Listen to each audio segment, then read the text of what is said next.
The Assembly will continue its consideration of Agenda Item 8 entitled General Debate.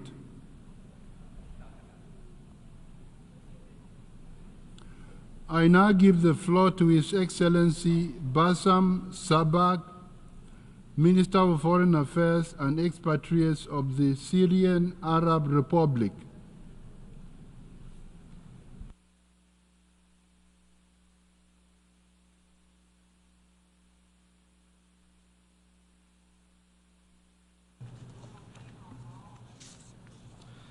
Thank you, Mr. President.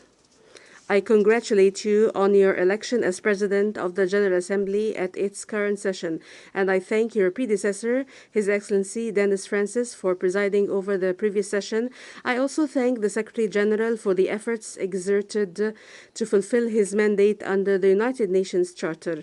Mr. President, ladies and gentlemen, as this session of the General Assembly is taking place, tensions internationally have reached a boiling point, and efforts to maintain international peace and security are confronted with real challenges and threats.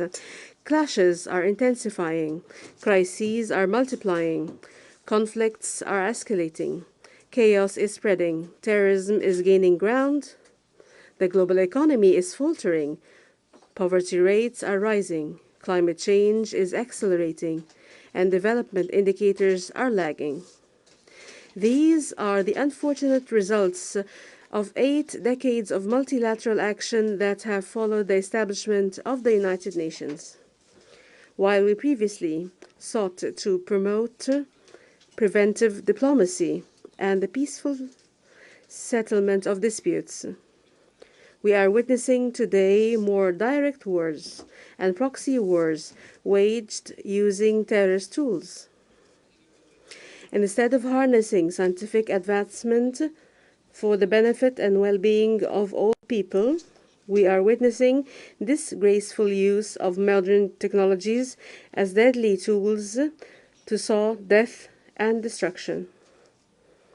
Instead of investing efforts and resources in achieving sustainable development for all, some are flagrantly draining the resources of other countries, stealing from their people, and imposing unilateral coercive measures that impoverish and destroy nations. Mr. President, for more than a decade, Syria has experienced unparalleled suffering. It fell victim to a fierce terrorist war, direct attacks on its territories that continue to this day, a multifaceted and stifling economic blockade and an unprecedented political and media incitement campaigns. Billions of dollars were spent to erode the development progress that Syria has worked over decades to achieve. Billions more were spent to spread chaos and undermine security and stability, and to force millions of Syrians to leave their homes, only to become internally displaced or refugees in other countries. Ladies and gentlemen, nevertheless, rest assured that, despite everything, we have remained faithful to our strong beliefs, our firm positions, and to the choices we made as a nation. Syria never hesitated to protect and defend its people, and never faltered in its war on terrorism. Economic hardships did not prevent us from meeting the needs of our people. All that has happened has revealed the true intentions of the collective West, which completely contradict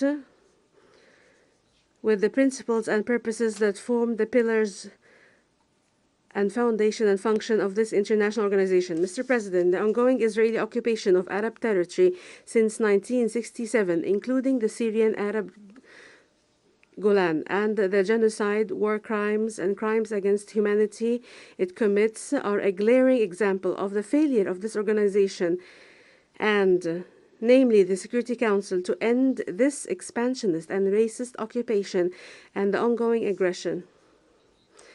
It is a damning proof that the United States has prevented the Council from fulfilling its responsibility to confront threats to international peace and security. Since the 7th of October 2023, the Israeli occupation has continued to commit bloody and terrorist crimes, adding another chapter to its 7-decade-long criminal record. Over the past months, the occupying forces and settler gangs have been carrying out a savage aggression on the Palestinian people and committing a genocide before the eyes of the whole world, which has claimed the lives of more than 42,000 Palestinians, most of whom are children and women. The Syrian Arab Republic strongly condemns the Israeli aggression against the Palestinian people and renew its solidarity with the legitimate struggle to liberate their occupied land and establish their independent state on their entire national territory, with Jerusalem as its capital, while ensuring the right of the Palestinian refugees to return to their homeland in line with international law and relevant UN resolutions. Syria also condemns all attempts to liquidate UNRWA and suspend the services it provides to Palestinians on their land and in neighboring countries. We stress the need to hold Israel accountable for its direct targeting of more than 200 personnel working for UNRWA and other UN and humanitarian agencies. In an attempt to cover the failure of its war against the Palestinian people and to escape its internal crisis, the Israeli occupying forces implicate others in their internal crises and distract from the failed war against the Palestinian people. Hence, they have chosen to drag the region into a serious escalation while benefiting from the immunity, impunity, and unlimited support provided by certain countries, in particular the US, in a clear case of hypocrisy and double standards. Israeli forces have scaled up their attacks on countries in the region, including my country, Syria, targeting vital civilian facilities, residential buildings, and even diplomatic premises, resulting in the death of dozens of civilians, significant material damage, and hindering the delivery of humanitarian aid to Syrians. On the 27th of July 2024, Israeli occupying forces committed another heinous crime against our people in the occupied Syrian Golan when they targeted the Syrian town of Majd al-Shams, claiming the lives of 12 Syrian children. The criminal Israeli forces went even further, blaming others for this tragedy and exploiting the death of innocent Syrians for propaganda purposes. The open Israeli aggression has also extended to our brotherly Lebanon. 2 weeks ago, the Israeli occupation authorities committed an unprecedented crime against the Lebanese by using the means of communication as a tool to kill unarmed civilians in a collective manner. A few days ago, the Israeli occupation authorities targeted the southern suburb of Beirut with a treacherous and cowardly aggression, destroying an entire residential block using tons of explosive bombs to assassinate Hezbollah Secretary General Sayyid Hassan Nasrallah, who for more than 3 decades led an honorable Lebanese national resistance against the Israeli occupation. This large-scale Israeli aggression, which is unfettered by any restrictions and limitations, is pushing the region to the brink of a dangerous escalation and confrontation whose consequences cannot be predicted and causing disastrous effects on peace and security, not only in our region, but also beyond it. The Syrian Arab Republic calls on all member states of the United Nations to work towards ending the Israeli aggression against Palestine, Syria, and Lebanon, and hold the occupation authorities accountable for their crimes, as well as prevent impunity.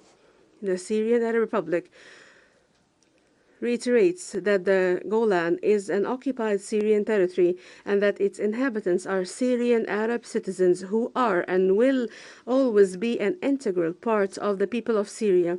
They have struggled over decades against the occupation. Syria stresses that regaining the full Syrian occupied Golan line with UN Resolution 242, 338, and 497 is an inalienable right and shall never be subject to compromise and will never be affected by the passage of time or be subject to the statute of limitation. Mr. President, the crimes and attacks of the Israeli occupying forces against Syria cannot be seen in separation from the subversive role played by certain Western countries, especially the US, the United States of America, corrects the interpreter. In my country, Syria, these countries have continued to violate Syria's sovereignty, unity, and territorial integrity by illegally deploying their military forces inside Syria's territory, allowing their officials to sneak into Syria and supporting separatist militia and terrorist groups. These countries have also worked to exacerbate the humanitarian situation of the Syrian people by depriving them of the benefit of their resources as a result of their systematic looting of Syria's national riches, as well, and by imposing inhumane, unilateral, coercive measures whose disastrous effects have affected all aspects of the daily lives of Syrians. These measures targeted various vital sectors, most notably the public health sector, energy sector, banks, financial transactions and transfers, transport, as well as the agriculture sector that has been affected by these measures that has led to reduced levels of food security. All the unfounded allegations made by Western countries to justify such illegal measures and to deny or downplay their catastrophic impacts have been laid bare in multiple recent UN reports. In this regard, my country reiterates its call for the immediate, full, and unconditional lifting of unilateral coercive measures as they amount to a collective punishment of the people and a form of economic terrorism and a flagrant violation of the UN Charter and international law. Mr. President, since the beginning of the terrorist war on my country, Syria, the Syrian government has responsibly and constructively engaged with all initiatives aimed at preserving Syria's sovereignty, unity, and territorial integrity, protecting its people from terrorism, improving the living conditions of Syrians. Many measures have been taken to that end, which can be summed up as follows. 1. Mobilizing all efforts to eradicate terrorist groups that are enlisted by the Security Council and putting an end to their dark thinking, extremist ideology, practices based on killing, torture, enforced disappearance, restriction of freedom, recruitment of children, discrimination, and violence against women and girls. The Syrian government continues to confront the remaining organizations to end the suffering of Syrians, and we call upon all countries to repatriate their citizens currently detained in illegal centers in northeastern Syria to end and close them due to the danger they pose to them in the future. 2. Pursuing national reconciliation and local settlement agreements, where 23 amnesty decrees have been issued, which facilitated the social reintegration of those who had lost their way. The most recent of these was Legislative Decree number 27 of 22 September 2024. 3. Supporting humanitarian access by granting the UN multiple authorizations to use 3 border crossings to deliver humanitarian assistance to eligible Syrian civilians in northwest Syria, and by granting the necessary approvals for humanitarian deliveries from inside Syria, despite all of the attempts by terrorist groups to obstruct humanitarian access and steal or divert the aid. 4. Continuing the efforts of the Syrian state institutions to enhance their role and increase their efficiency by holding on time all constitutionally mandated entitlements and following up on the process of economic and administrative development and reform, and moving forward with efforts to modernize legislative structures, including those related to strengthening the rule of law, developing media work, social protection programs, and empowering women, protecting the rights of children and persons with disability, as well as implementing the strategic plan for gender equality and developing legislation regulating conscription. 5. Sparing no effort to support the dignified return of refugees and displaced people to their areas. An agreement was reached with the Office of UNHCR on several measures which are being implemented accurately. Discussions are also underway with a number of neighboring countries to launch innovative projects that allow the provision, which would be a model to assist and facilitate the return and accelerate it. 6. Openly engaging with all the efforts and initiatives made at the political level, including we have been taking part in the Astana meetings, which have achieved concrete results. The Syrian government is also in constant contact with the UN Special Envoy for Syria and is cooperating with him in line with his mandated role as a facilitator of a Syrian-led and Syrian-owned political process. 7. Committing to dialogue and diplomacy as a basis to a course for correcting relations with other countries. The Syrian government has positively engaged with the various initiatives put forward in this regard, in line with our firm belief that the interests of countries must be built on sound relations based on specific principles and clear grounds to achieve the desired objectives. In particular, mutual respect for state sovereignty and territorial unity, joint action to address threats to security and stability, and pursuing common interests without interfering in internal affairs. Ladies and gentlemen, as Syria is healing from the wounds of what it's been exposed and subjected to, it looks to the future with a sense of hope and optimism. However, the success of its efforts necessarily requires the collective West to stop politicizing humanitarian work and linking it to political conditionality. Donors need to fulfill their pledges in humanitarian funding and provide sustainable solutions for livelihoods and supporting resilience, including by working to strengthen early recovery projects and increase and the immediate, complete, and unconditional lifting of unilateral coercive measures. Mr. President, Syria reiterates its demand for a Middle East zone free of weapons of mass destruction, in particular nuclear weapons, and to compel Israel to eliminate its arsenal of weapons of mass destruction, join relevant international treaties and conventions, and place its installations under an international monitoring. Syria expresses its support and solidarity with Arab countries, especially those facing challenging circumstances resulting from foreign interference, natural events, or climate change. Syria reiterates its support to the right of the Russian Federation to defend itself and to maintain its national security in response to the West's hostile policies and in rejection of the logic of hegemony and unipolarism. Syria also condemns the attempts to confiscate Russian financial assets. Syria expresses once again its full support to the Islamic Republic of Iran and its legitimate right to defend its national security and the peaceful use of nuclear energy, and we commend Iran's constructive and responsible approach in this regard.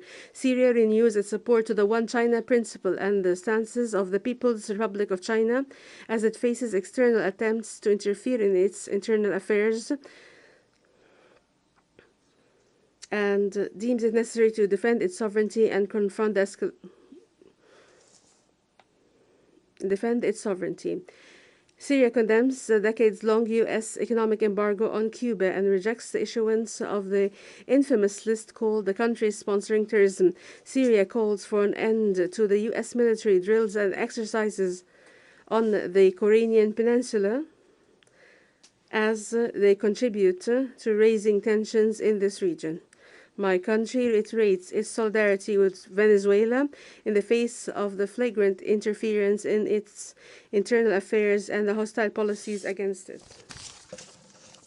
Syria calls for the immediate lifting of all unilateral coercive measures imposed by Western countries on Russia, Iran, Venezuela, Belarus, Cuba, Nicaragua, and the DPRK, and Eritrea and others, as well as on my country, Syria. Mr. President, In conclusion, I would like to call on the countries of the world to summon the courage and make the right choice to guarantee a better present and future for present and future generations and save humanity from the scourge of all-out wars looming on the horizon by supporting the establishment of a more just and balanced through the reform of political and financial institutions to end the state of hegemony and unipolarity and better attempts to undermine the Charter of the UN and replace it with a so-called rules-based order. The Syrian Arab Republic, while looking forward to the current session of the General Assembly under your leadership to be able to fulfill the promise of its theme. We stress that success in translating this theme into a practical reality requires abandoning the policies of hegemony, exclusion, blockade, and collective punishment of peoples, and adhering to the Charter of Organization and respecting international law, multilateral diplomacy, and granting developing countries equal opportunities to advance their societies and achieve well-being, prosperity, and sustainable development for their peoples. I thank you, Mr. President.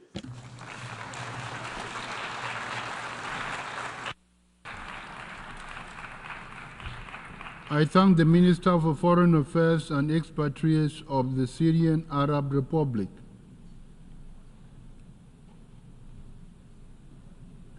I now give the floor to His Excellency Ludwig Valdrak Ludwig Jentke Wateka, Minister of Foreign Affairs of Nicaragua.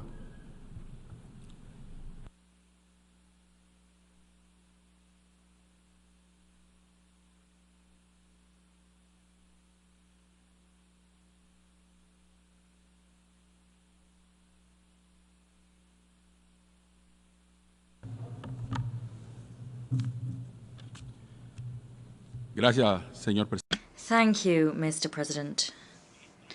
Ministers, representatives, after hearing so much analysis, the description of so much misfortune, so many calamities, and after hearing detailed descriptions of the Holocaust that afflict us as a human family, after watching so much intelligence sparkle before our eyes, we are left in silence, contemplating the void, because whilst we have knowledge, or whilst we think we have knowledge, we do not find, we cannot detect common responses to the weaknesses and pains that beset our society. There are no responses being found to the abuses, aberrations, the aggressions of global powers, to the unjust global order that from every angle seems to increasingly suffocate us. And that is happening in spite of our knowledge, our experience, and the spirit that we have as human beings, the spirit that we must nourish to better light our way forward. The tragedies of injustice, supremacist ambitions, the perverse appetites for domination, subjugation, and barbarism were those seen in the worst times that were known as periods of colonization or conquest. These phenomena seem to be worsening, keeping humankind perpetually enslaved to the basest sentiments, avarice, greed, and the imposition of models by some on others. This is all causing us to stray further and further from the principles and values of equality and rights that, with sweat and tears, humanity and intelligence thought they had won. Disaster after disaster, we continue to sow war as the savage MO of imperialism and capitalism. They too are savage, barbaric, and fierce, and we're walking towards the extinction of all human beings. We are refusing to accept that only peace can triumph. That is true because peace is justice. Peace is peaceful coexistence. Peace is respectful cooperation. It is the furtherance of freedom, dignity, and the sovereignty of all peoples. Those philosophies, those principles will guarantee that we can live a life better than ever before. But today, peace stands before us as one of the most distant illusions. We're not on a journey to peace. And incidentally, we're not acquainting ourselves with this just and lasting peace that could place us on a path towards a world of brotherhood, happiness and solidarity. Every morning, in so many corners of our planet, we wake up to death and more death. We wake up to people being sacrificed on the bonfires of the insipid supposed superiority of some over others. We wake up before killings and massacres which should mark the consciences of warlords, magnates, and those that traffic in apocalyptic wars. These wars are imposed on some people and by some people on others, and they lay waste to beings, cultures, lands. They crucify, and they do all of this to ensure that life meets their tastes, whims and interests. In these daily massacres, how much do we lose, particularly when it comes to the most deeply rooted human emotions that we have: love, brotherhood and hope? These are values that human beings seem to be casting aside. These values are undoubtedly victims of the hell that they sell to us as a heaven, victims of the satanic kings that dismiss the tragedies they visit upon us, and in so doing they forget the core principle of civilization, which should be power enjoyed by all for the good of all of us. Every day we lose heart, we lose our soul, not because we sell it to the devil and his satanic underlings, but rather because our generations that should have learnt so much from the millions of human beings that have sacrificed throughout history on the bonfires of vanity and ambitions, these people are the victims of deadly selfishness, lessons that they failed to learn from. We forget all of that, and instead, enemies of peace try to convert the world into the most arid of deserts, spiritually arid. And we ignore all of this, and we fail to harness our human strength. We're faced with so much aggression, barbarism, attacks, crimes. Satanic assaults are being waged on all of us. Evil seems to be trumping good. But in the face of all of that, peoples are left, those peoples that know how to fight, peoples of culture, spiritual experience, and dignity and national decorum. That is our great asset. That is our most invaluable heritage. That is the kingdom of God on earth. This is the beginning, the dawning of a new world, which is being born, rising from the ashes of anguish, suffering and pain. All of these things have been imposed upon us by sick minds that do not see, do not wish to see the arrival of this other good world. They continue to try and live in the past, centuries past, for their own benefit. They try to stay living in the old and blood-soaked world. How much pain, how many battles, how many chains, how much in slavery are we going to suffer? Because on the other hand, we have our human condition that goes from strength to strength, from truth to truth. We're increasingly waking up to the truth. We show more and more courage, more and more valor, and every day in the face of suffering we enjoy more glory, we see more and more victories of the truth, and our human spirit is prevailing, just as it must. No one can strip us of our certainty of a new world. No one can deprive us of the reality of a brotherly world, a world of understanding, solidarity, and respectful cooperation in the present and for the well-being of all. In the old world designed by the conquistadores, those conquistadores will remain with their ambitions thwarted, sad and alone. They will be condemned and rejected by those of us that have learned to revere love, learned to root out hatred and what it imposes upon us. We've learned to bury humiliation, indignity, and we've learned to dismiss terror, the fear that they use to pressure us and intimidate us. Those as the evil of the earth. We will never yield. We will never bow to the enemies of peace or the enemies of common good. We will never be enslaved by selfishness and avarice, and we will never be blind to the atrocities committed by those who sow the mendacious narrative of their hypocritical acolytes, those that use artificial techniques and tactics, and who use technicolor film to sell us a childish world, a fictional world that pretend to be blind, deaf and mute, paralyzed And we will never bow to those that acquit those that are guilty of so many crimes against humanity.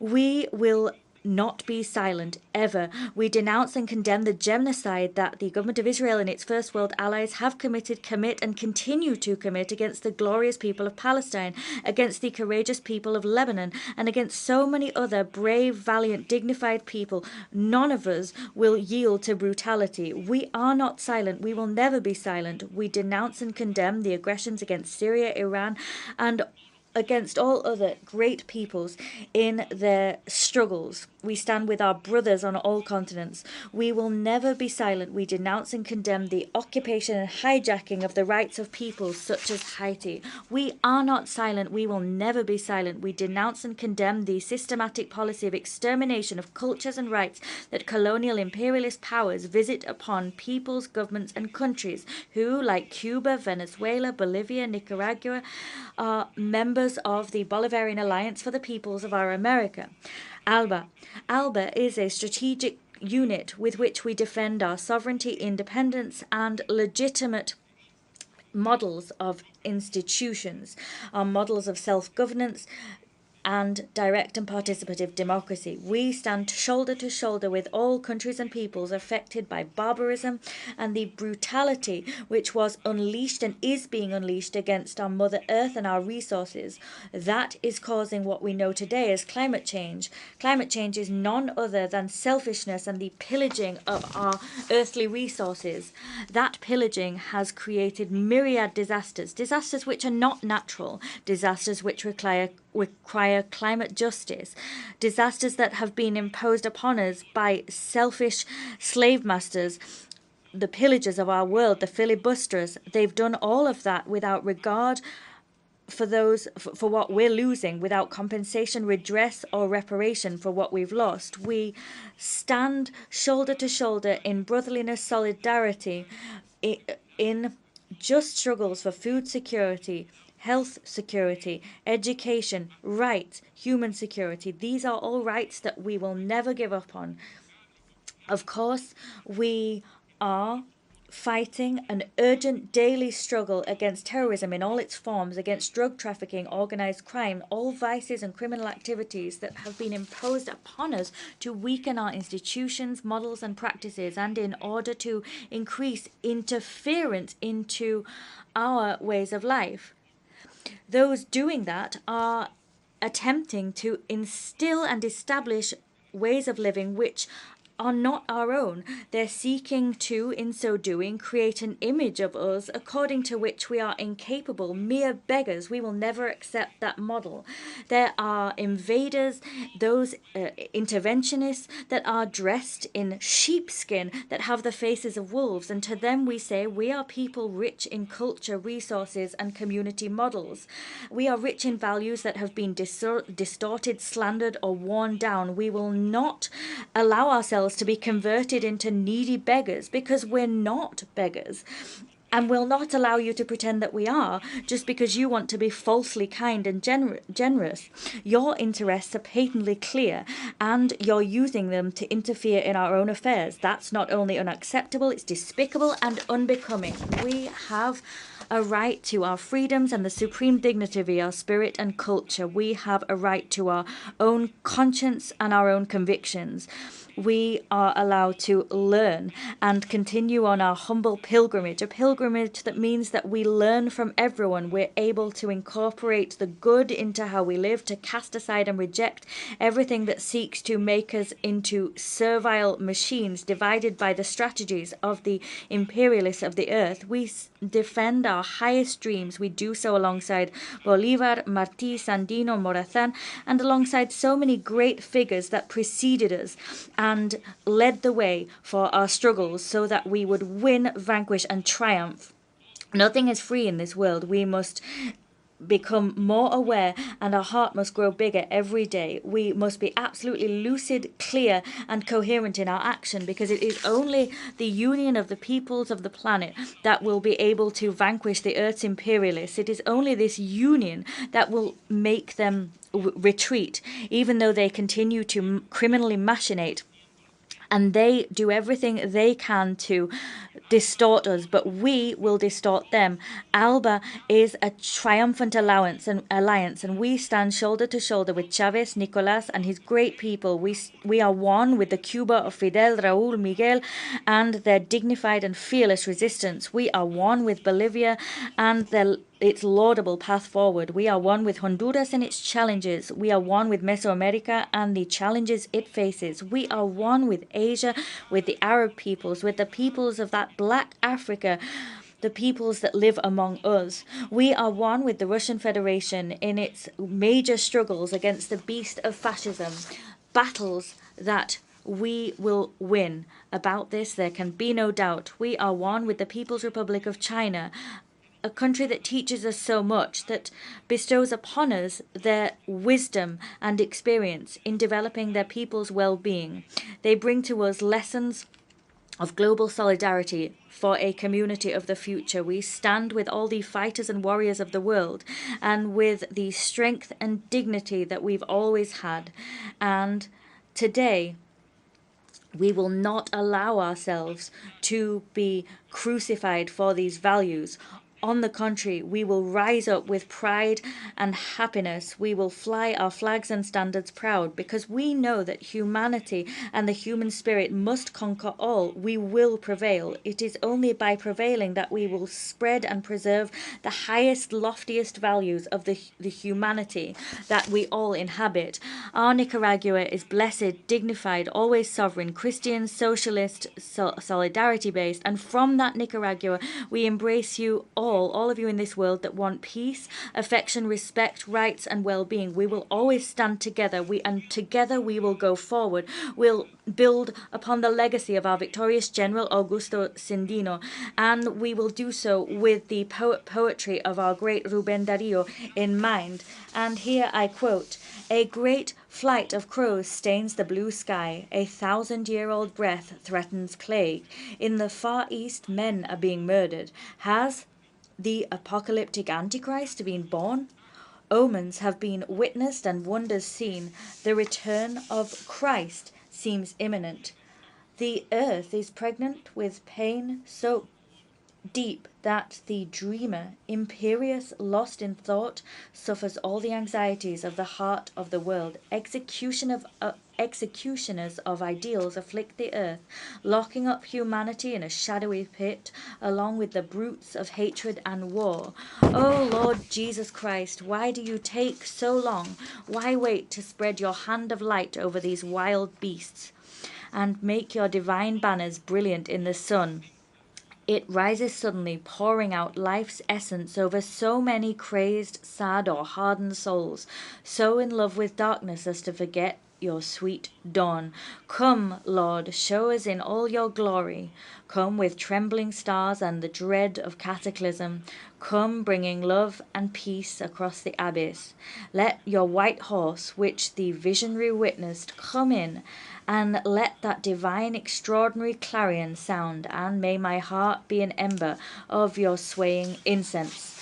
Today we remember the Nicaraguan father, priest, ambassador of the dignity and decorum of our peoples, Miguel de Escoto Brockman. He fought, and he bequeathed upon us the responsibility to fight for the remodeling of the United Nations, so that the United Nations could serve the cause of debate and the struggle for justice, the right to harmony and happiness of the peoples. The United Nations as an instrument belonging precisely to nations themselves, an instrument to denounce, condemn, reject, and repudiate all abominations and aberrations perpetrated against all of us.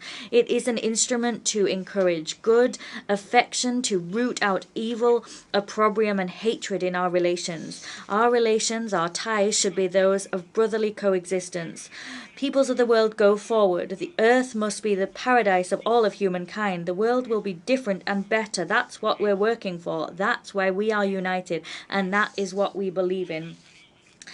Allow me to bring to you the affection of all of Nicaragua's people, that of President Commander Daniel Ortega and Vice President Rosario Murillo. Many thanks indeed.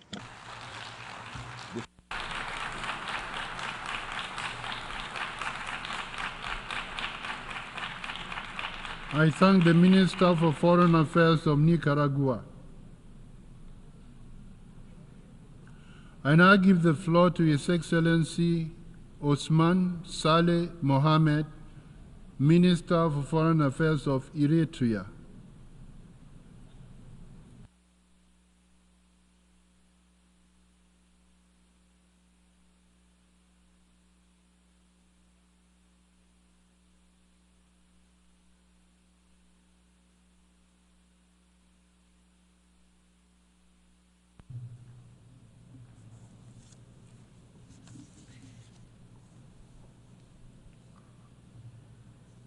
Your Excellency Philemon Yang, President of the 79th session of the United Nations General Assembly, Your Excellency Antonio Guterres, Secretary General of the United Nations, honorable heads of delegation, distinguished delegates, ladies and gentlemen. Mr. President, allow me to join previous speakers to congratulate Your Excellency for your election to the presidency of the 79th session of the United Nations General Assembly. The current session is taking place at a crucial juncture of transition in the architecture of global governance. Before delving into the main subject, allow me to digress a bit and dwell on some historical perspectives. As it will be recalled, maintenance of global peace was indeed the overarching mantra and proclaimed objective when the League of Nations was established 1 century ago in January 1920 in the immediate aftermath of the First World War. But in spite of the lofty pronounced objectives, the League of Nations could not fully measure up to the noble task and deter the eruption of the Second World War. 25 years later, in October 1945, the United Nations was solemnly established to prevent another world war and guarantee durable global peace, but our global community was plunged into the era of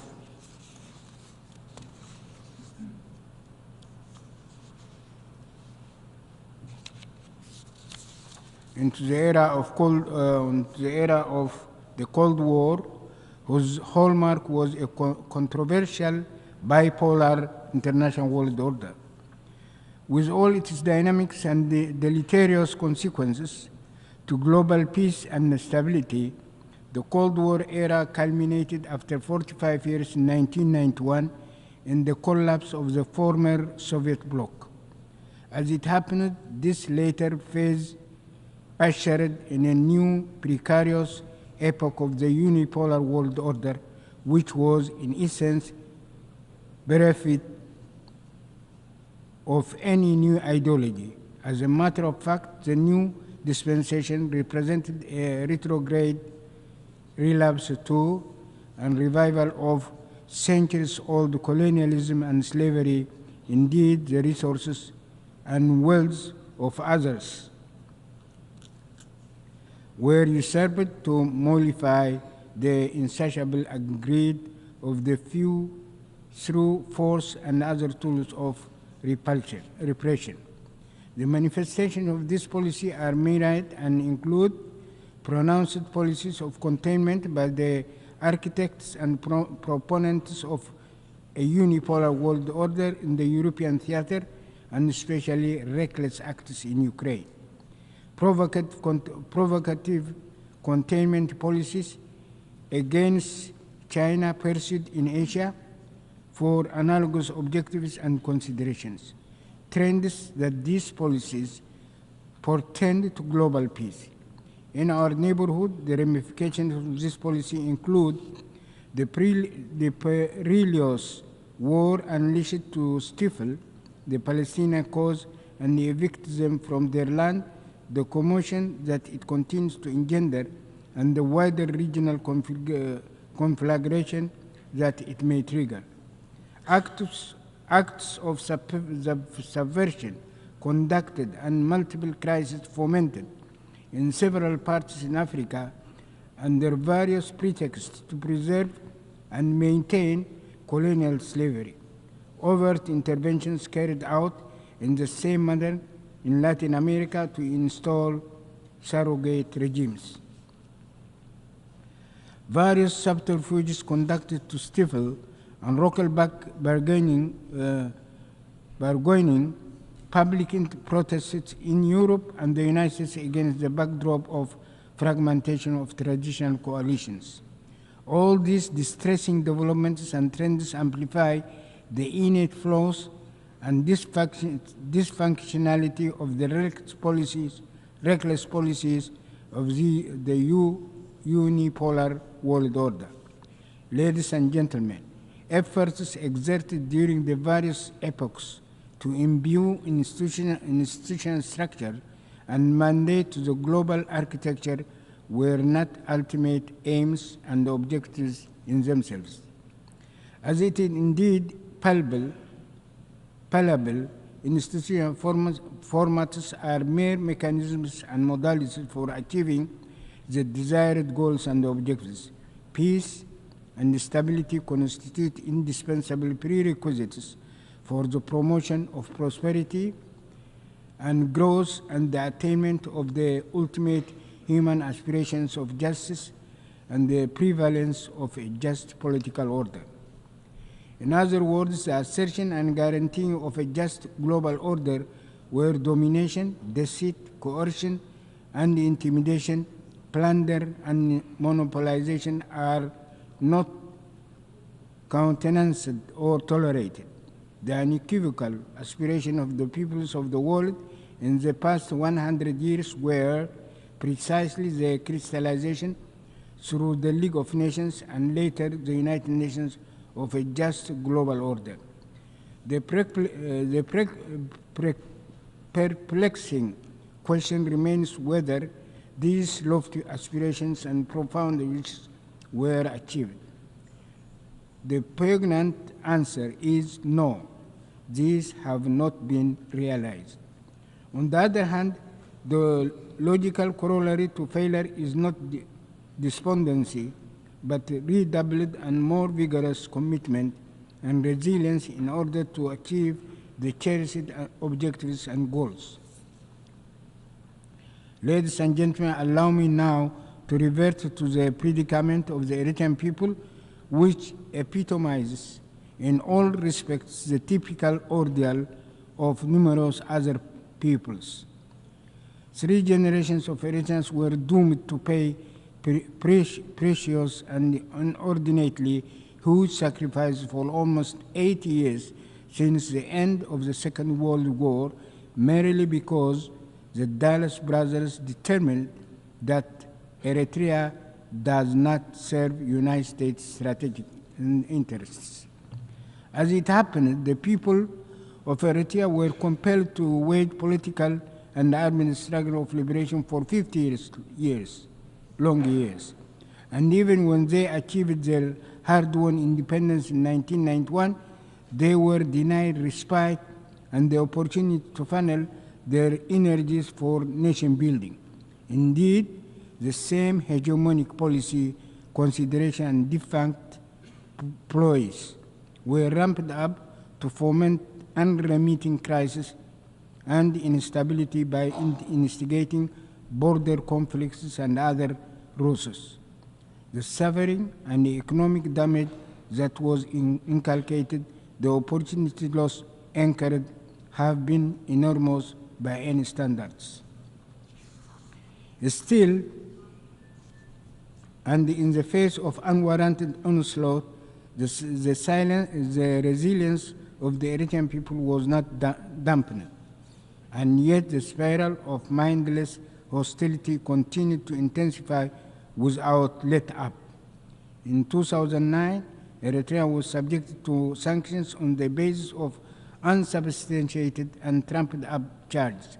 As it happened, the forces of hegemony plotted to further punish the people of Eritrea and invoked a preposterous pretext for a people and the countries that have waged a relentless struggle against terrorism and domination for decades. The sanctions were ultimately lifted in 2018, but the question remains, why was it imposed in the first place? Furthermore, it must be borne in mind that illicit unilateral sanctions, futile demonization campaigns, as well as subversive acts to instigate conflicts in the region still continue unabated. Ladies and gentlemen, the ordeals meted out to the people of Eritrea is only the tip of the iceberg. The tribulations imposed on other peoples in Africa, Latin America, Asia, Europe, and the Americas are severe indeed. In the event, we urge for the categorical lifting of the unilateral coercive measures and sanctions imposed on countries like Eritrea, Zimbabwe, Venezuela, and Cuba, imposed including the 60 years long embargo against Cuba and its unjust placement on the dubious list of state sponsors of terrorism. Meanwhile, we need to pause and ask what is the relevance and impact of the fundamental principles enshrined in the United Nations Charter against the backdrop of the law of the jungle that the hegemonic powers are bent on imposing. This precarious reality amplifies the imperative and urgency for the peoples of the world to strive with higher vigor, fortitude, and enhanced solidarity than what has transpired for 100 years, to install a global order that guarantees peace and stability. This is not an opinion that can be left to circumstances. The forces of hegemony must also be made accountable for their crimes for the dispensation of justice. Let me conclude my brief address by reiterating our best wishes for success in our current endeavors. I thank you.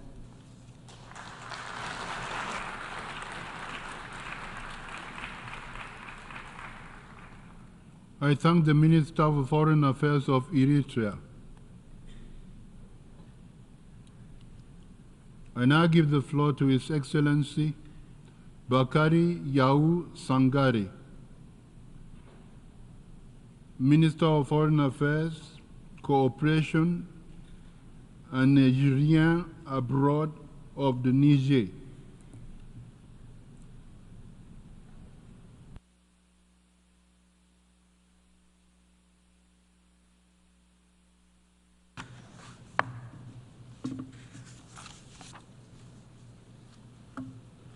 Bismillahirrahmanirrahim. Monsieur le Président. Distinguished President, distinguished heads of state and government,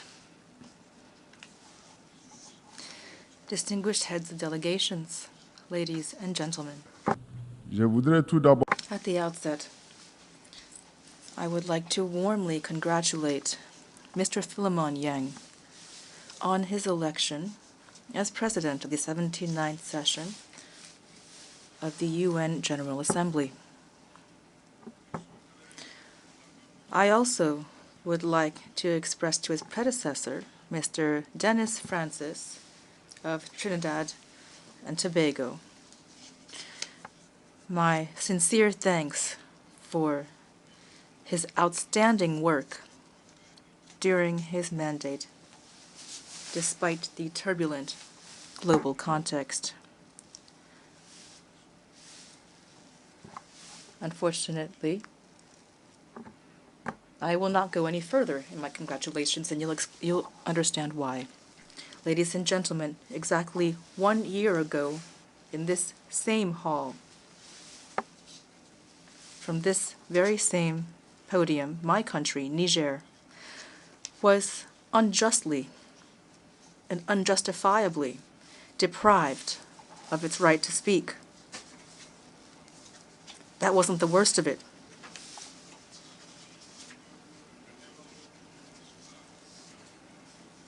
This decision was debated at the time.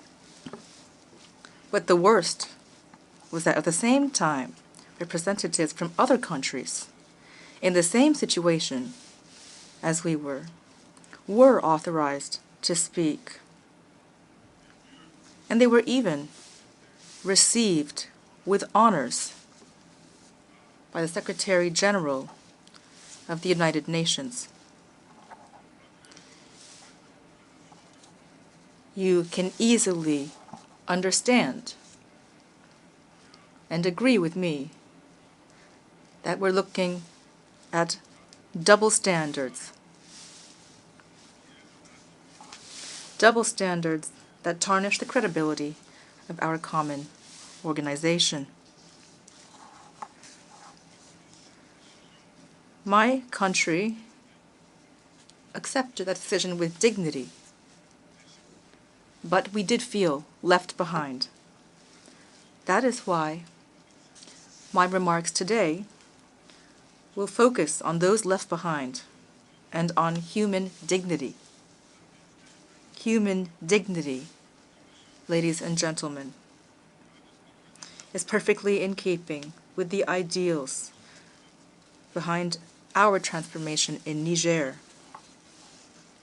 Those left behind, on the other hand, result from conflict, violence in many forms, inequality, and the lack of solidarity, as well as the marginalization of a large portion of the population of our planet, people who aspire for a better world. Before continuing, I would like to welcome into this session the presence of Palestine, which has been left behind. We hope that its presence, so richly deserved among us, will represent a decisive step toward the emergence of a free, independent, sovereign Palestinian state living in peace with its neighbors within the borders of 1967. Niger reaffirms its support to the Palestinian cause. We believe only a two-state solution can end the cycle of violence and can guarantee peace and security in the region. My country also laments the situation in Lebanon and calls for an immediate cessation of hostilities. Ladies and gentlemen, every year we engage in the ritual of lamenting the situation of poor countries and pleading for a more equitable world. But we're forced to observe that we are holding too many meetings and taking too little action. We are stagnating. Poor countries see what is happening. While they founder, the rich are lining their pockets with our resources, continuing to support corrupt and subservient regimes that rig elections and plunge their people into total suffering. Meanwhile, the international community stands aside in silent complicity, which once again demonstrates their double standards. Ladies and gentlemen, from this podium, I call upon the exploited peoples left behind, to tell them that it is not the affluent countries that will be finding solutions for us. I affirm that these solutions are within us. They consist in refusing to demean ourselves by begging for aid. They consist in building worthy partnerships in which our natural resources are paid for at the price that they deserve and benefits invested for a population. It is in this spirit that my country is using its own funds to address the damages and the humanitarian crisis caused by unprecedented flooding that occurred this year. We don't need any lessons about democracy. What's important is the interests the choices and the aspirations of our brave peoples. As stated by the President of the National Council for the Salvation of the Homeland and Head of State, His Excellency Brigadier General Abdurrahman Tiani, no state and no interstate organization shall dictate to my country what conduct to adopt, let alone its agenda in terms of strategic or diplomatic partnerships.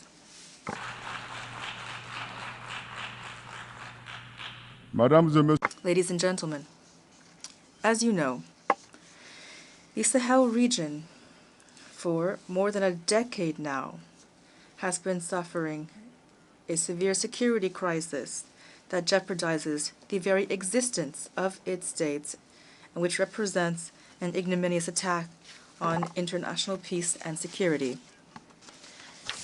To present a united front against the common challenges that we are facing, especially security challenges, the three states led by their excellencies, Captain Ibrahim Traoré, President of Burkina Faso, Colonel Assimi Goïta, President of the Transition, Head of State of Mali,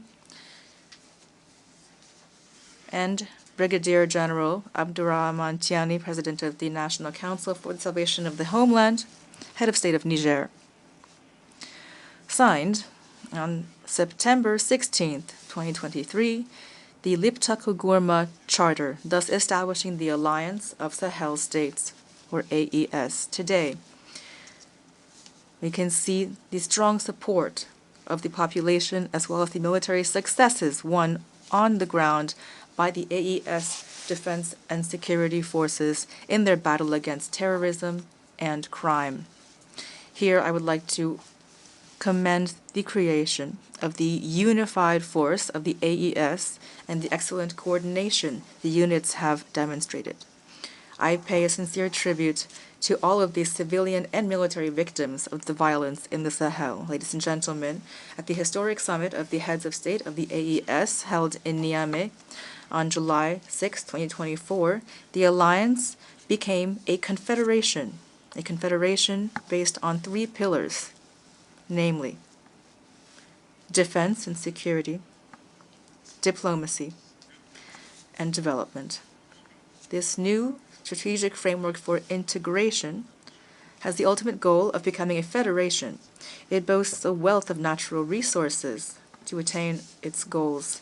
This wealth has caught the covetous eye of certain Western powers, which are financing and arming terrorist groups in order to destabilize our countries.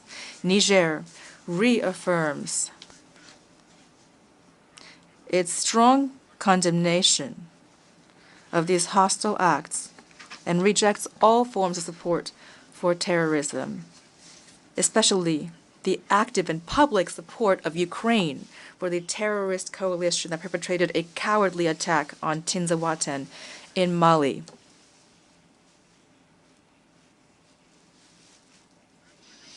Here I also would like to condemn the subversive actions and new strategy of recolonization espoused and pursued by France, which trains, finances, arms, and provides intelligence to the terrorist groups of the Sahel. It provides food and lodging to its local lackeys, some of which occupy the diplomatic premises of Niger in Paris in flagrant violation of the Vienna Convention of 1961 on diplomatic relations. So far from halting the momentum underway in the Sahel, these attempts at destabilization are only strengthening our country's resolve to forge ahead as we pursue our goals. In spite of all these adversities, the AES caravan goes on. Mr. President,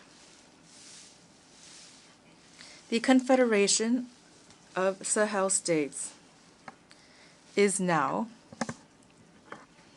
as much as some might be displeased by it, a new geopolitical deal which will fully play its role in the international arena while respecting the sovereignty and the freedom of choice of its partners, as stated by His Excellency Colonel Assimi Goïta, President of the Confederation of the AES, on the first anniversary of the alliance. Quote, "In our spirit of independence and regained sovereignty, we remain open to cooperation with brotherly and friendly peoples based on fraternity and mutual respect." Ladies and gentlemen, on the national level, the inclusive vision of the President of the CNSP and Head of State, Brigadier General Abdurrahman Tiani, is based on 4 strategic pillars as follows: bolstering security and social cohesion, promoting good governance, developing production bases, and accelerating social reforms.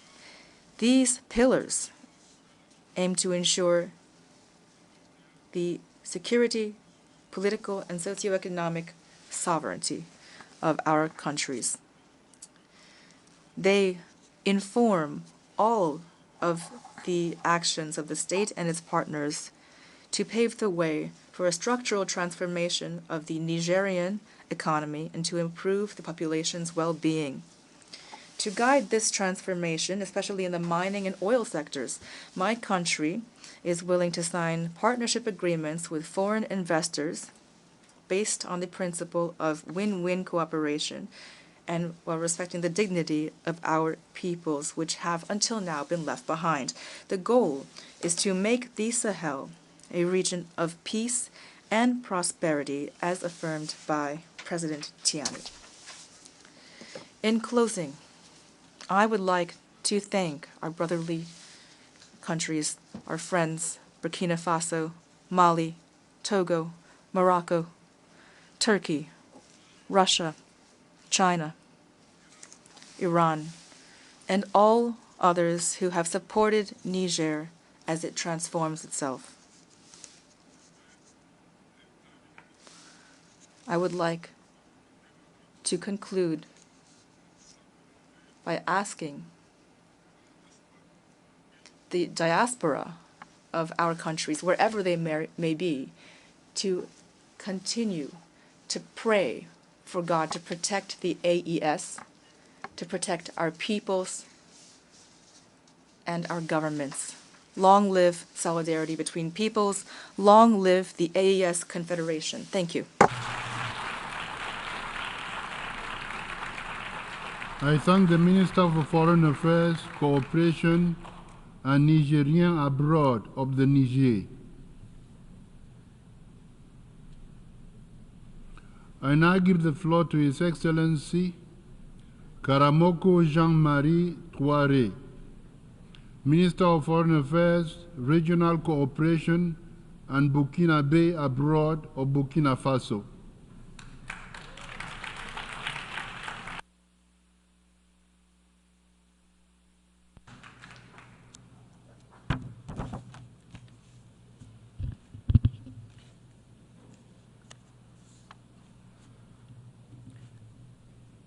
Monsieur le Président, Mr. President, Secretary General of the United Nations, distinguished delegates, I have the great privilege and the honor of conveying to you, on behalf of His Excellency Captain Ibrahim Traoré, President of Burkina Faso, Head of State, the brotherly and friendly greetings of the valiant people of Burkina Faso, a people who, in the face of adversity, namely the heinous acts of aggressors and enemies of peace, machinations and interference in its many forms, a people that, in spite of all of the above, have developed a resilience to continue its glorious journey towards inclusive social and economic development. I'm also delighted to bring to you, on behalf of the people and government of Burkina Faso, my warm congratulations, Mr. President, on your brilliant election to steer this 79th session of the General Assembly. I also wish to convey the congratulations of my delegation to Mr. Denis Francis, your predecessor, for the achievements garnered over the course of his mandate in an international context marked by deep division. Secretary-General, Burkina Faso quite rightly appreciates the work done by the UN system and its partners under your leadership, work that they continue to do on the ground to support my government's efforts.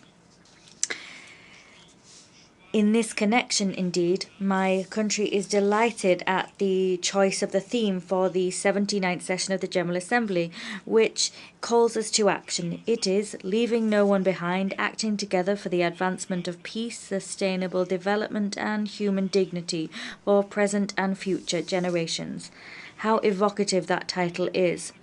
By referring to that theme, allow me first of all, to convey to you the aspirations of all strata of Sahelian society in general and the aspirations of Burkina Faso's people in particular.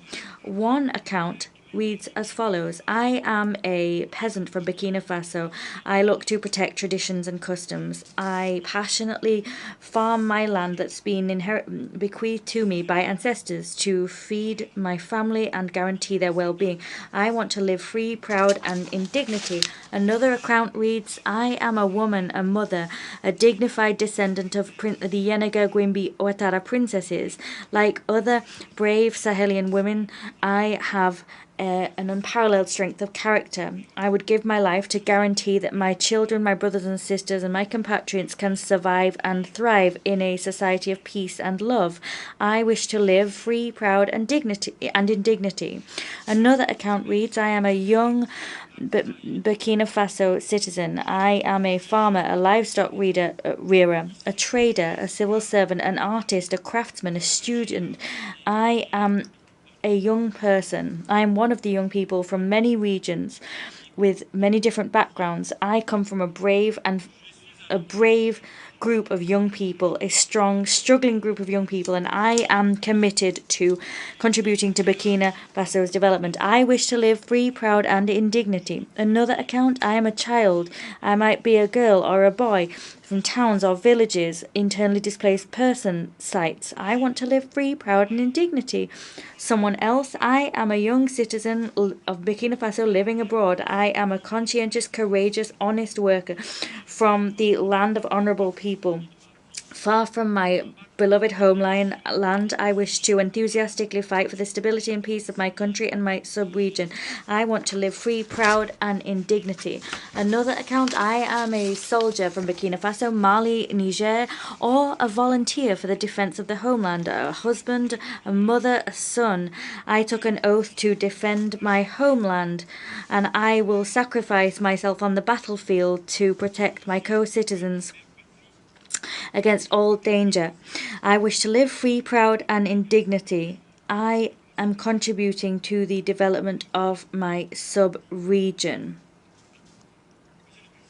Mr. President, these aspirations are the beacons which guide my government's action. The struggle of that government is to create a society in which the men and women of the Sahel can live free, proud, and in dignity. The theme of our session is one we highly appreciate because it is so relevant. In reality, it unveils a concern as crucial and long-standing as the United Nations itself, a theme which is tackled by almost all of the debates that occur here. What the theme really conveys is that now we're no longer simply thinking about what to do or how to do it. What we need to do now is give life to our speeches through tangible actions. We must go beyond words and finally take action to usher in a fairer world rid of prejudice and stereotypes which seek to treat certain peoples or certain parts of the planet as second class. Treat them as people doomed to wait in the prisons of isolation and scorn, waiting for handouts, living at the mercy and whims of great powers that claim to be the only ones able to indicate the path that others must follow, and they dictate how others must live. We must focus our efforts on the common goals of our organization. An organization whose primary goal is to promote the well-being of peoples by guaranteeing that they can live in peace and security. This urgent and overriding need to build a new world together and work together to create a fairer world is entirely valid in the current context. A context dominated by protracted crises, complex conflicts, and unequal economic governance, which further divides states and exacerbates differences between people. The consequences of such division are human tragedy. This disastrous state of affairs is the result of a multilateralism standing at a crossroads, a multilateralism which is exhausted, a multilateralism whose reputation has been neutered time and time again by predatory actions by certain member states who've decided that they are the masters of the world, and as such, they've built their foreign policy on subjugating and exploiting other states. We need to be properly concerned by this issue because the harmony and the cohesion of our world is at stake. For that reason, Burkina Faso would like to take this opportunity to once again appeal to reason, to the wisdom of all of us. We'd like to appeal to the powers of our world to prioritize an inclusive global governance, which is rid of hegemonizing visions. And if we can do that, the UN's glory will once again be restored. Mr. President, restoring the integrity of our territory by ensuring our people can live safe and enjoy their property, remodeling political, administrative, economic and financial governance so that they can further the ambitions is one of our people can further their ambitions is one of our goals. We also need to usher in reforms and development initiatives which will lead to shared prosperity and economic and social progress which is sustainable. These are all areas of focus of our president, Captain Ibrahim Traoré. And with his leadership and far-sightedness, we shall prevail. The people of Burkina Faso has decided to affirm and embrace its sovereignty, putting an end to its subjugation. It has demonstrated extraordinary resilience, just as all the people of the Sahel have done. They have understood the importance and magnitude of our struggle and as such have joined the ranks of our defense and security forces. With this tireless support, thanks to patriotism, the genius, the bravery and the spirit of sacrifice of the sons and daughters of Burkina Faso, our country has notched up success we couldn't even have hoped for. We've also had significant successes in our committed fight against terrorists instrumentalized, deployed from a distance and financed by neo-colonial powers.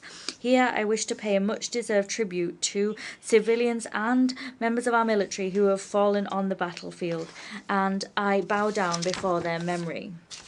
Mr. President, we're seeing strategic reforms and visionary reforms. Where our troops are concerned, we've built their capacity, we've reorganized our fighting forces on the ground, and in so doing, we've increased our means of our resources to act, and that has been our salvation because ultimately we have won back all of the areas that were overrun by criminals and their allies. Turning now to statistics, almost 70% of our territory is now under state control. That compares to 40% in 2022. That turning tide has allowed displaced persons to return. Schools have been able to reopen in less than 2 years. Our taking back of our territory has allowed more than 700,000 people to return to their villages. That action has allowed almost 1,500 schools to reopen their doors, offering the opportunity to so many pupils to return to school and continue their studies. They've long yearned for that time to come.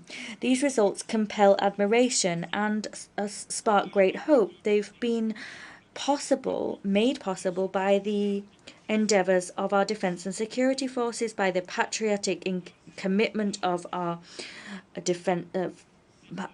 volunteers for the defense of the homeland, and by the staunch support of the diaspora and the outpouring of solidarity they've showed. This patriotic mobilization of all of our society has allowed us to collect some 99 billion CFA, that is $165 million, in 2023 alone. That far exceeded initial estimates. In other words, you can see here how determined our people are to finance and wage a struggle against terrorists and their allies. Mr. President, at this very moment, we are notching up successes in our offensive against obscurantist forces, against their acolytes that have a questionable, shady reputation. At the same time, we're seeing that we are the victims of a defamation and smear campaign being waged against our soldiers. They are being accused of violating human rights without the slightest smidge of evidence being brought forward. This propaganda has been cobbled together and aims to lower the morale of Burkinabe patriots and to sabotage their legitimate struggles.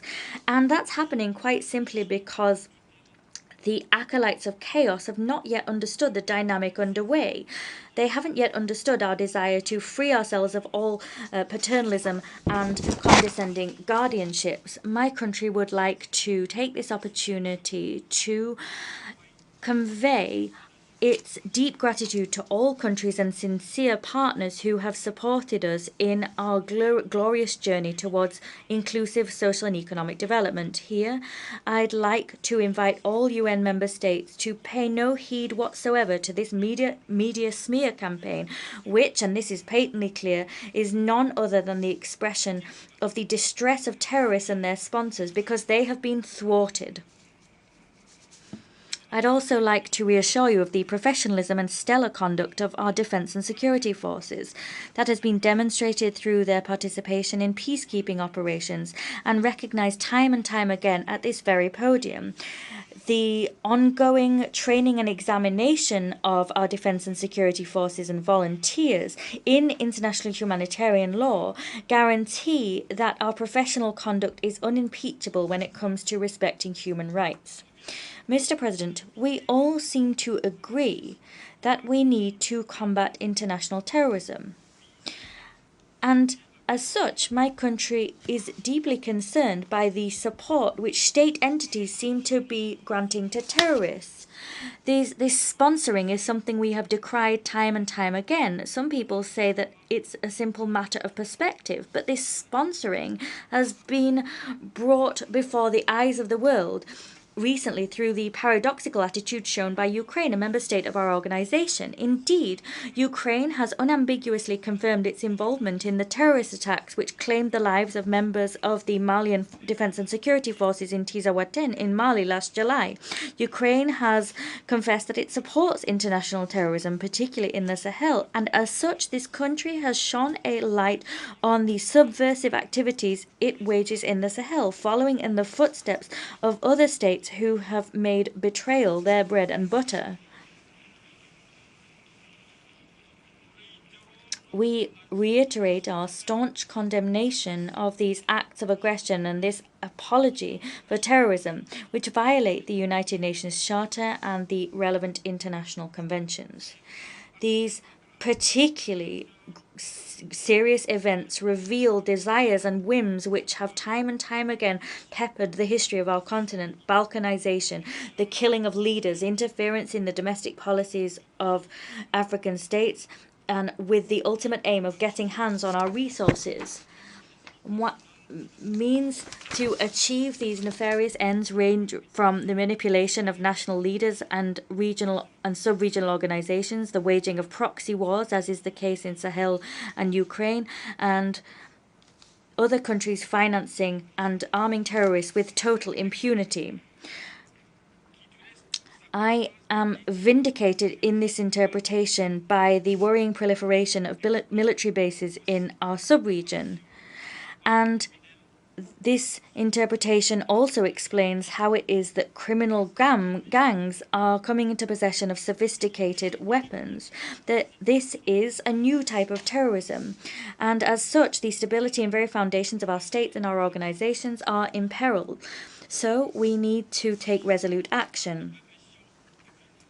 Turning now to the Ukrainian aggression, and in light of it, the countries of the Confederation of Sahel States already referred this matter to the Security Council. We did so on the 20th of August, and we await an unequivocal response. Mr. President, there is a need to ensure security in Sahel. As such, Burkina Faso, Mali, and Niger took the sovereign decision on the 16th of September 2023 through the Lipto-Gourma Charter to create the Alliance of Sahel States. This is a military alliance.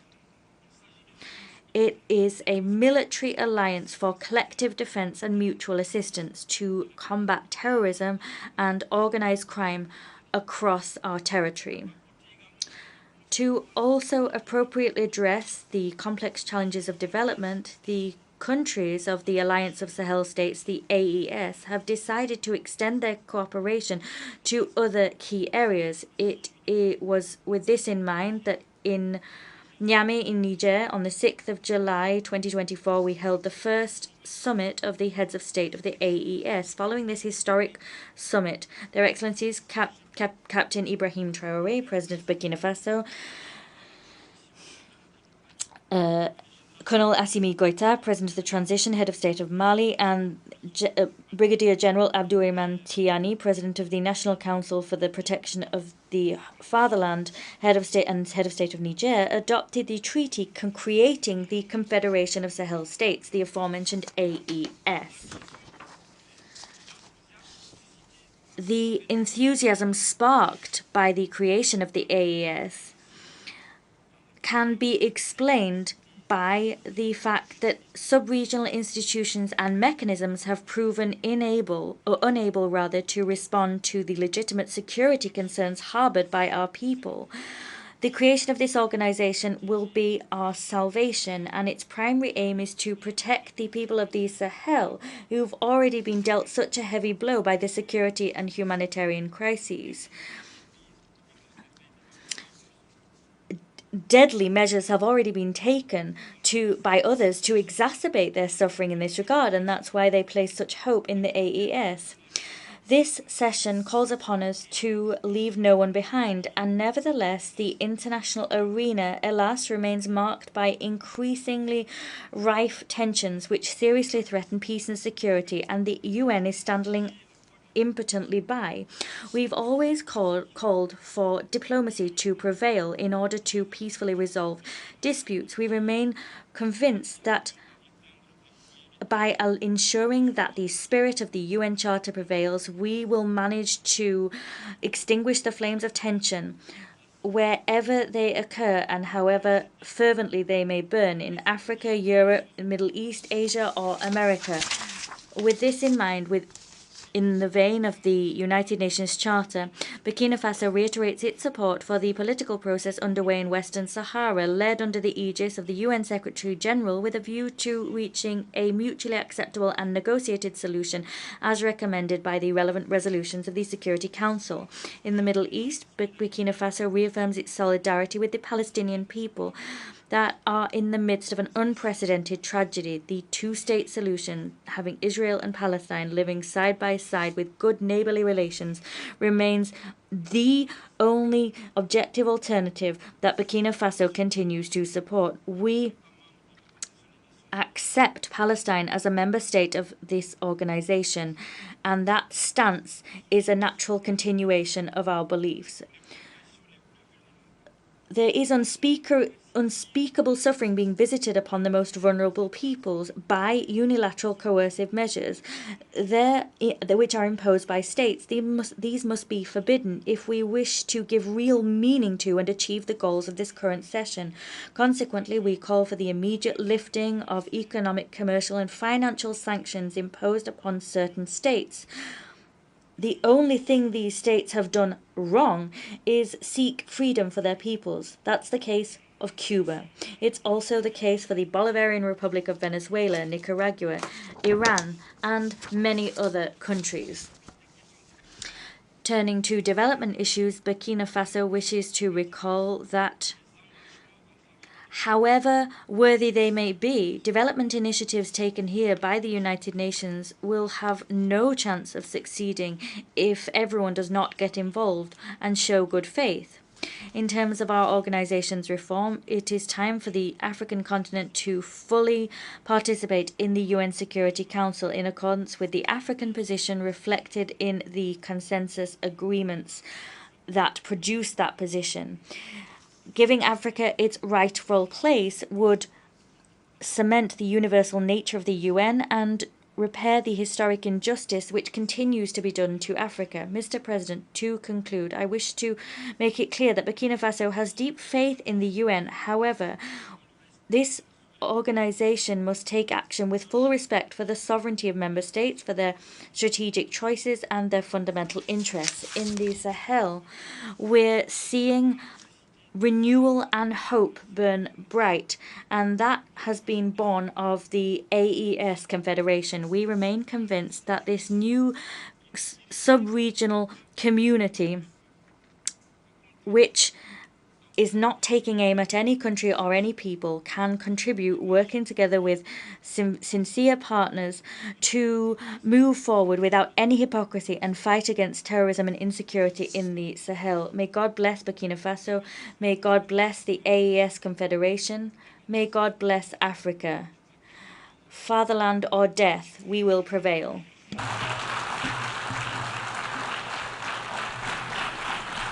I thank the Minister of Foreign Affairs, Regional Cooperation, and Burkinabe abroad of Burkina Faso.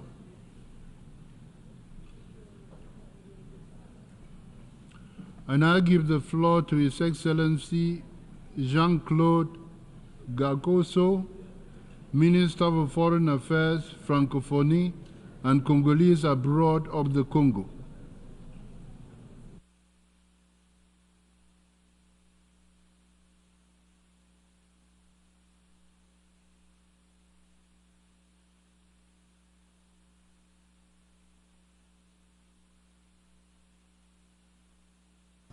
Monsieur le Président, President of the General Assembly, Secretary General of the United Nations, distinguished heads of state and government, distinguished ministers, ambassadors, dear friends. First and foremost, I would like to convey my deep admiration for Mr. Philemon Yang, a man of great renown on the African continent, who was so brilliantly elected as president of our assembly and who has led our debate with outstanding skill. Mr. President, our world, as most speakers have said from this very podium, is indeed standing at a crossroads. It is facing a sort of deadly spiral of overlapping crises and dangerous conflicts, which one might think are all but unresolvable. Indeed, situations involving war and armed violence of all forms in Ukraine, in Palestine, in Lebanon, in Sudan, in the Sahel, in the Horn of Africa, in the east of the DRC. These are situations that I could unfortunately continue to list for quite some time. And that is on top of the climate crisis,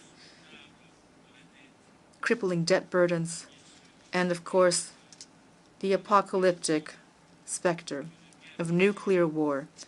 These are all existential challenges, Mr. President, that will require what remains of our human wisdom. and will demonstrate what remains to us of our understanding of good and evil. All these situations, all of us in this hall know it, are profoundly revealing at the same time that they are enthralled to human vanity. They faithfully reflect the irrepressible desire of some of us to dominate absolutely and to possess absolutely. This is an insidious vice,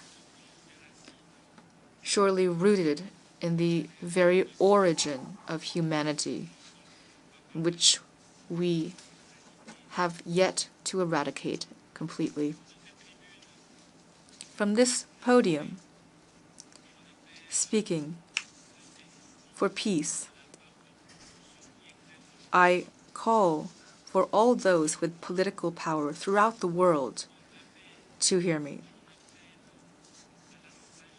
For the sake of peace, I call upon their collective wisdom, this cardinal virtue that was taught by the ancients in all of our societies, in Africa, Asia, Europe, the Americas, and the Pacific. For the sake of peace, I'm calling upon the conscience of all of us to awaken to the fact that we are one single human race, traveling on the same ship, linked as a community of destiny, bound by reciprocal obligations and by shared duties. I call upon universal fraternity, human fraternity, this generous utopia that emerged during the Enlightenment and which in 1948 led to the Universal Declaration of Human Rights, which has become the credo of all humanists. Mr. President, our world is in dire need of rediscovering peace. Otherwise, it is rushing toward its own perdition. Peace is not just an option. It is not an alternative. Peace is an imperative. And this imperative falls upon all of us, everywhere. It is this imperative toward peace, Mr. President, that drives the mediation efforts today of the African Union in Libya, a country where President Denis Sassou Nguesso, on behalf of whom I speak, has been striving tirelessly for years for general peace and for inclusive reconciliation. Through perseverance and force of will, the High-Level Committee of the African Union on Libya, which he presides, has been able to bring these enemy brothers around the same table. This committee encouraged them to speak to each other, encouraged them to forgive each other, and convinced them to yield to justice, that foundation of the rule of law which Libya has been aspiring to, Libya which is now emerging from its ashes like the invincible phoenix. This peace, so diligently sought and so patiently cultivated for years now, will soon culminate in the official signing by all parties in Addis Ababa of a reconciliation charter. From there, general, free, democratic elections, so long awaited, will be held.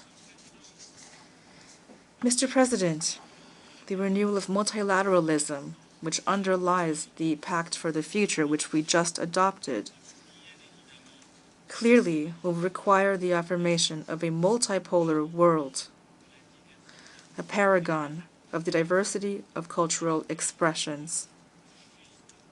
It will require a just, stable, equitable world in which all peoples can coexist on an equal footing without discrimination based on race, tradition, or religion. Whence the urgent need to reform international institutions that emerged after the Second World War, beginning with the UN Security Council, which must reflect our modern cosmopolitan world through a more just representation of the world's peoples. Here, I repeat Africa's legitimate demand for 2 seats among the permanent members of the Security Council with veto rights. My country reaffirms the central and lasting role of the African Common Position as laid out in the Eswatini Consensus and the SYRT Declaration. Mr. President, the time has come for Africa to take up its rightful place in the community of nations, and thus it is up to us, representatives of the allied nations present here, to choose to make the honorable choice to enter history through the front door and to once and for all eradicate medieval prejudices and obsolete stereotypes on Africa. It is up to us to consolidate and magnify our many convergences, those same convergences that light the true paths in the history of man. Mr. President, there can be no sustainable development on any continent if our country, if our planet is not protected from the destruction of the environment. Climate change has now become an existential threat. And this threat, as we know, is multifaceted. Rising temperatures, melting glaciers, disastrous flooding, rampant desertification, the destruction of biodiversity, epidemic outbreaks, and the exodus of populations caused by all of the aforementioned factors. All of these clearly illustrate the fragility of our beautiful blue planet. The community of nations has no choice. It must take action here and now. It must act without hesitation, with rigor, with responsibility, to save our world from an irreversible cataclysm. One of the pillars of this action, of course, is intelligent reforestation and universal reforestation of the planet. We must all contribute as far as we can. The Republic of Congo and the African Union have come to the 79th General Assembly with a well-developed strategy, which my delegation has already registered as a draft resolution for the upcoming work of our committees. This strategy, for which I here call for the support of our Assembly, aims at a significant, steady, and irreversible increase of global forest cover based on international cooperation, which combines reforestation and forest rehabilitation activities throughout the world. All of this will be based on a cooperative, coordinated, concerted, consensus-based approach between states. Mr. President, before leaving the podium, I would like to speak about a situation that is pricking our conscience. It is a situation that will not allow us morally to stand idly by. I'm speaking of the protracted blockade inflicted on Cuba. this embargo, which will soon have lasted a century. An embargo that is causing unthinkable suffering to the innocent people of this country. Mr. President, this embargo, which many Americans themselves find archaic, this embargo should long ago have been simply abolished.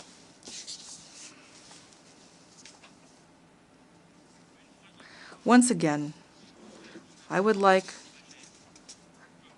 to call upon the wisdom of the people and leaders of the United States, most of whom, as we know, have had nothing to do with this lingering phantom of the Cold War.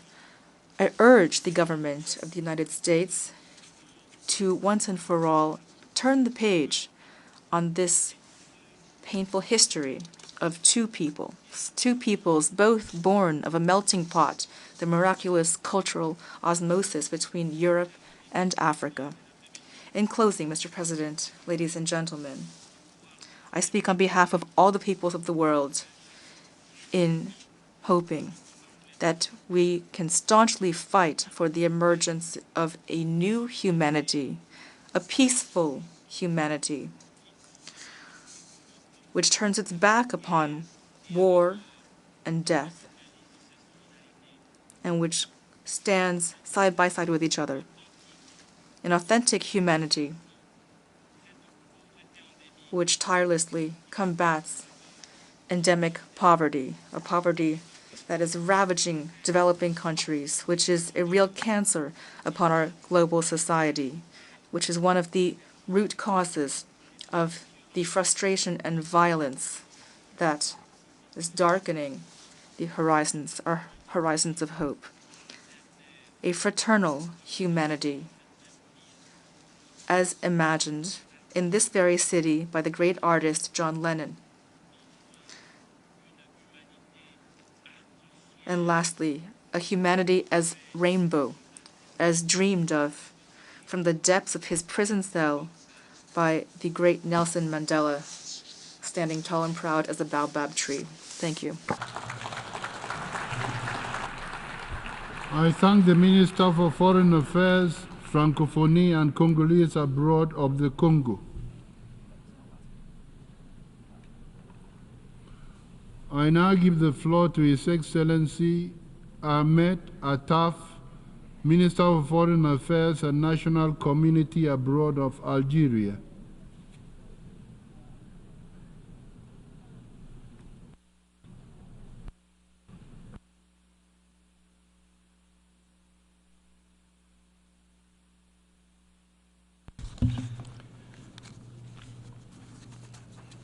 شكرا.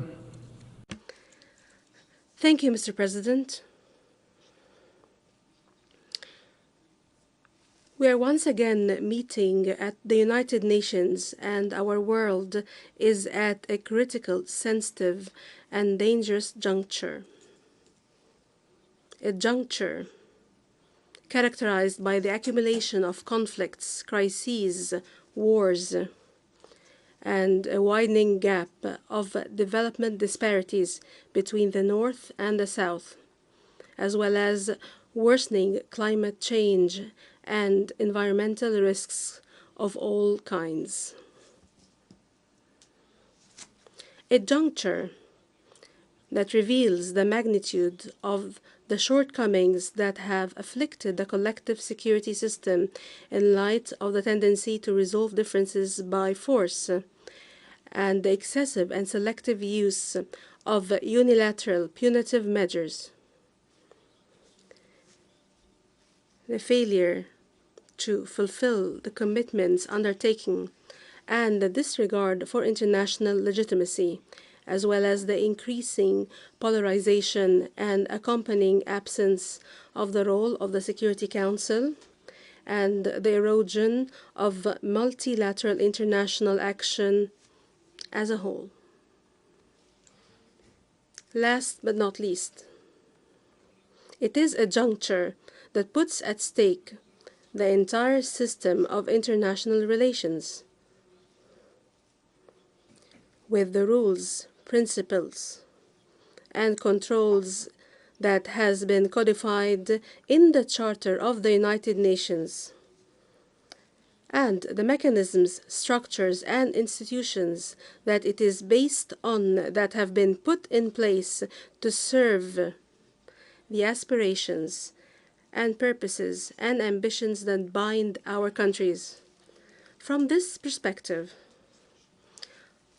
looking ahead to the 8th decade of the United Nations organization must be an opportunity to renew our commitment to the system that brings us together, that is based on the rule of law, not the rule of force, that is based on the power of the law, not the law of power, that is based on the power of reason, not the logic of power. We are in a dire need today to restore our commitment to and respect for the United Nations Charter and the rules of international law, before which we are all equal. We all have a duty to respect and abide by those rules. The ongoing genocide in Gaza that has continued for almost 1 year, and the recent spillover of this war into the West Bank and Lebanon, and the sharp, multifaceted, multi-front Israeli escalation in the entire region, all of which could not have happened if the international community at the time had taken a firm stand that forces the Israeli settlement occupation, what has been imposed on others, namely punitive and deterrent measures, as set forth in the Charter of the United Nations under Chapter 7. The international community today should hasten to put an end to the inferno against the Palestinian and Lebanese peoples,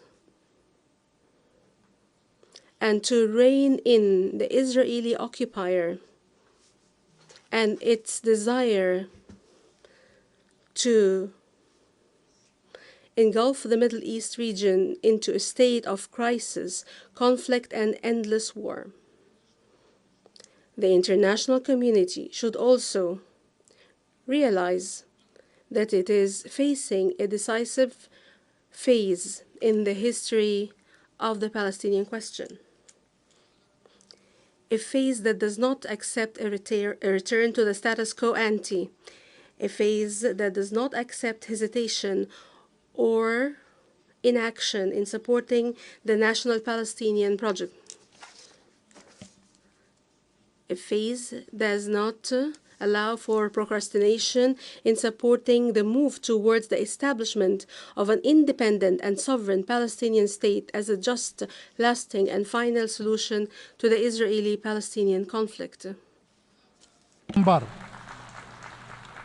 من هذا المنبر From this podium, at its previous session, the President of the Republic, Mr. Abdulmajid Tebboune, appealed to our United Nations organization to expedite the admission of the full membership of the State of Palestine.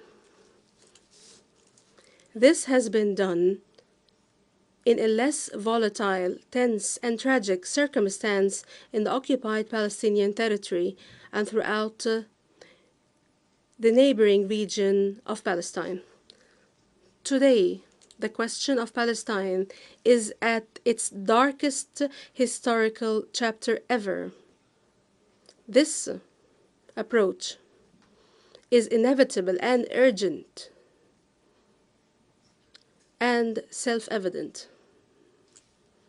The full membership of the State of Palestine in this organization remains a crucial step towards the preservation of the two-state solution,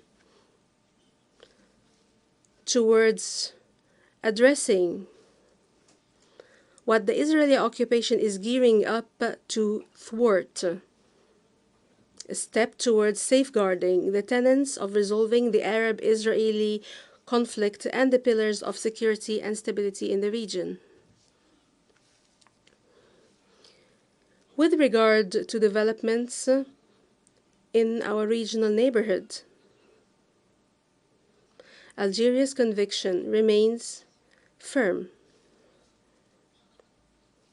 that in order to address the diverse challenges facing the states and peoples of the region require an international support and global commitment to address the different challenges that weigh heavily on our Pan-African space.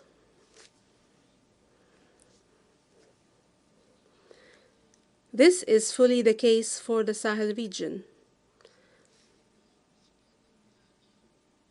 Apologies, the interpreter notes. In this same vein, we look forward to ending colonization by turning the last page of colonization, which we see on the territory of the Western Sahara.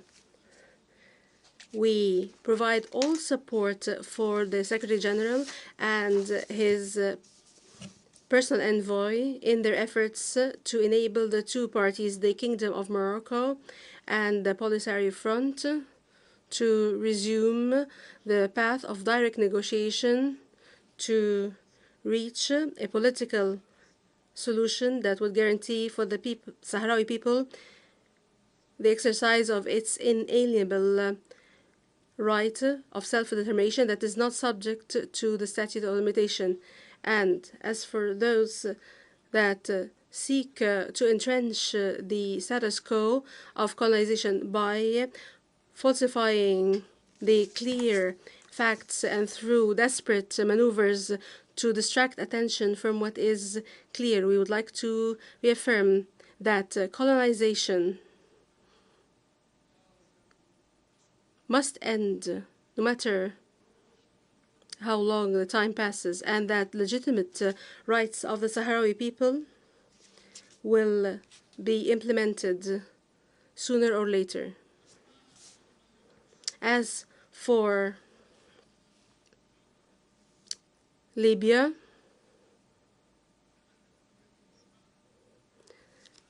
Algeria calls for the expeditious addressing of the scourge of foreign interference, which is sowing discord in that brotherly country and fueling clashes and conflicts among its people. Only then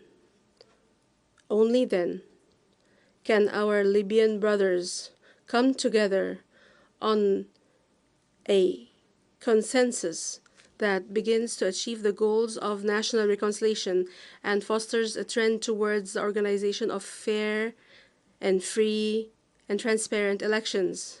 All of this in the service of the high purpose that we desire from the bottom of our hearts, which is the unification of Libya, its people, its territory, its government, and its institutions.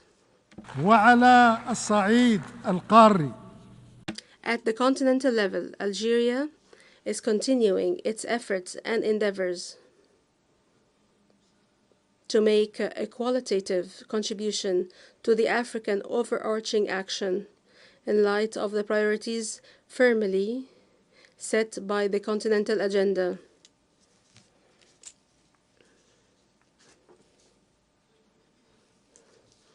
Africa, first and foremost, looks forward to the activation of African-led solutions, as well as development and implementation to put an end to conflicts and to address the different crises and conflicts afflicted that the different peoples and countries of the continent are afflicted by. Further,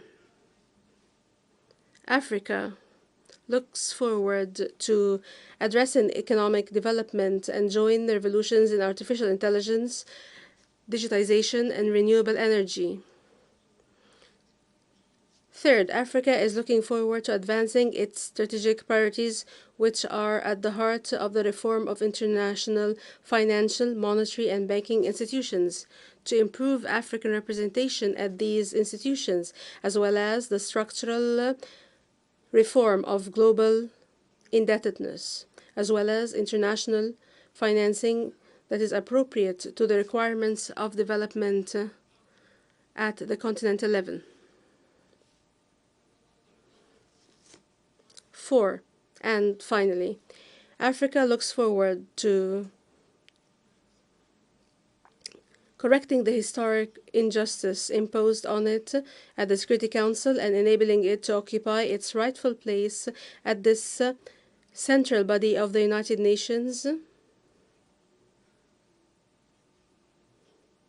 as it has recently joined the G20 as a permanent member. With the same commitment at the continental level, Algeria continues its endeavors to establish a balanced, beneficial, and meaningful partnership in the Sahel region, which is currently undergoing a fragile situation, as countries in that region are suffering from an escalation of political unrest and an increase in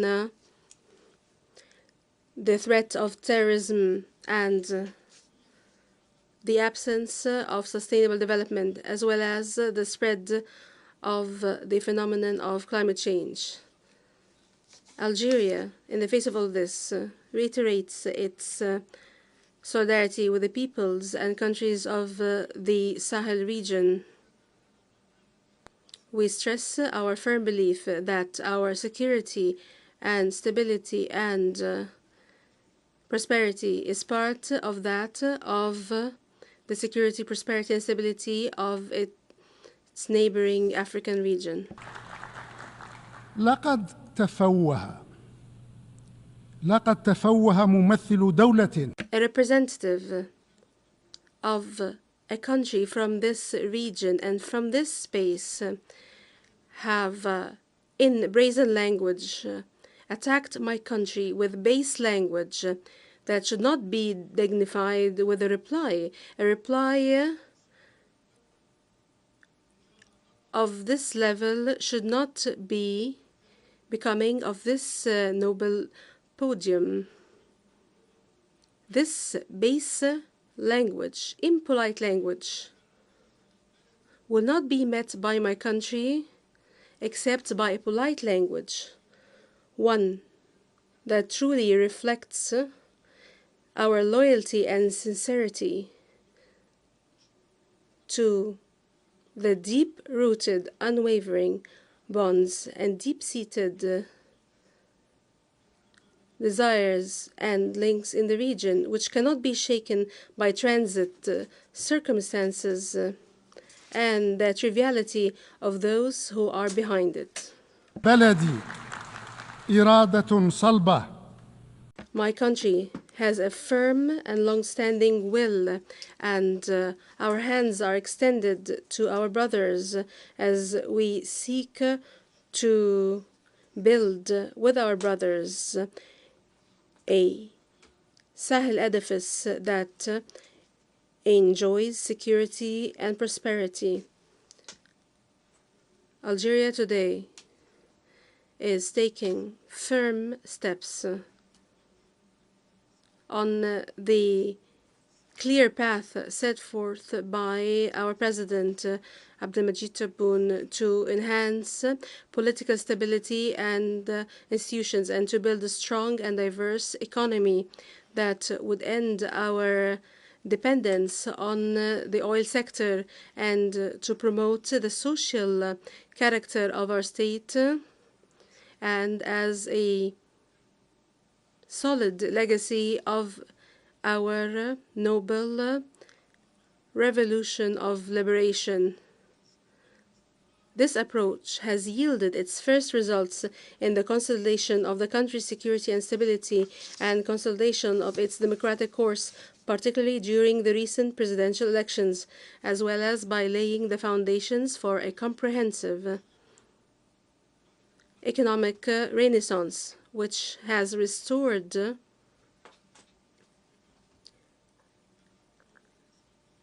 our national economy's position at the African level among the powerful economies on the continent, and has opened up opportunities for profitable cooperation and partnership for all parties. In light of these achievements, Algeria is endeavoring to strengthen its relations with all brotherly, friendly, and partner states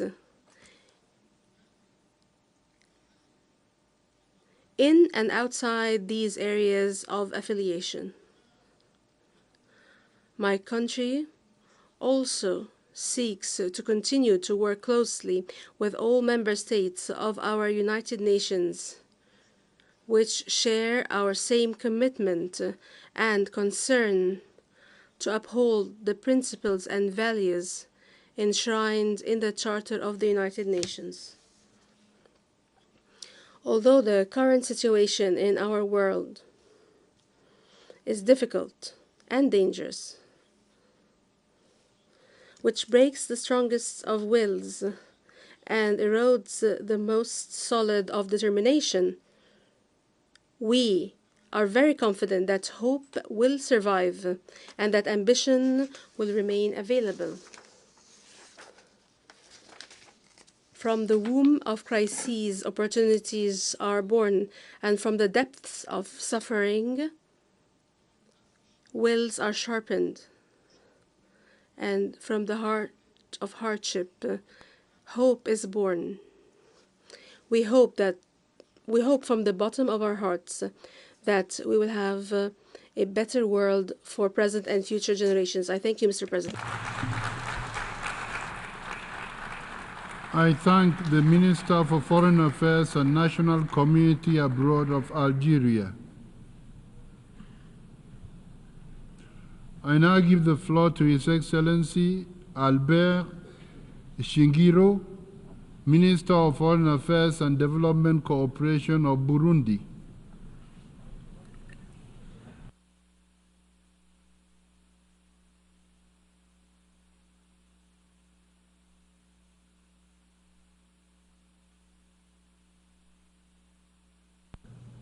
Monsieur le Président, Mr. President, Excellencies, ladies and gentlemen, heads of state and government, Excellencies, ministers, dear colleagues, Mr. Antonio Guterres, Secretary General of the United Nations, distinguished guests, ladies and gentlemen, all protocol observed.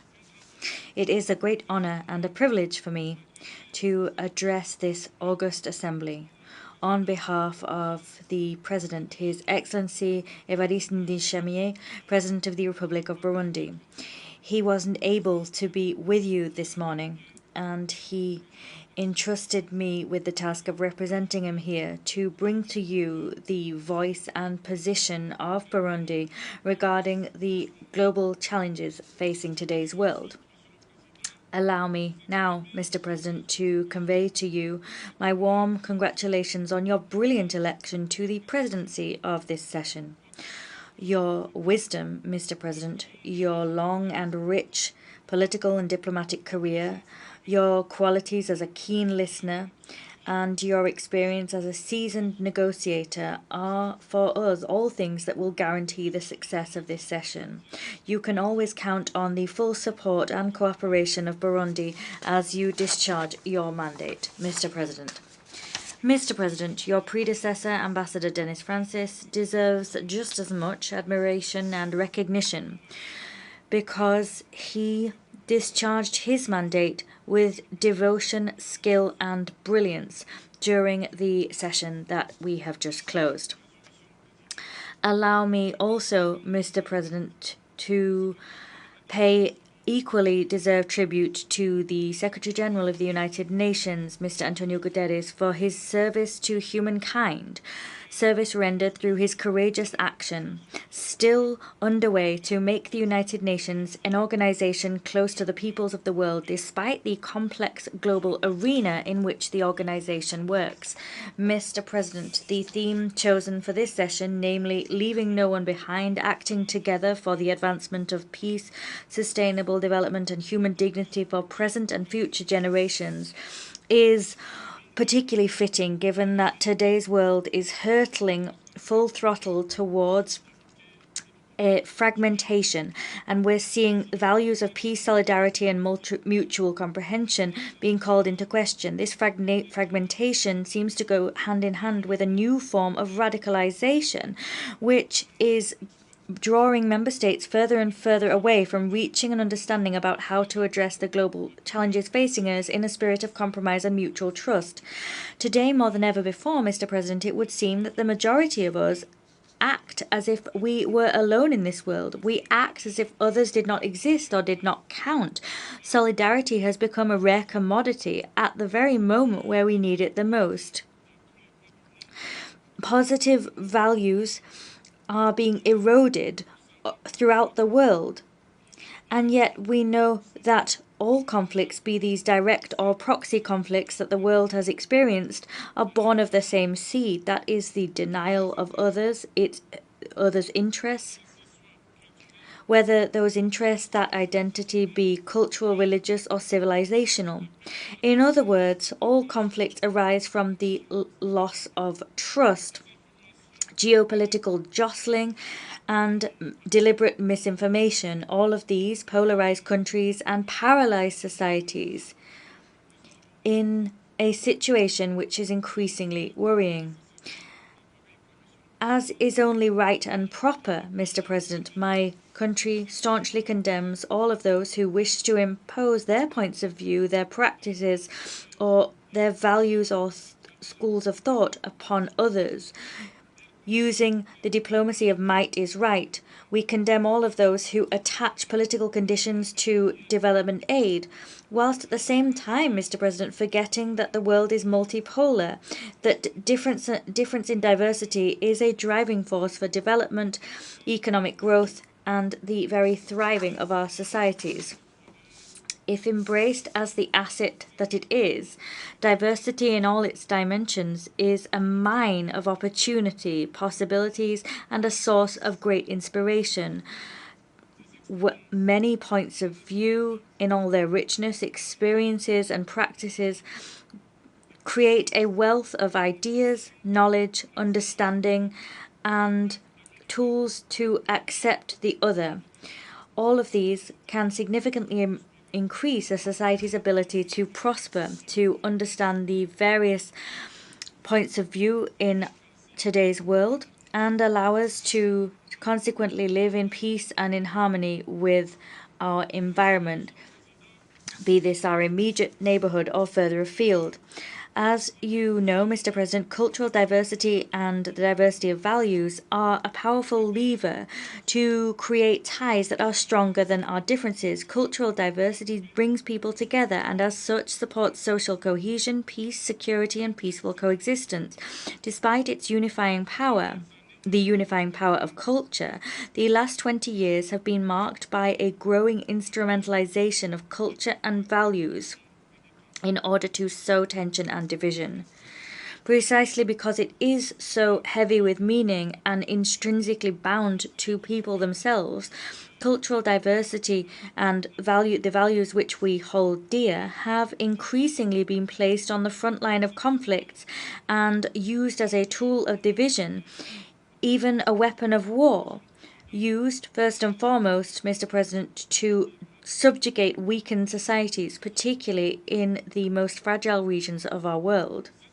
This narcissistic exploitation of culture and values has contributed to extending crises and conflicts, but it's also led to human rights being eroded, namely economic, social, and cultural rights. Today, more than ever before, narrowing the divide between cultures, values, and civilizations is urgent and necessary in order to establish peace, stability, solidarity, and allow inclusive development which leaves no one behind. Mr. President, the world that we live in today needs now more than ever before a consensus-based approach to major challenges such as the conflicts which continue to rage, natural disasters, climate change which is worsening, poverty and inequality which are omnipresent, mistrust and discord which are dividing the world. Our spirit of compromise is fading, international solidarity is losing momentum, and of course there are the Sustainable Development Goals which are very far indeed from being achieved. In terms of its role in building a better future and a global order based on the rule of law, a peaceful, equitable, prosperous and solidarity-based world, Burundi, my country, continues to pursue its ambition of building relations of friendship and cooperation based on the principle of sovereign equality and the principle of mutual trust. Our goal is to make Burundi a country that is a friend of all and an enemy of no one. Mr. President, Burundi is a true advocate of multilateralism, a multilateralism in which all countries, whatever their size, level of development, have a role to play in addressing the challenges of our time. You yourself, Mr. President, and our Secretary General already said as much, quite rightly indeed. In this regard, Burundi opposes unilateral measures imposed by certain stakeholders. These measures can unravel and destroy social fabric in the countries and societies targeted. Turning now to the implementation of UN Agenda 2030, Mr. President, if nothing is done to reverse current trends, we are slowly heading towards a situation where we fail to uphold the promise that we made to humankind in 2015 in this very same hall. We stand only 6 years from our deadline. The Secretary General's report on the SDGs and their achievement clearly demonstrates that only 17 to 18% of the SDGs are on track to be achieved. Almost half have seen only scant or moderate progress. More than a third have seen no progress at all, or progress has even been undone. In the face of such an alarming situation, we the people have no time to waste. We need to act together and quickly to save future generations who will judge us by our actions or by our inaction as appropriate.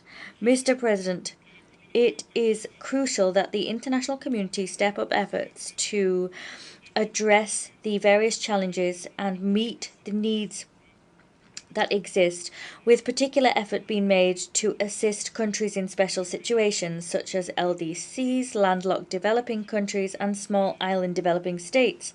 The goal here should be to reverse current trends and leave no one behind, as we collectively agreed to do in 2015 through the UN Agenda 2030. Mr. President, nationally, Burundi, like all other nations, is working night and day to significantly improve its people's quality of life. The people of Burundi firmly believe that the only path towards genuine political independence involves economic independence. And to achieve that, Mr. President, the government of Burundi, under the leadership of the President of the Republic, has implemented an ambitious vision, but a feasible one. That vision looks to make Burundi an emerging country in 2040 and a developed country in 2060. The goal sought in the reference document of our President here is to build a nation where its population enjoys full well-being. Our goal is to see a sustained continuation of production and structural changes leading to longer life expectancy and the meeting of fundamental needs. We're also looking through this document to reduce unemployment and poverty in all its forms and manifestations. By 2040, Mr. President, Burundi intends to stand as a country of peace, a country in which everyone lives in decent conditions, where no one dies from preventable diseases.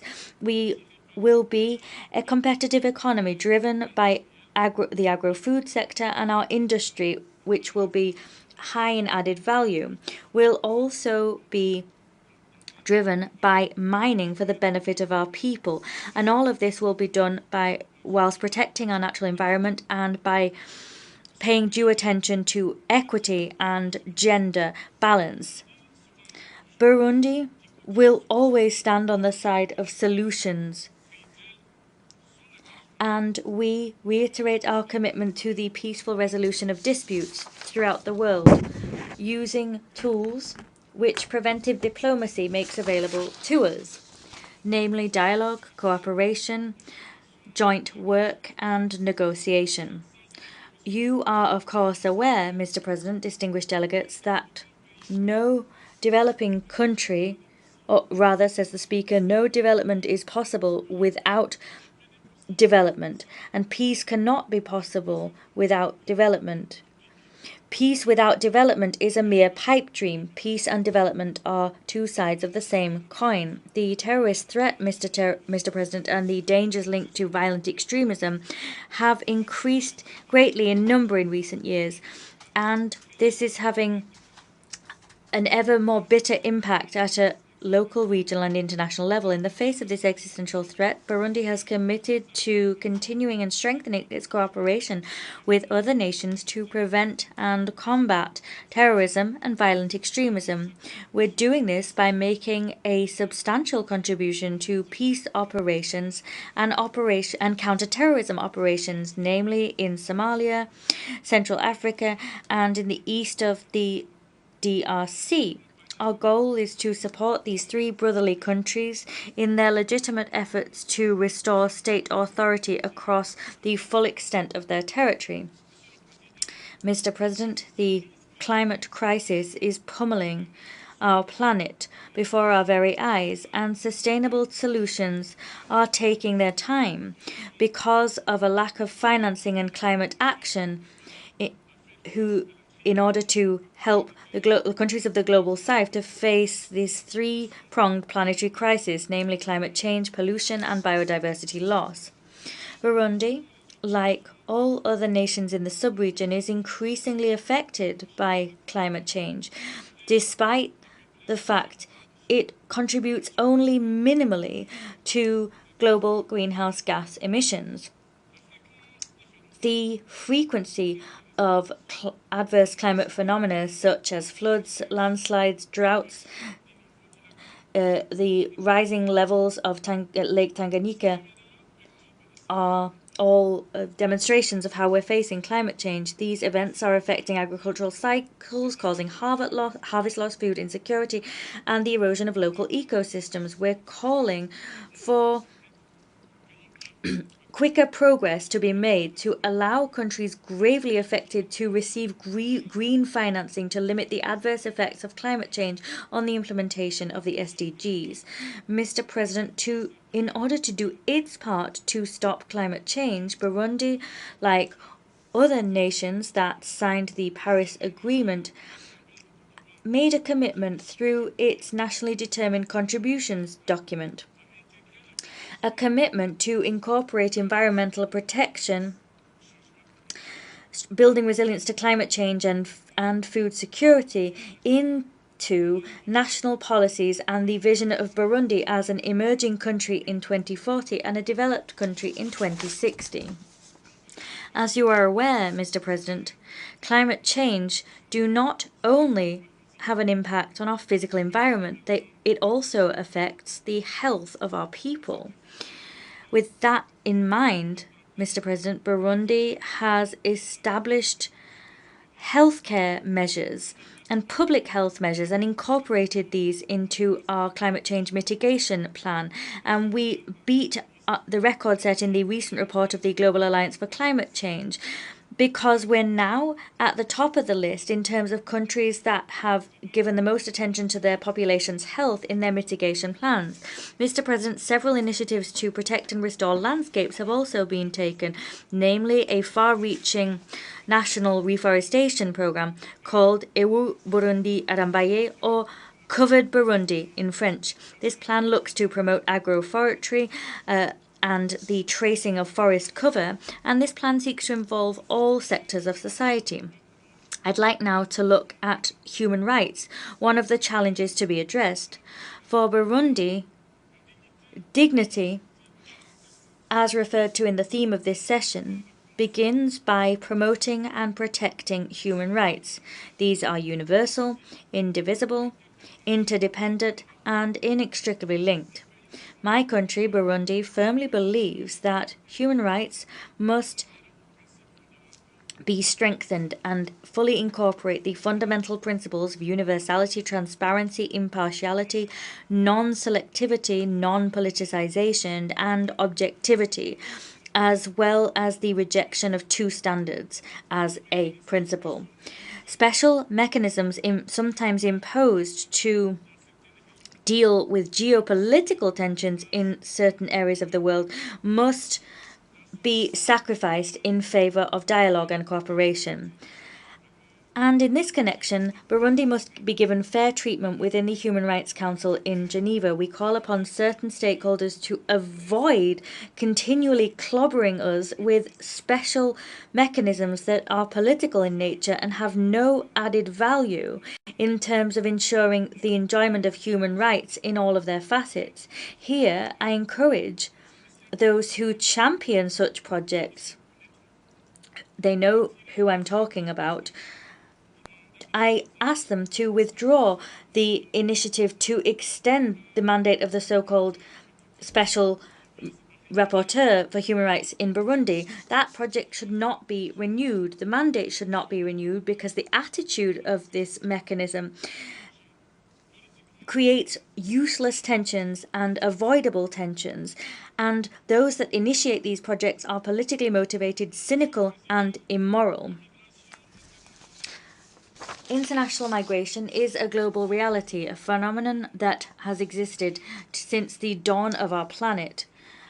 Our country, our communities, migrants and families are affected unpredictably and all in different ways. Burundi recognizes a need for a holistic approach to human mobility. There needs to be strengthened cooperation at a bilateral, regional and global level in order to facilitate safe, orderly and regular migration.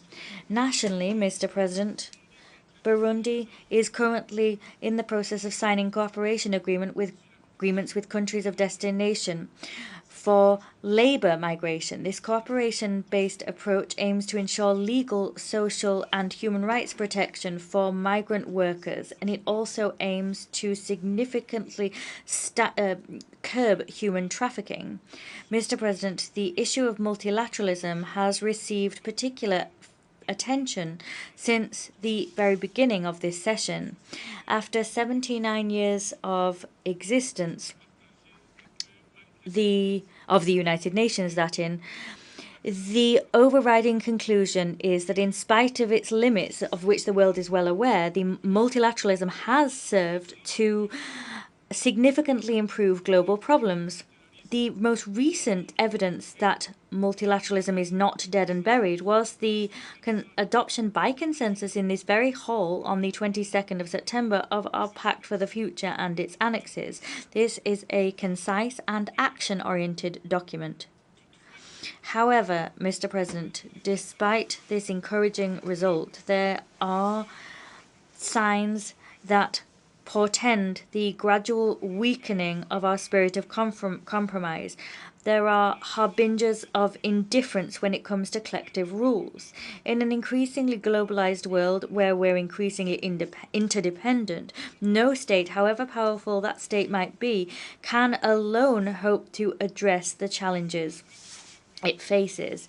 States must strengthen mutual commitment, must adopt a coordinated approach based on fair rules of the game to avoid unilateral actions which, as you are aware, take the form of clear interference in the domestic affairs of other countries in clear violation of the principles and values of the UN Charter. Mr. President, I wish to turn now to Security Council reform. Negotiations on this matter have finally become more flexible. We're seeing movement. Through me, Burundi reaffirms its commitment to the Common African position reflected in the Esselwini Consensus. Mr. President, we will never be able to hammer home enough the following fact. The multilateral system is demonstrating that its capacity is limited to effectively guarantee proper global governance.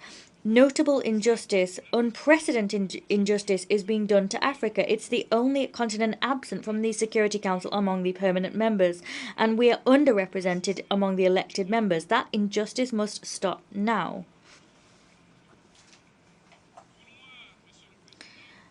The desire to perpetuate the exclusion, Mr. President, of more than 1,200,000,000 inhabitants from the table around which we take our major decisions is quite simply unacceptable. Mr. President, universal, equitable, and affordable access to information as well as to information infrastructure is also one of the major challenges of our age. The Internet can be a tool to bring peoples and spaces together, and that's why it was designed. However, the spider web, as we seem to call it, prioritizes rich countries, whilst at the same time developing countries have low levels of internet connectivity. This is particularly true in Africa. Today in our world, our trade and our exchanges are becoming increasingly digital, Mr. President, and as such it's vital that all countries have access to internet, including AI, that is revolutionizing our world. There is a growing gaping gap between the countries of the global north and the global south, and that's meaning that many people in the global south are losing out on social, scientific, and economic opportunities. Leaving no one behind is one of the pillars of the UN actions. And so, as a matter of absolute urgency, this digital gap must be closed in the interests of current and future generations. Mr. President, I would be remiss if I did not inform this august assembly and that our country is committed to implementing the theme of our assembly, that is unity and diversity, to bring communities to a state of peace, sustainable development, and ensuring that everyone can enjoy human dignity. That is our commitment. I thank you.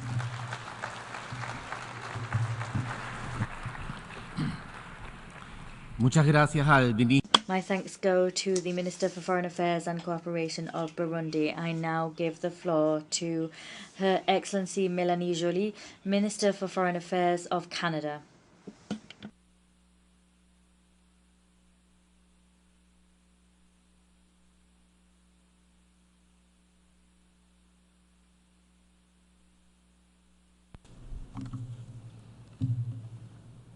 Monsieur le Vice-Président.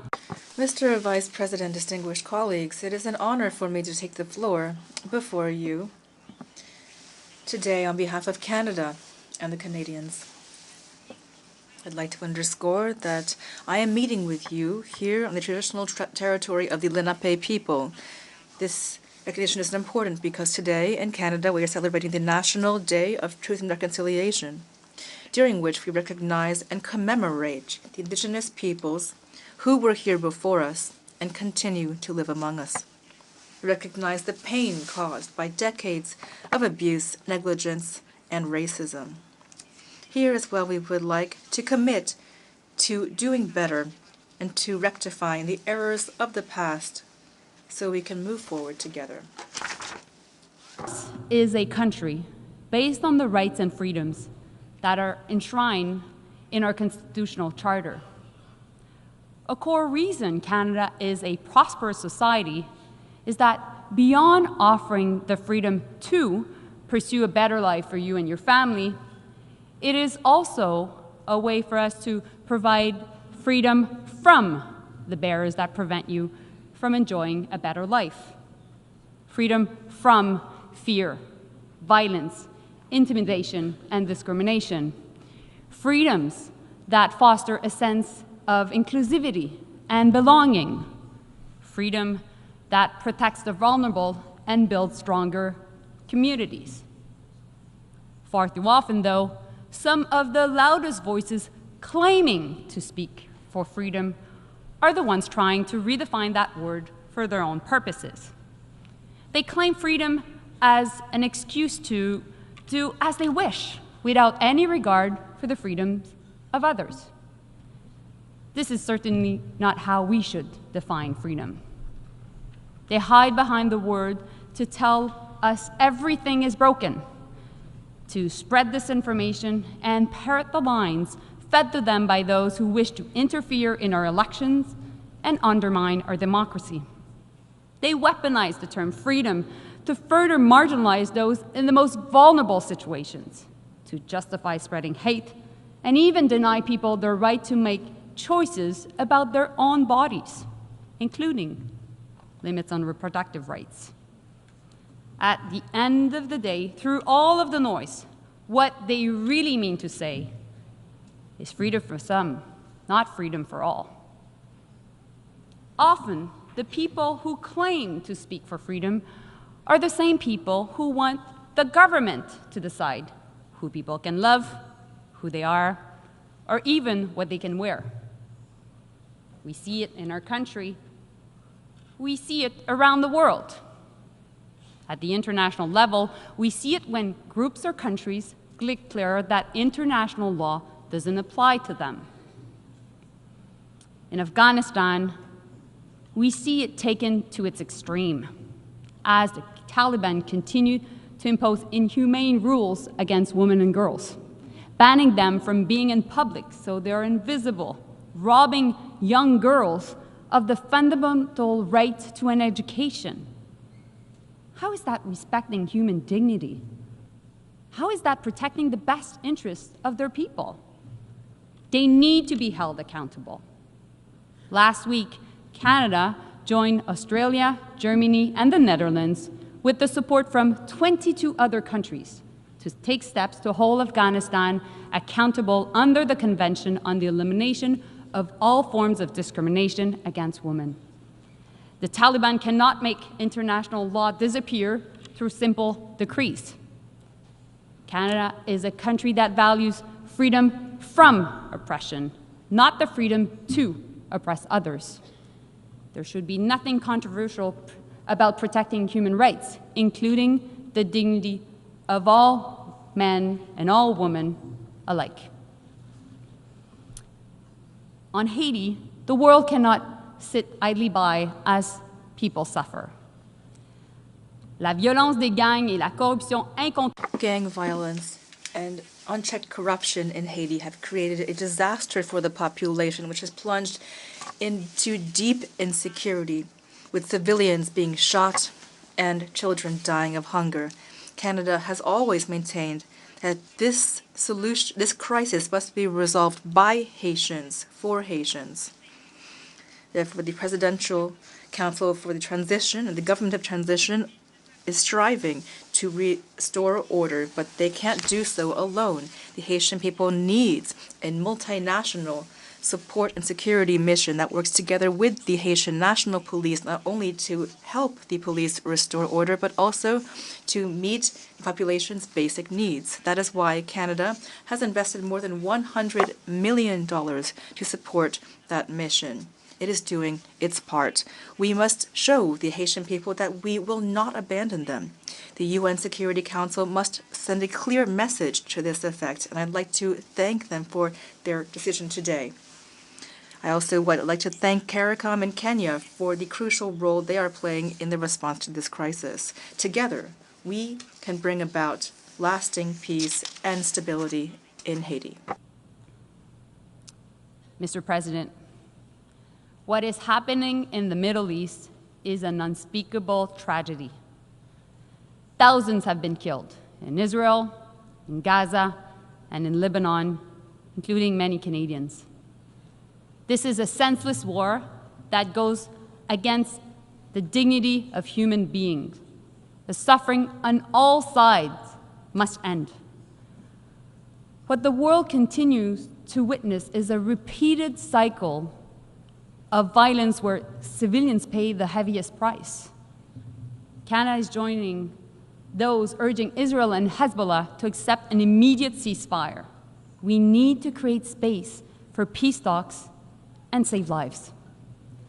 There cannot be war in Lebanon, full stop. UN Security Council resolutions must be respected. Families in southern Lebanon and families in northern Israel must be able to safely return to their homes.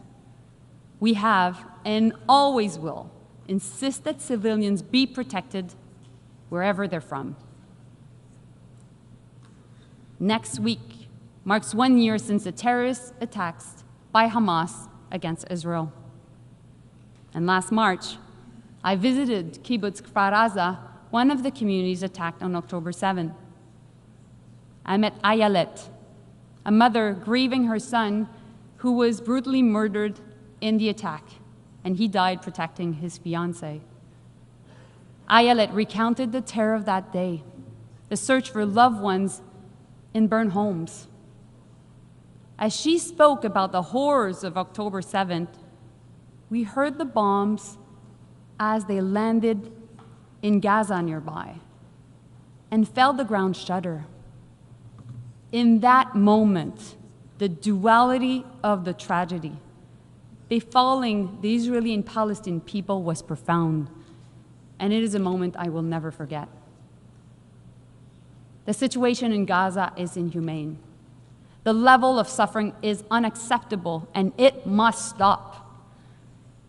Innocent Palestinians, women and children cannot pay the price of defeating Hamas. It must end. And a ceasefire is needed immediately. Hostages must be released. This requires both sides making real efforts. Mr. President, for a lasting peace, Canada has long advocated for a two-state solution. We believe both Israelis and Palestinians have the right to exist. We all know a negotiated agreement is the best chance for Israelis and Palestinians to live side by side in peace and security. Unfortunately, Hamas, a terrorist organization, continues to operate in Gaza, refuses to release hostages, and refuses to lay down its weapons.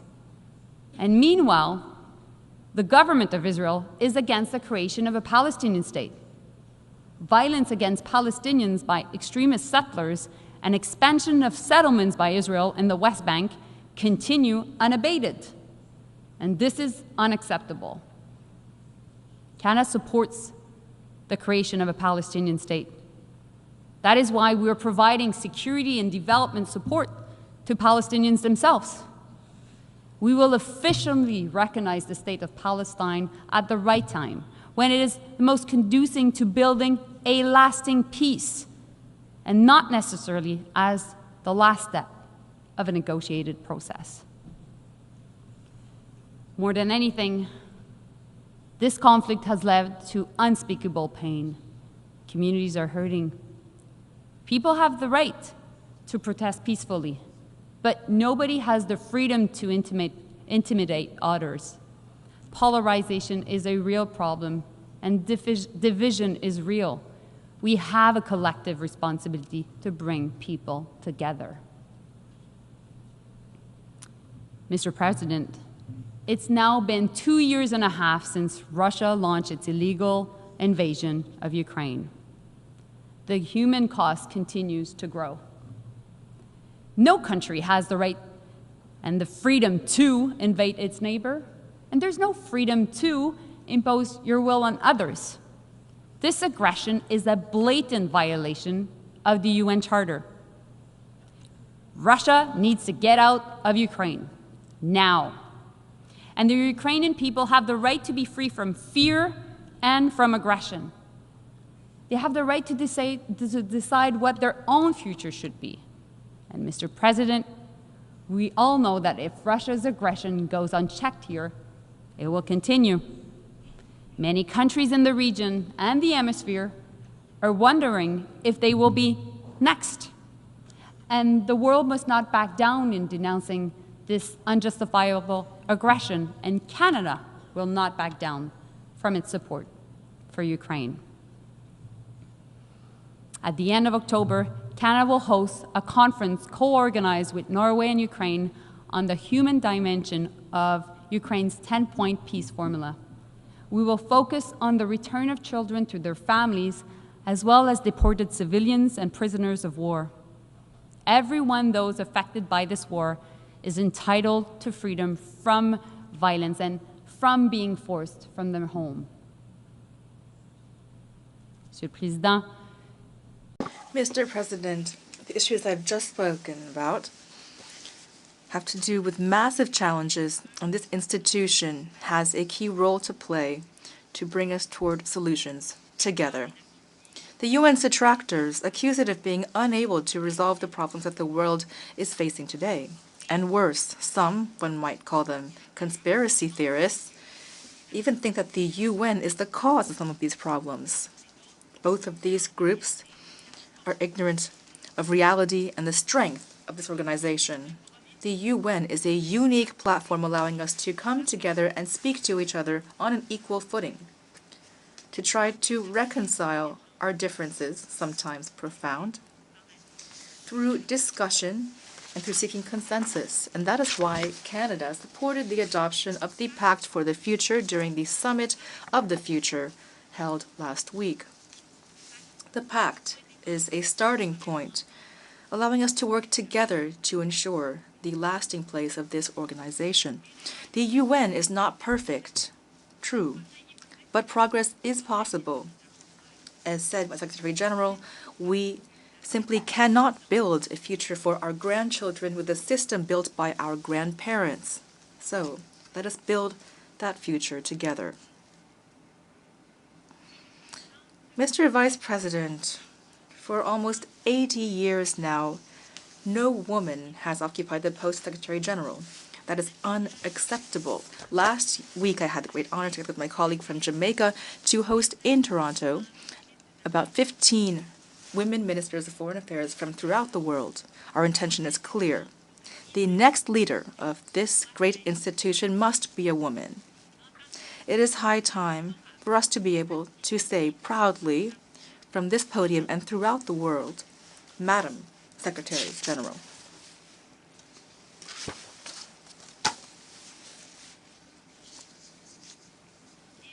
And I will say the same thing for the post of President of the General Assembly. Mr. Vice President, with all due respect, which you inspire in me as well as the President, I hope that next year the delegates will be speaking to a Madam President, and I think that many of us here today share that desire.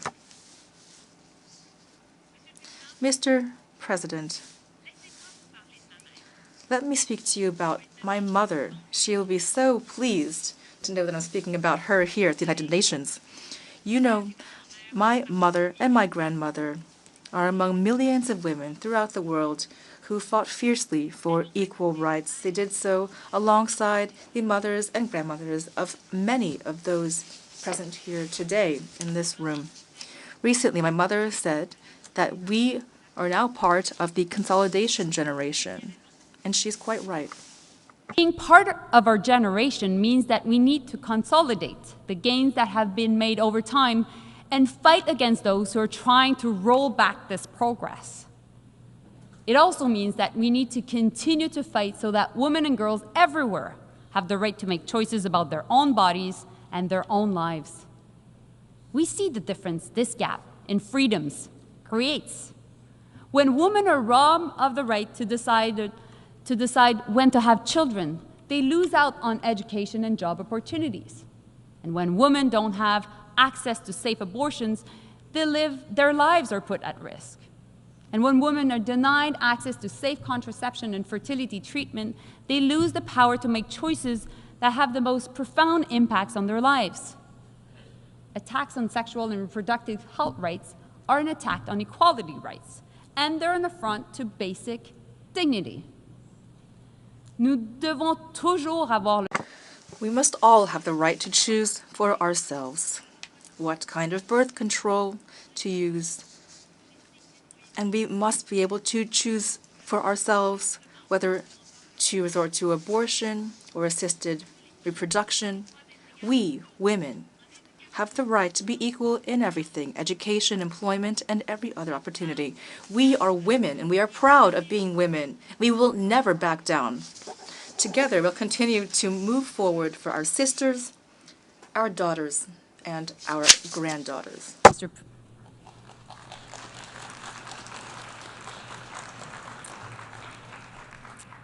Mr. President, 2 years ago, I stood here and said countries around the world were faced with a choice. And we still have that choice today. We can choose a world where rules can be broken by the powerful, bringing us back to darker times of tension and conflicts.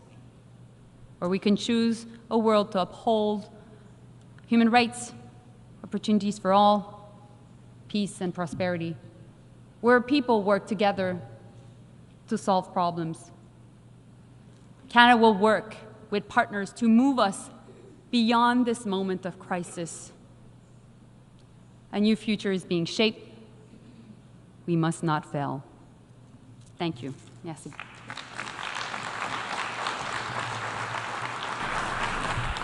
Muchas gracias. Thank you very much. My thanks go to the Minister for Foreign Affairs of Canada. I now give the floor to His Excellency Charles Fleming, Minister of State of Ireland. Sean Fleming, you have the floor.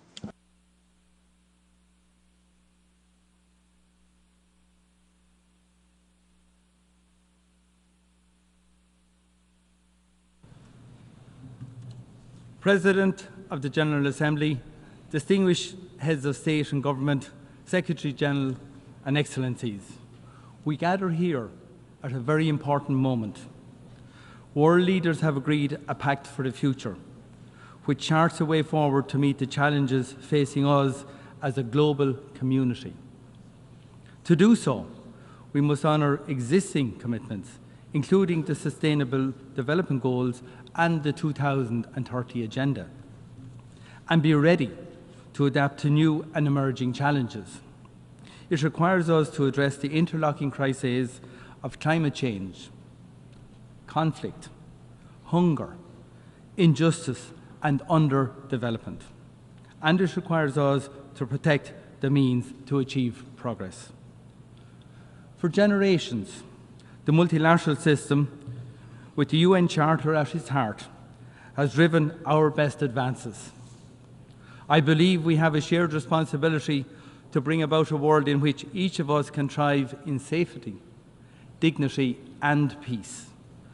We are accountable to those who will follow us, and accountable to each other to uphold the UN Charter, to stand up for international law, to ensure the peaceful settlement of disputes, to defend the universal and indivisible nature of human rights, and to pass on to the next generation a functioning multilateral system.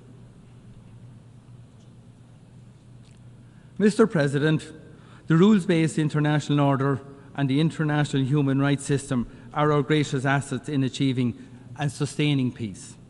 Human rights provide a common binding framework.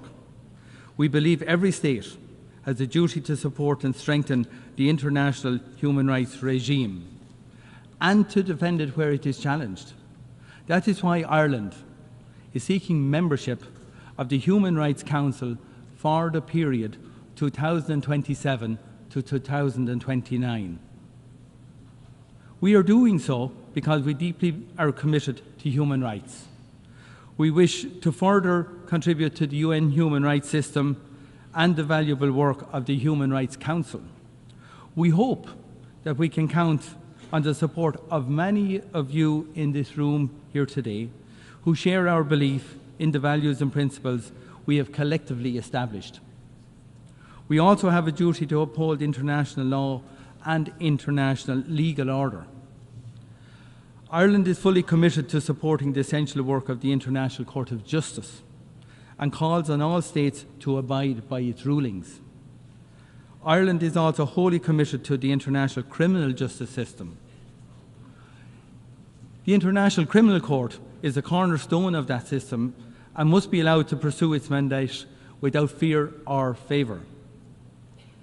We strongly condemn all attempts to intimidate or threaten the ICC, its officials, or those cooperating with the court.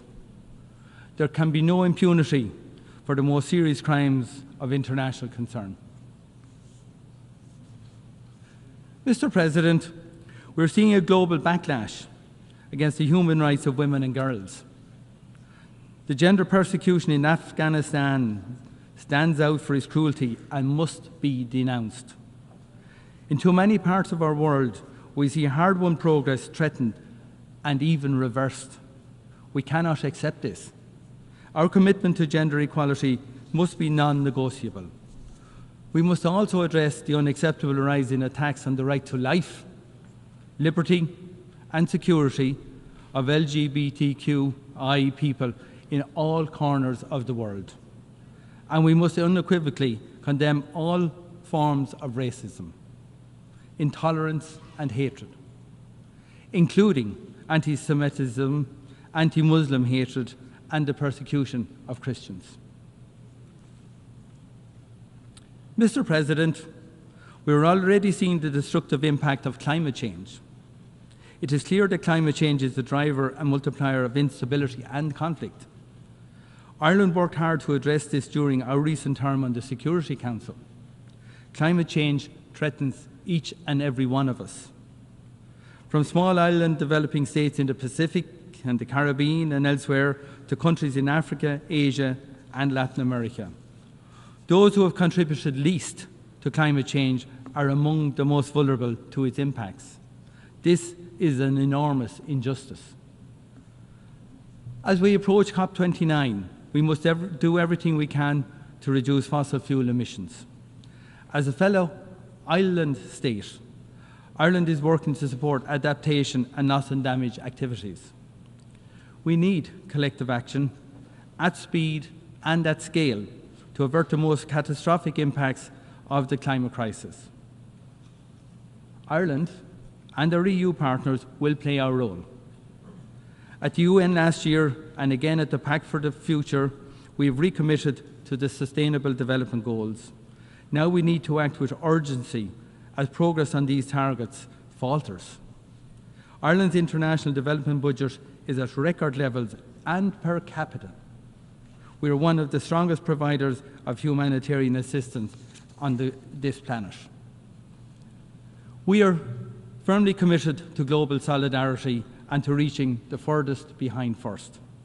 We will maintain our focus on action to end hunger and malnutrition, and especially the needless global scandal of child wasting and stunting. We will remain champions of gender equality and the empowerment of women and girls. Mr. President, we face the very real prospect of a regional war in the Middle East. I am deeply concerned at the spiralling violence and the situation in Lebanon. Hezbollah has long been a malign actor in the Lebanon and in the region. We have consistently condemned its attacks. But massive and ongoing Israeli airstrikes on densely populated areas are causing indiscriminate death of civilians and destruction on a vast scale. Hundreds of thousands have been forced to flee. A ground war would be truly catastrophic.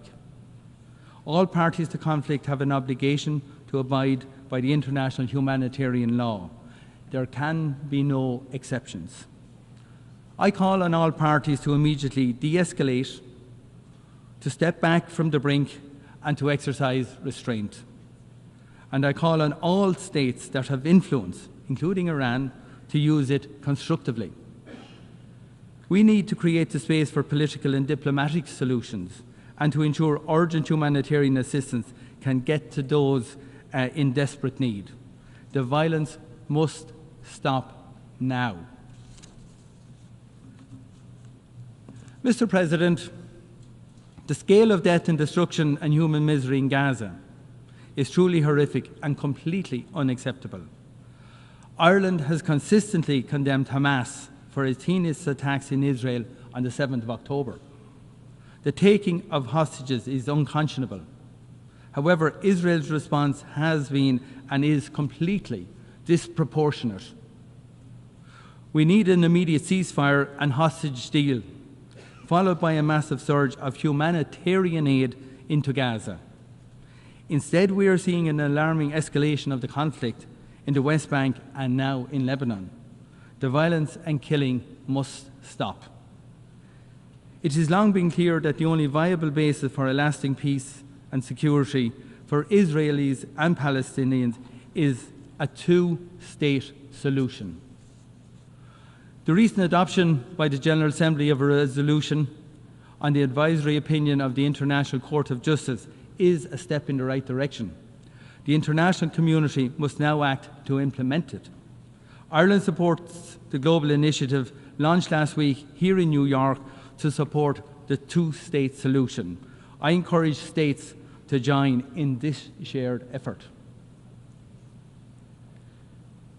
Mr. President, Russia's unjustifiable war of aggression against Ukraine represents a severe threat to the global multilateral system. A challenge to the norm that borders cannot be changed by force should concern us all very deeply. We should all be deeply concerned by defiance of the UN Charter by a permanent member of the Security Council. Undermining the rules-based order on which each of us of our security depends should concern us all. The transfer of ballistic missiles by Iran to North Korea to Russia for use in Ukraine is totally unacceptable. These transfers are unlawful and threaten international peace and security, and they must stop. This is not just a European security concern. This is a war with global impacts on food security and on energy and commodity prices.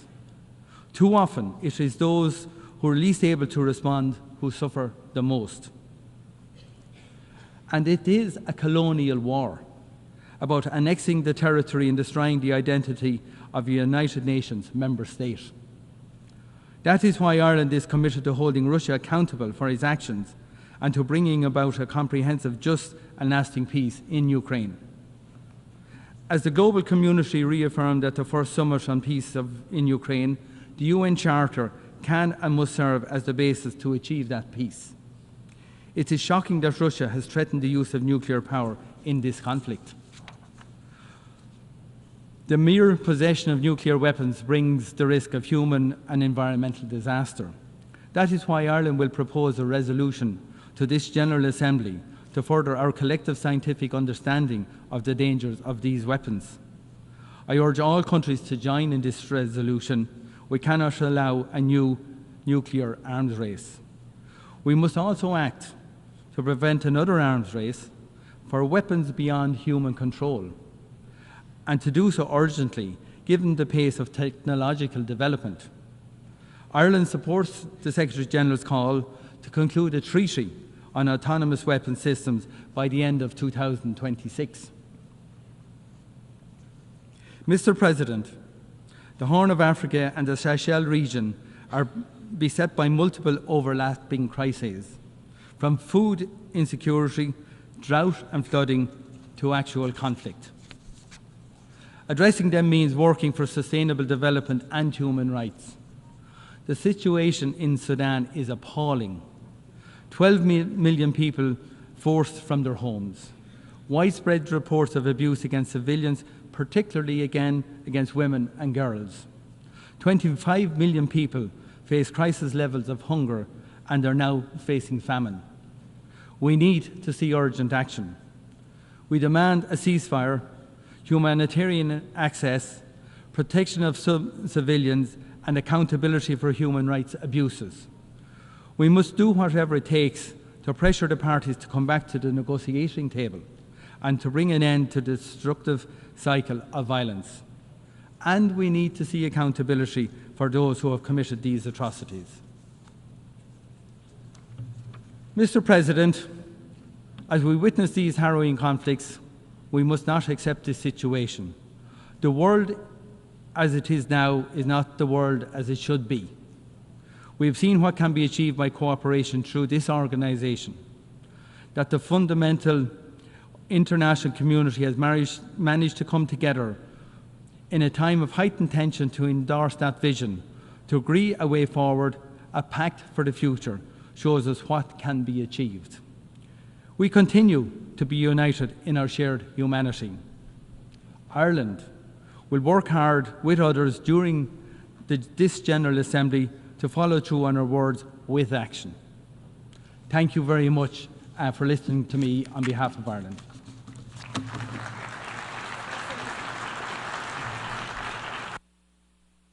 Muchas gracias al ministro.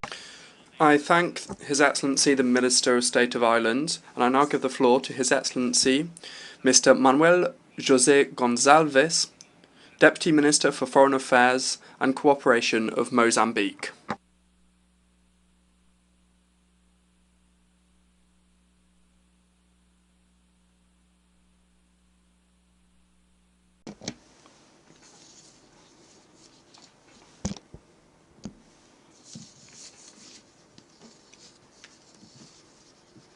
Mr. President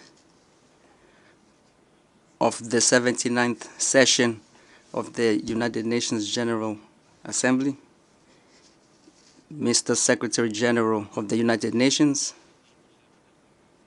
distinguished heads of delegations, excellencies, ladies and gentlemen. It is with great honor that I address this august assembly and convey to your excellencies and all participants in this session a special greeting from His Excellency Felipe Jacinto Nyusi, President of the Republic of Mozambique.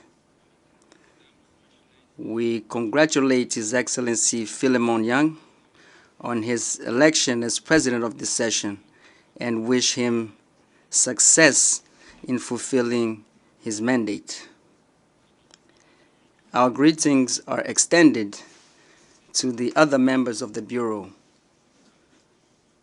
We assure you of our full support in carrying out your duties.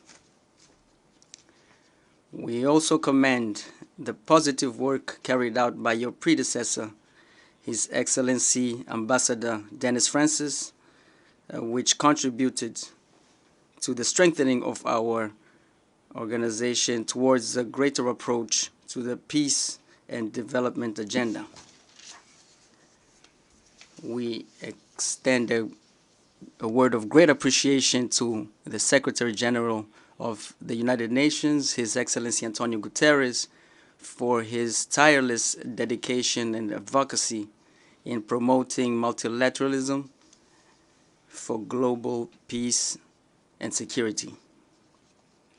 Mr. President, the current session of the General Assembly constitutes a sovereign opportunity to reinforce multilateralism, our collective action to consolidate international peace and security and global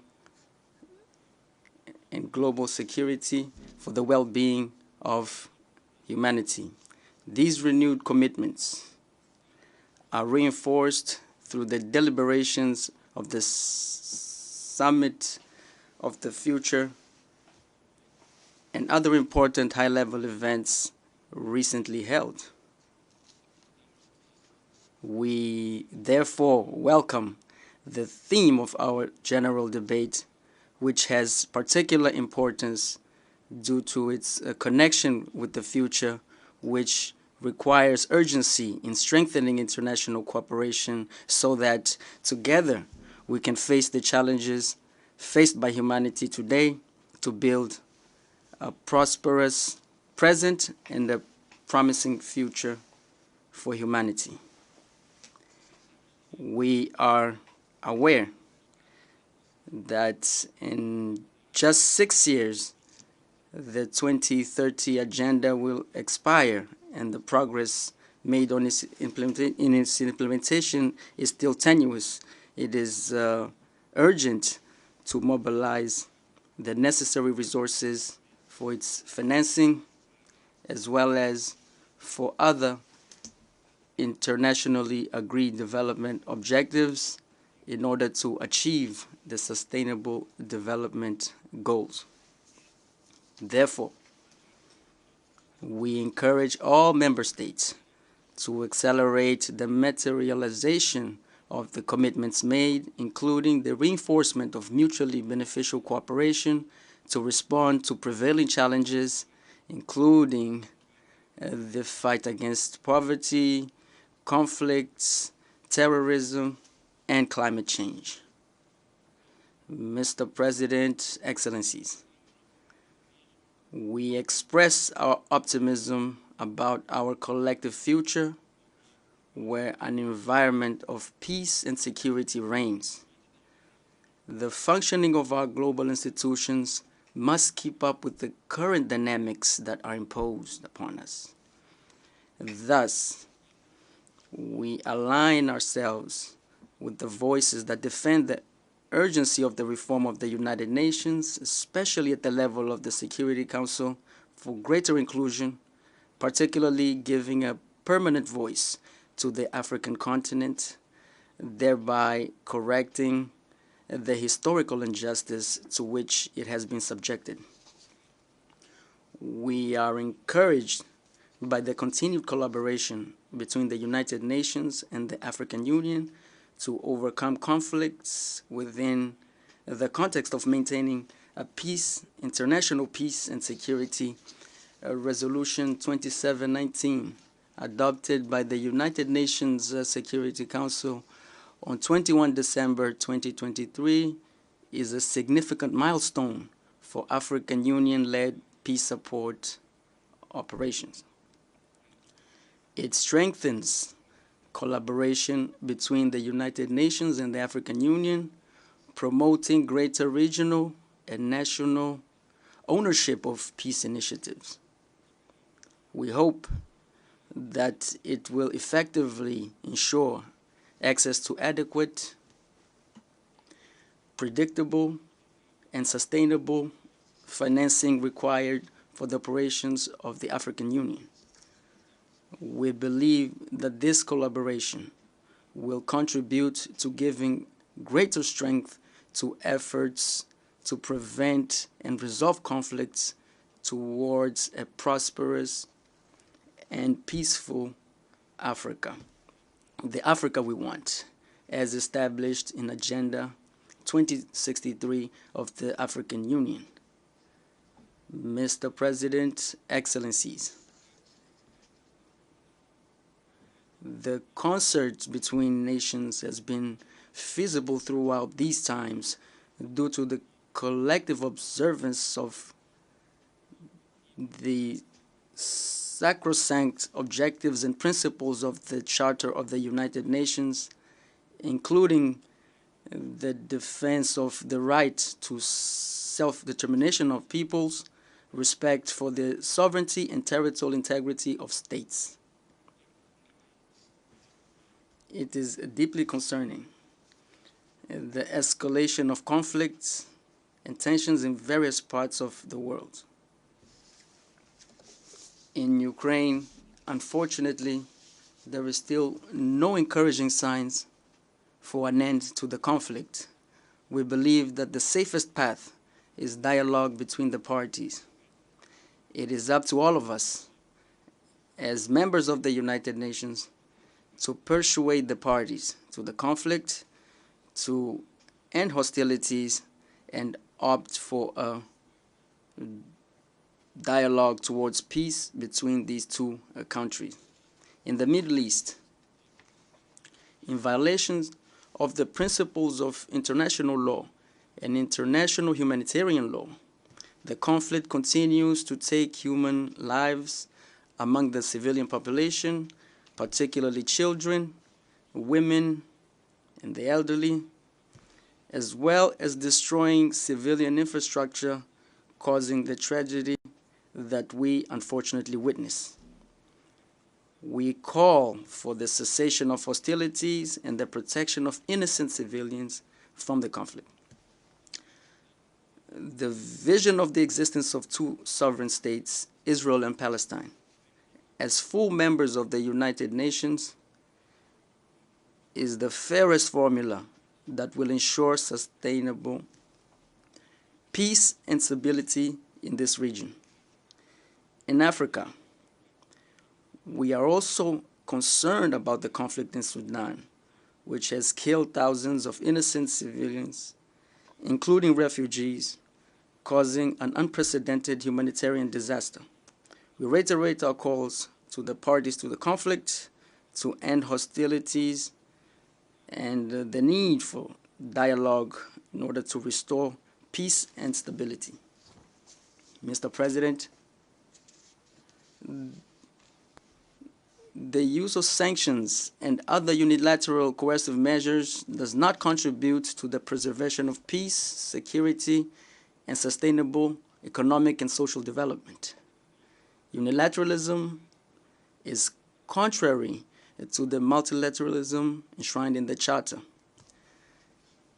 In this context, we reiterate our firm call for the total lifting of unilateral coercive measures imposed on Zimbabwe and Cuba, as they have significant negative impacts on the populations of these countries, harming their rights and well-being, so as to allow for more fair and equitable development. Mr. President, Excellencies, in January 2023, Mozambique assumed the biannual 2023-2024 term as a non-permanent member of the United Nations Security Council. With 3 months remaining until its end, we would like to reiterate the honor and privilege we have had in serving in that United Nations body responsible for maintaining international peace and security. In the last 2 years, Mozambique has made its direct contribution to peace and security in the world, collaborating in addressing all topics on the Security Council's agenda, amongst which we would like to highlight peace and security in Africa, combating terrorism, women, peace and security, and the nexus between climate, peace, and security. We presided over the body in March 2023 and in May 2024. We are leading the ad hoc working group for preventing and resolution of conflicts in Africa. We will soon end our mandate. We reaffirm our commitment to continue collaborating with a view to pursuing the goals that guide the United Nations Security Council to strengthen international peace and security. We therefore thank all member states for the support provided to Mozambique during its mandate and reaffirm our commitment to multilateralism and the principles and objectives set out in the United Nations Charter, which have guided our mandate since the beginning. Mr. President, Excellencies, in Mozambique, we continue to consolidate our young democracy and citizenship, strengthening dialogue and seeking consensus in the various fora of participatory representation. In this spirit, the 7th presidential and legislative elections and for the provincial assemblies will take place on the 9th of October. In the fight against terrorism in the province of Cabo Delgado, our vigorous action against this phenomenon has resulted in progress with the support of SADC and Rwanda and international cooperation partners, despite the prevailing challenges. In this regard, we would like to reiterate our appreciation and gratitude to all bilateral and multilateral partners who have spared no effort in supporting us in the fight against terrorism and for the restoration of peace and tranquility to the victim populations and for the reconstruction of economic and social infrastructures in areas affected by terrorist actions. Furthermore, our country has faced multiple and complex challenges that include exposure to risks associated with climate change, such as cyclical cyclones, droughts, and floods. These phenomena cause, on average, economic losses of around 1.1% of GDP per year. Mr. President, Excellencies, finally, we reiterate the commitment of the government of the Republic of Mozambique to international peace and security, which are essential factors for the well-being of humanity and a prosperous world. I thank you very much. Muchas gracias al viceministro. I thank the Deputy Minister for Foreign Affairs and Cooperation of Mozambique. And I now give the floor to His Excellency Sheikh Shakbout Nayan Al Nayan, Minister of State for the Minister of Foreign Affairs of the United Arab Emirates.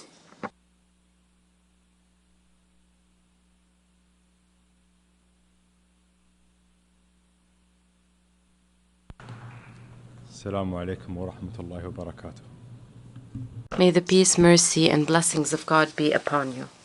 Mr. President, at the outset, I would like to thank His Excellency Dennis Francis for his outstanding leadership of the previous session. I also congratulate His Excellency Philemon Yang on assuming the presidency of the 79th session of the General Assembly, and I wish him success in this endeavor. From the podium of this General Assembly, a place that has always embraced our ambitions and agonies, we call upon all of you to join hands and work together to create a better world for our sons and daughters and for future generations. A better world in which they can enjoy a decent, prosperous, and stable life. A world in which all political, diplomatic, and economic capabilities and the latest technological and scientific advancements are harnessed to preserve life in all its forms.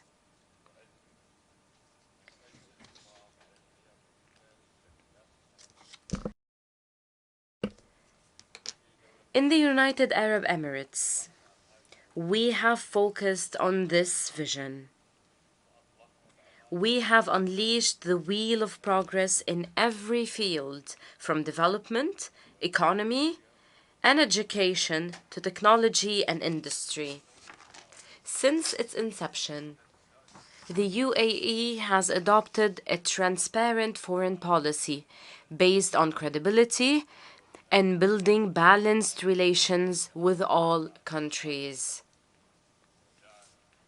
This includes supporting regional and international efforts aimed at achieving stability and reducing escalations, encouraging dialogue and building bridges, as well as resolving crises instead of merely managing them.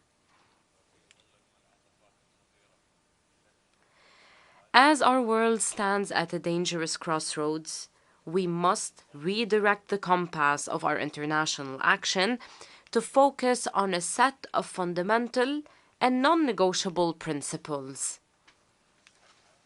Most importantly, we must stand united in the face of contentious issues, support all peoples without applying double standards, ensure the protection of civilians, uphold the rule of law, as well as commit to human rights and respect the principles of good neighborliness.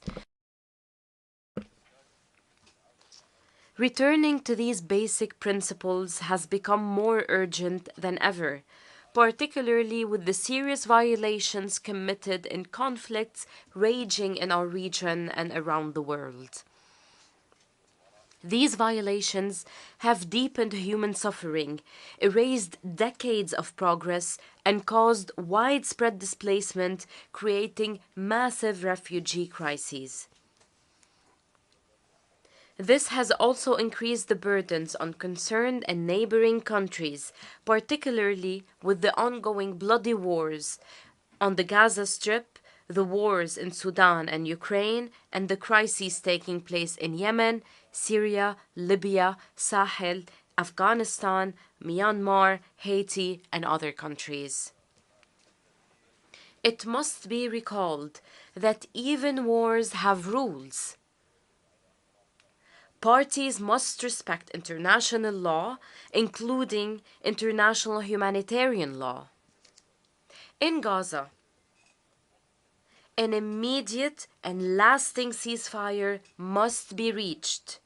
Rapid, full, and unimpeded access of humanitarian assistance at large scale must be allowed, and the hostages and detainees must be released. The relevant Security Council resolutions must also be implemented. We must act wisely in response to the rapid developments threatening our region. It is evident that what we have warned about is now unfolding beyond our control. We regret to see the war spread to Lebanon, at a time when we were hoping for an announcement about reaching a deal to end the war on Gaza. It is unacceptable to ignore the decisions and advisory opinions issued by the highest judicial body of the United Nations, namely the International Court of Justice. This includes the provisional measures issued by the court regarding the war on Gaza. In this context, we call for maintaining the security and safety of people. We must safeguard regional and international stability, including the security of international navigation, trade routes, and energy supplies. This is especially crucial in light of continued attempts by terrorist and extremist groups to exploit people's suffering for their own political goals. In the Sudan, the warring parties must stop the fighting immediately and permanently and allow unhindered and sustainable access to humanitarian assistance across borders and conflict lines.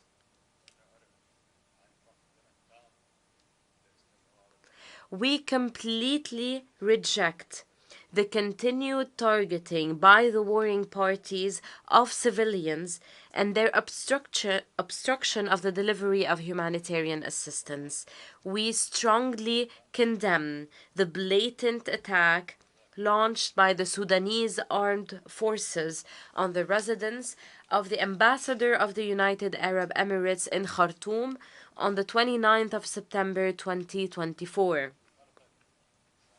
In flagrant violation of the fundamental principle of the inviolability of diplomatic premises and of international conventions and norms, particularly the Vienna Convention on Diplomatic Relations. We call on the warring parties to engage seriously in peace talks. In this regard, we emphasize the importance of building on the positive outcomes achieved in the meetings of the Working Group of the Aligned for Advancing Life-Saving and Peace in Sudan Group, ALPS. We commend all initiatives aimed at finding a comprehensive solution to the crisis. We must all continue working with regional and international partners to alleviate the suffering of the Sudanese people to ensure a safer and more prosperous life for them. In Ukraine, the impacts of the ongoing war have transcended seas and continents. Therefore, it is imperative to find a peaceful solution to end this conflict. which has increased global polarization, created refugee and prisoners crises, and affected global food security. Through our continued engagement with all parties, my country contributed to the release of around 2,000 prisoners of war through mediation efforts between the Russian Federation and Ukraine. We continue to push for dialogue and de-escalation, and we support recovery and reconstruction. As we speak of resolving protracted crises, we must reiterate our full support of Morocco's sovereignty over the Moroccan Sahara region, as well as for the Autonomy Initiative to maintain the territorial integrity of the Kingdom of Morocco. Mr. President, in numerous crises, my country refused to allow the international response to be obstructed by growing global polarization or obstacles imposed by warring parties. To this end, my country has sought to overcome these challenges and has utilized all available means to enable humanitarian work to continue, to help all those in need around the world, in line with our commitment to the legacy of Sheikh Zayed bin Sultan Al Nahyan, the founder of the UAE. Today, His Highness Sheikh Mohammed bin Zayed Al Nahyan, President of the UAE, may God protect him, directed $100 million in urgent relief aid to the brotherly people of Lebanon to support them in facing the current challenges. When the war intensified in the Sudan, pushing millions of people towards a multidimensional humanitarian disaster, the UAE devoted its efforts to supporting the Sudanese people. We recently contributed $100 million to support UN efforts to address the humanitarian repercussions of this war in the Sudan and neighboring countries. In addition, we established 2 field hospitals in Chad to provide medical services to all those in need, including Sudanese refugees. Similarly, we spared no effort in supporting the innocent people besieged in Gaza. To this end, we have sent urgent aid by land, air, and sea, and provided treatment to the sick and injured Palestinians through the field hospital we established in Rafah and the floating hospital in Al Arish. The UAE also continues to help in evacuating the wounded and sick and their families from Gaza, most of whom are children and cancer patients, to receive the necessary treatment in UAE hospitals. We also maintained our support to UNRWA, which plays a vital role in Gaza. We welcome its recent launch of preparatory programs to resume its educational services in the Strip. We applaud the humanitarian workers for all their efforts, who provide a ray of hope in the dark shadow of war.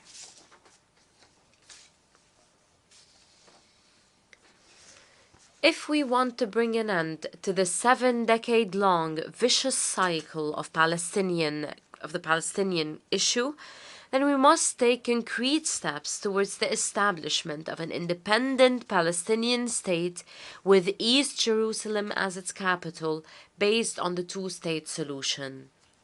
We must also consider the establishment of a temporary international mission in the Gaza Strip upon an official request from the Palestinian government to address the humanitarian crisis, re-establish security and law, and reunite Gaza and the West Bank under a reformed Palestinian Authority. This would enable the Palestinian Authority, after it is reformed, to take firm steps towards reaching a comprehensive and just political solution for the Palestinian issue. My country believes that the state of Palestine, which just a couple of weeks ago took its new seat in this hall like every other nation, has fulfilled the requirements for full membership in this organization. It deserves to be recognized by all states as a fully fledged state under occupation. Mr. President, in parallel with our efforts in these files, my country renews its demand to Iran to end its occupation of the 3 UAE islands, Greater Tomb, Lesser Tomb, and Abu Musa. These islands are an integral part of the UAE. We will continue to urge Iran to respond to our repeated calls to resolve this issue, either through direct negotiations or by resorting to the International Court of Justice. In all other issues, the UAE believes that the best way to resolve crises is through diplomacy. We cannot fight fire with fire. When traditional approaches are no longer effective, it is our duty to renew these approaches to be able to move forward during the darkest moments of our history. Mr. President, building a secure and prosperous future requires renovating the mechanisms of multilateralism to better address the serious challenges surrounding us. Therefore, we must undertake important roles in finding solutions for conflicts and crises, particularly as the current international system has proven ineffective in preventing the most serious crimes or holding its perpetrators accountable. This requires, in the first place, reforming the Security Council through a comprehensive effort that includes all member states of the United Nations. This would allow the Security Council to restore its credibility, fulfill its mandate of maintaining international peace and security, and combat impunity, even in situations where polarization and political considerations prevent the Council from taking action. Developing and poor countries must also be at the center of any international effort. We also must ensure that women and young people are empowered to play their critical and meaningful roles in all aspects of collective action. While we are preoccupied with addressing the current reality, we must not lose sight of the importance of crisis prevention efforts. The deadliest wars in history did not break out overnight. They were a result of extremism, hate speech, and intolerance accumulating over years, if not decades. This requires taking concrete steps to uphold the principles of tolerance and peaceful coexistence and coordinate regional and international efforts to extinguish the sparks of conflict before they even start. Furthermore, collective action is the only way to address the challenges threatening the future of humanity and our planet, including climate change. The outcomes of the 28th session of the United Nations Climate Change Conference, hosted by the UAE, demonstrated what we can achieve when we work together.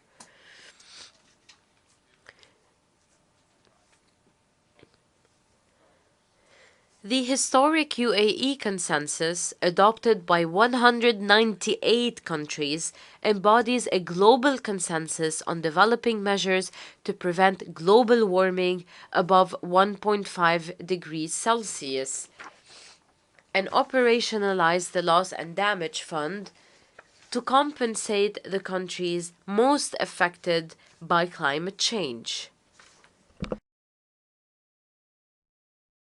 We will continue to cooperate with everyone to support climate action and clean and renewable energy solutions, including through the Troika of the Presidencies of the Conference of the Parties initiative with Azerbaijan and Brazil, to provide a concrete response that contributes to the achievement of the objectives of international climate agreements.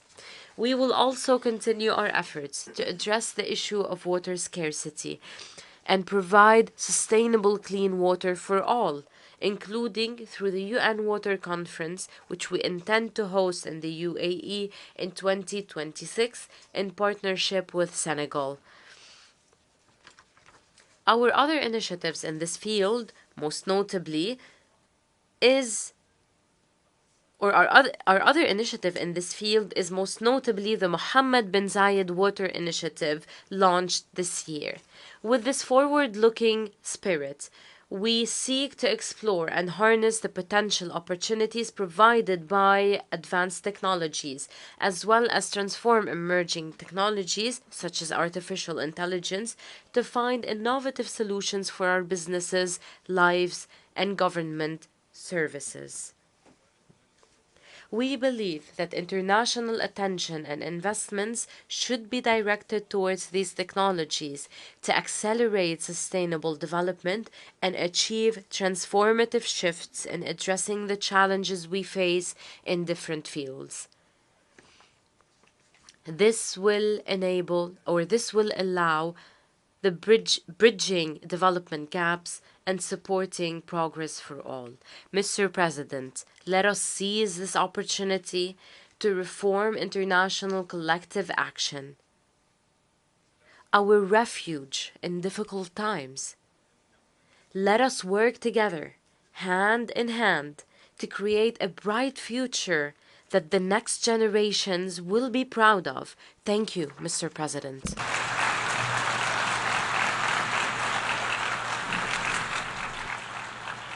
Muchas gracias. I thank the Minister of State for the Ministry of Foreign Affairs of the United Arab Emirates. I now give the floor to His Excellency Peter Mohan Maitre Perez, Head of the Delegation of Sri Lanka.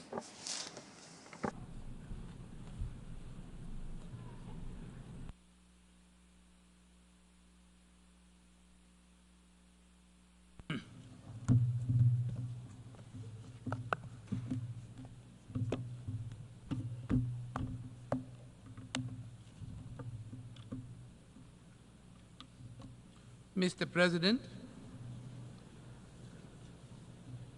Excellencies, distinguished delegates, ladies and gentlemen. Sri Lanka felicitates His Excellency Philomene Yang of Cameroon on his election as the President of the 79th session of the United Nations General Assembly. Mr. President, against the background of global turmoil, setbacks and transformations, the aspirations of this year's Assembly for a better global future resonate with those of the people of Sri Lanka.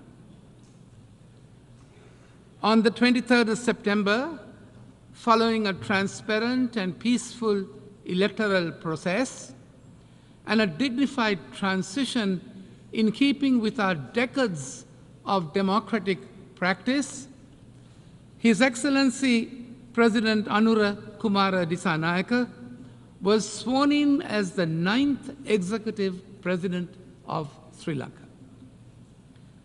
The people of Sri Lanka have vested in him the mandate to realize the people's aspirations for the future and to build a sustainable foundation for future generations. His Excellency President Dissanayake has outlined to the nation his determination to put in place a united Sri Lanka and a transformed ethical political culture. a political culture echoing the wishes of the people. His future trajectory combines nation building based on public trust in governance and in the political system through accountability, integrity, and the elimination of waste and corruption. In the words of His Excellency President Anurakumara Dissanayake, quote, "We are launching a unified Sri Lankan nation that respects diversity, fully ending an era of division based on race, religion, caste, and class." Close quotes. In order to achieve these objectives, the government has recognized that it is crucial to reinforce stability and confidence in the economy and stimulate growth. The government will work within commitments to reach macroeconomic stability through the framework of international financial institutions and in negotiations with sovereign and private external stakeholders. The government is acutely aware of the hardships that have been faced by the people in the process of economic transition. Measures will therefore be put in place to generate greater resources for enhanced public expenditure and welfare to raise the living standards of our people with equity and justice.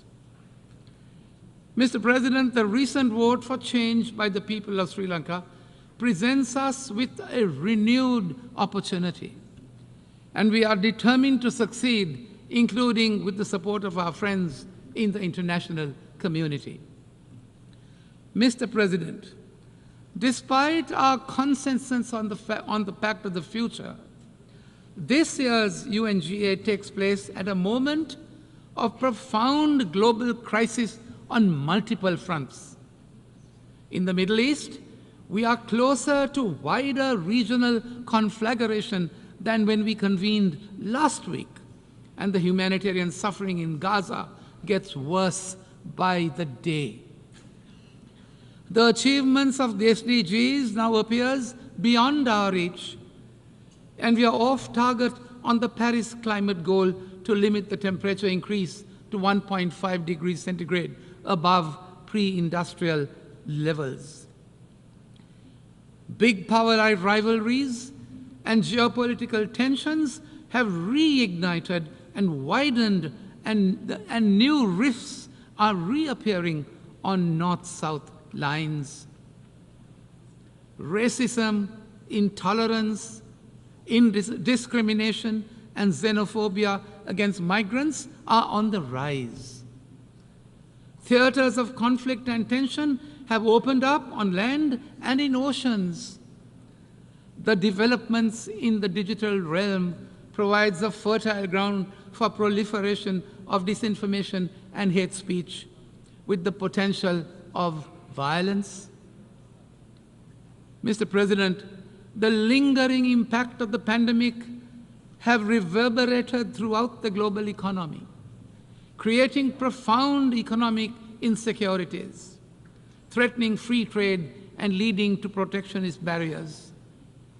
We are spending more on weapons than ever before in the past, and regrettably, the use of nuclear weapons is in mainstream discourse.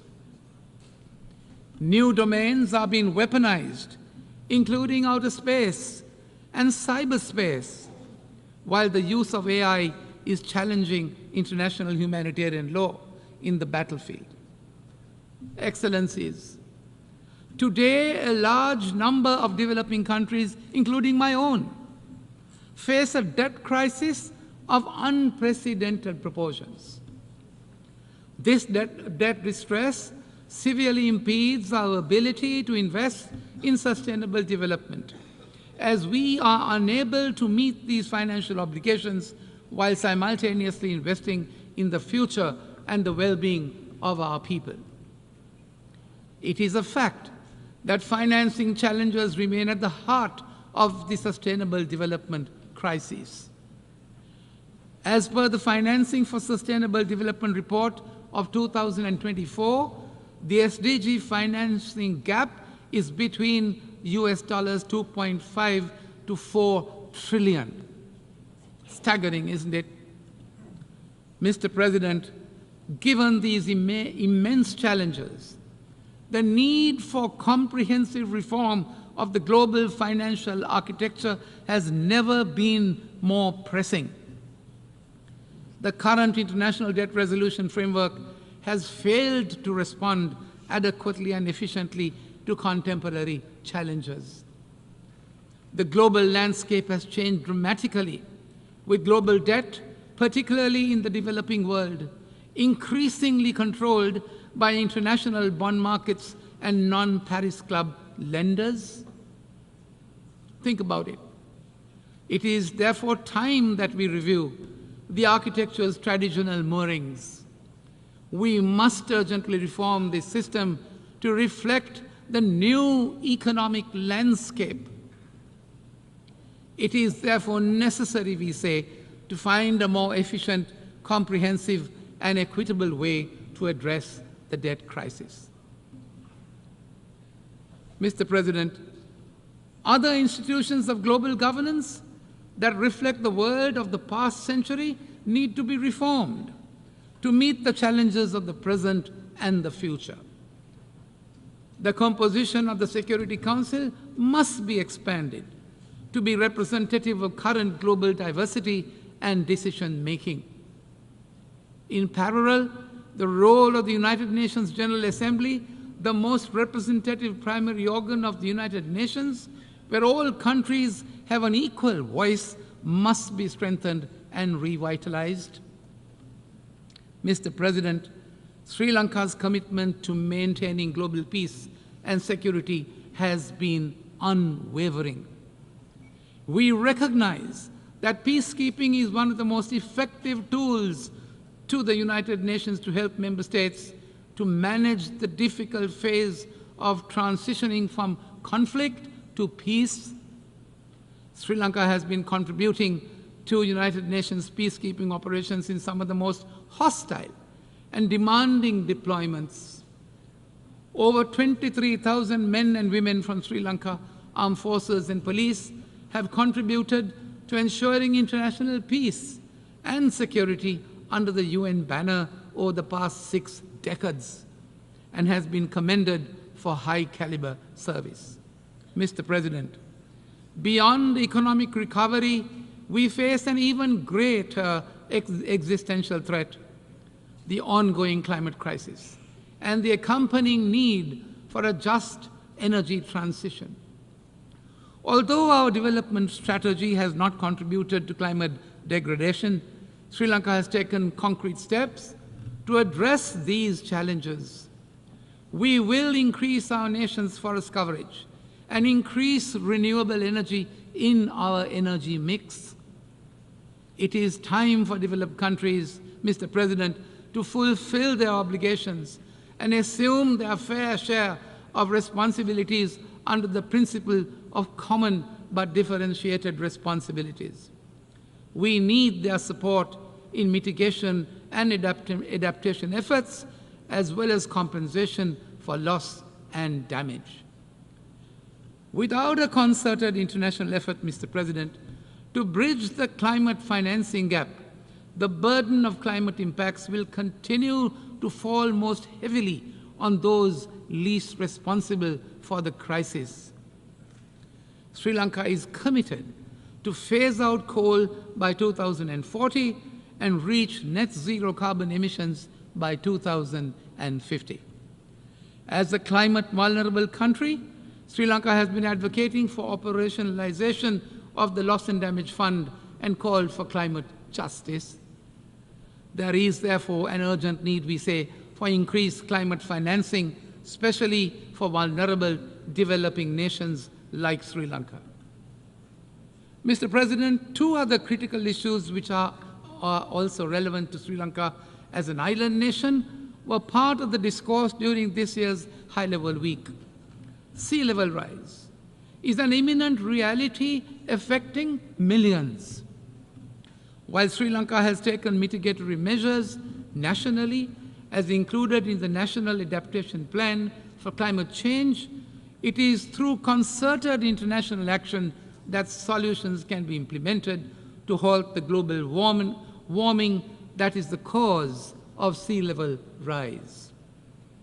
Sri Lanka initiated the UNGA resolution on declaring 1st of March as the World Seagrass Day to bring international attention and awareness on a small but significant aspect of universal importance of combating climate change.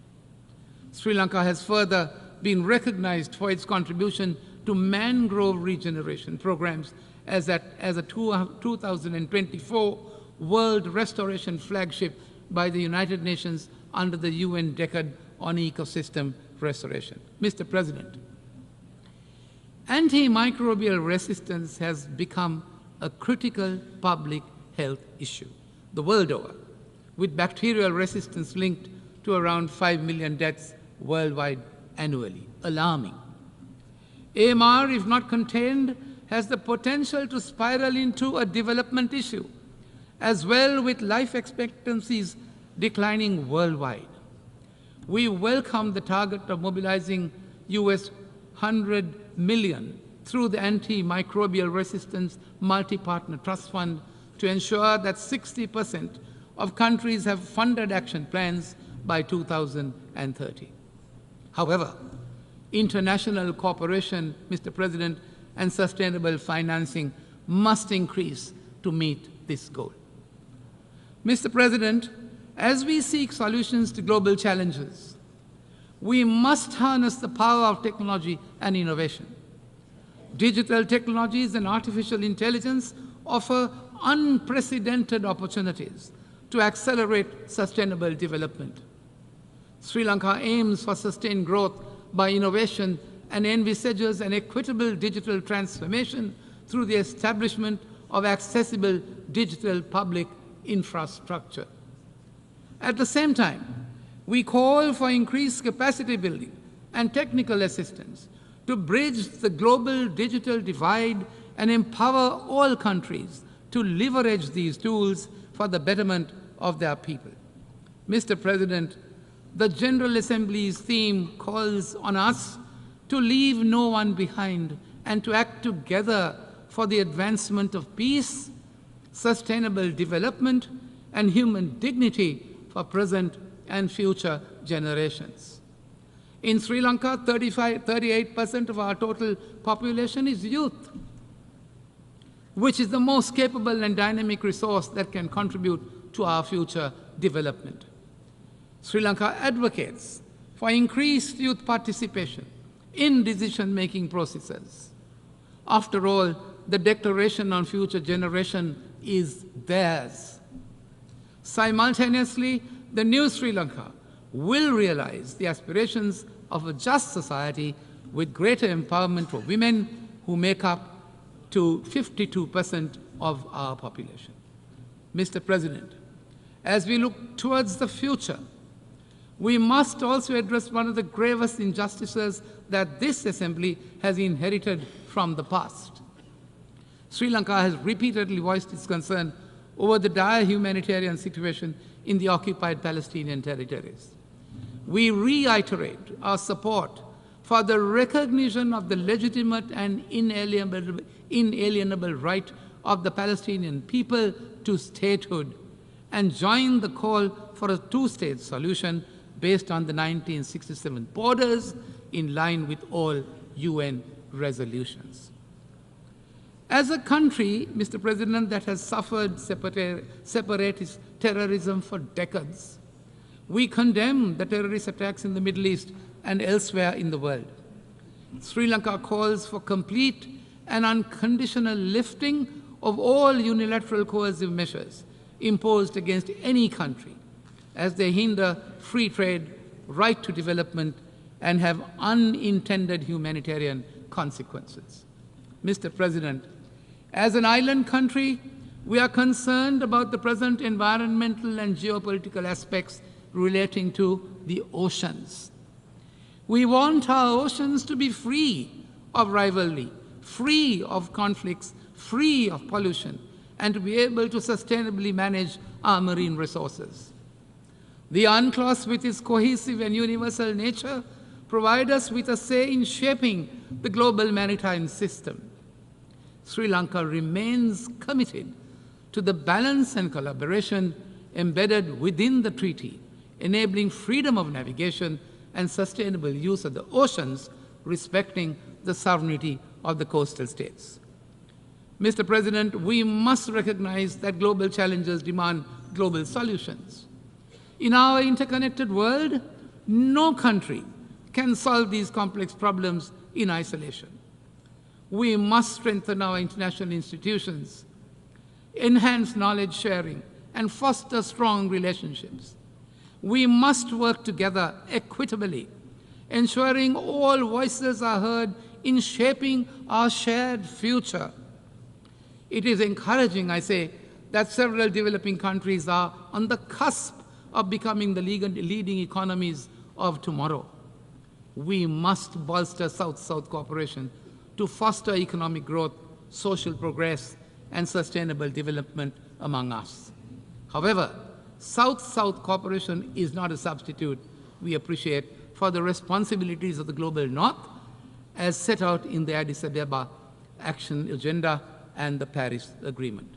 Mr. President, in conclusion, as Sri Lanka embarks on a path of national unity, ethical governance, and economic recovery, and growth with justice and equity under a new leadership, we reiterate our commitment to multilateral cooperation in pursuit of peace, of prosperity, and of sustainability.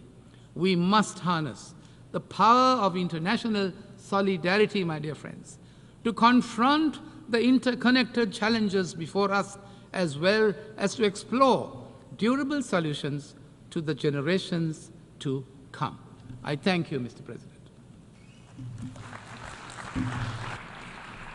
Muchísimas gracias al jefe.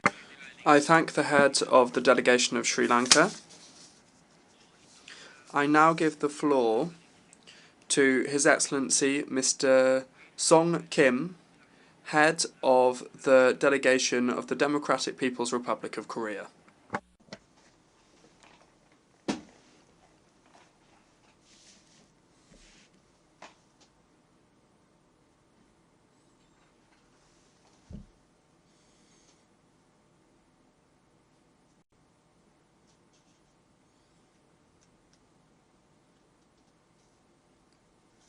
Mr. President, Mr. Secretary General, distinguished representatives, allow me first of all to congratulate you, Mr. Philemon Yang, on your election as President of the 79th session of the UN General Assembly. I am confident that your able stewardship will lead this session to an excellent fruition. Mr. President, the current session of the UNGA is convened at a time when the existence and development of humanity is faced with unprecedented serious crises and challenges. Armed conflicts and bloodshed continue unabated in various parts of the world, with the situation in Gaza still going on for almost a year, taking the lives of the tens of thousands of innocent civilians and creating the most appalling humanitarian crisis since the World War II. To make matters worse, ever-worsening abnormal weather conditions like extreme high temperature, drought, torrential rain, and flood, cause massive human and material losses, coupled with such problems as food and energy crisis, unemployment, and poverty, and social inequality.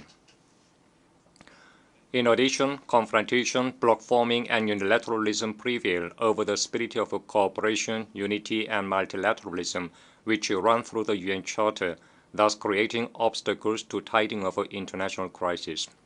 Therefore, I expect that this general debate, true to its theme and spirit, will serve as a significant occasion in overcoming the challenges and crises threatening humanity's existence and development, defending the UN-centered multilateral system, and promoting peace and advancement of the present and future generations.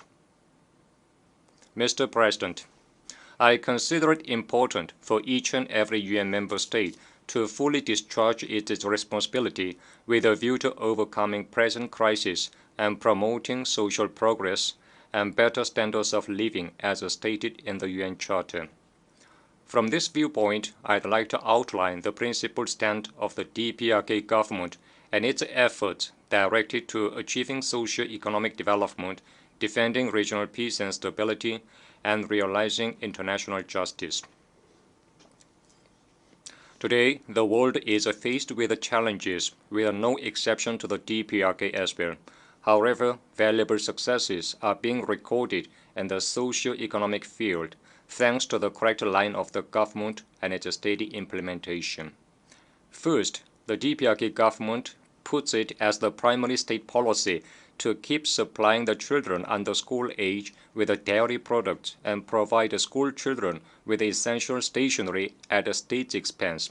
As a result of the strenuous execution of the policy, we witness continued improvement in the quality of childcare and education.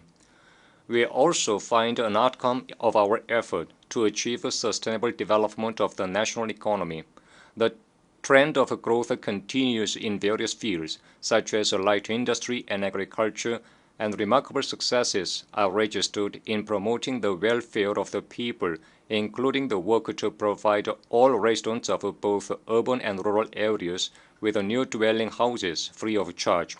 In particular, the DPRK government newly adopted the policy for regional development and is paying primary attention to its practical implementation. The DPRK government's regional development policy aims to effect epoch-making enhancement in socio-economic, material, and cultural standards on a nationwide scale by bridging the gap between the capital and provincial cities, between urban and rural areas, and develop all sectors and regions of the country in a balanced and simultaneous way within a 10-year time frame. This will be an effective contribution of the DPRK to the attainment of the SDGs on achieving sustainable development for everyone, ensuring no one is left behind. The DPRK's regional development policy is firmly assured of its feasibility as it is based on scientific accuracy and justness.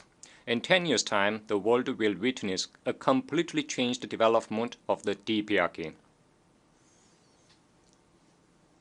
Mr. President, aforementioned work for socio-economic development in the DPRK is never done in a peaceful and normal security environment. Peaceful and stable external environment is very dear to us who aspire to overall development and prosperity of the state. And yet, the security threat forced upon us from the outside is all the more increasing with the passage of time. Last year, I stated on this podium that the situation on the Korean Peninsula was nearing to the brink of a nuclear conflict. 1 year has passed since then. Now the security landscape of the Korean Peninsula is quite different from that time and becoming much more acute. From the beginning of this year, the U.S. and its allies have staged joint military exercises one after another with various code names such as Freedom Shield, Freedom Edge, and Combined Air Drill in the vicinity of the DPRK, thus heightening military tension and hostile atmosphere in the region. Much more serious is the fact that the anti-DPRK nuclear war machine, Nuclear Consultative Group, engineered by the US and ROK last year, is now in full operation, and simulation nuclear war drills are conducted to put into practice an actual attempt to use nuclear weapons against the DPRK. Joining here are the member states of NATO, which is an outside force beyond the region, and an exclusive military bloc. They are strengthening military cooperation with the US and ROK, abusing the signboard of a UN command, which should have been dismantled decades ago in accordance with the UNGA resolution. They are stirring up military confrontation still further by deploying warships and aircraft in the hotspot region of the Korean Peninsula. Such being the case, they blame us for threatening them and the peace and stability of the region and beyond with the nuclear weapons. Then who had developed and used nuclear weapons against humanity for the first time in history? Who has introduced nuclear weapons into the Korean Peninsula in the last century and posed nuclear threat to the DPRK over the century? who on earth is talking unhesitatingly about the end of regime of a sovereign state and maintaining forced use of nuclear weapons against the DPRK as its national policy? It is not that the DPRK's position of nuclear weapons makes the U.S. hostile towards us. The truth is that the U.S. hostility and nuclear threat to the DPRK for over 70 years compelled us to make a historic decision to possess nuclear weapons. Our nuclear weapons were just made and exist to defend ourselves. As such, any talk about our nuclear threat only proves a conceived hostility towards the DPRK. The security environment of the Korean Peninsula is bound to be intricately complicated through to the next generation as well, unless the U.S. and its followers change their confrontational and aggressive nature. Under such circumstances, it is an indispensable exercise of sovereign rights for the DPRK to maintain powerful strength capable of defending national security interests and guaranteeing peaceful development. The situation on the Korean Peninsula has not entered into war, even though it is fraught with extreme tension. It is totally attributable to our country's powerful war deterrence, which helps stave off threat of aggression and keep the balance of power in the region. Therefore, we continue to increase our war deterrence capabilities, not only from our obligation to ensure national security, but also from our mission to maintain peace and security in the region and beyond. Comrade Kim Jong-un, president of the State Affairs of the DPRK, said that we can choose either dialogue or confrontation, but we should go further in getting ourselves fully prepared for confrontation. This is the review and conclusion drawn from the 30-year-long DPRK-US relations, he said. When it comes to the right to self-defense, a legitimate right of a sovereign state, we will never go back to the point in the far-off past. When it comes to the national prestige, we will never bargain over it with anyone, for it was gained through the bloody struggle of the entire Korean people.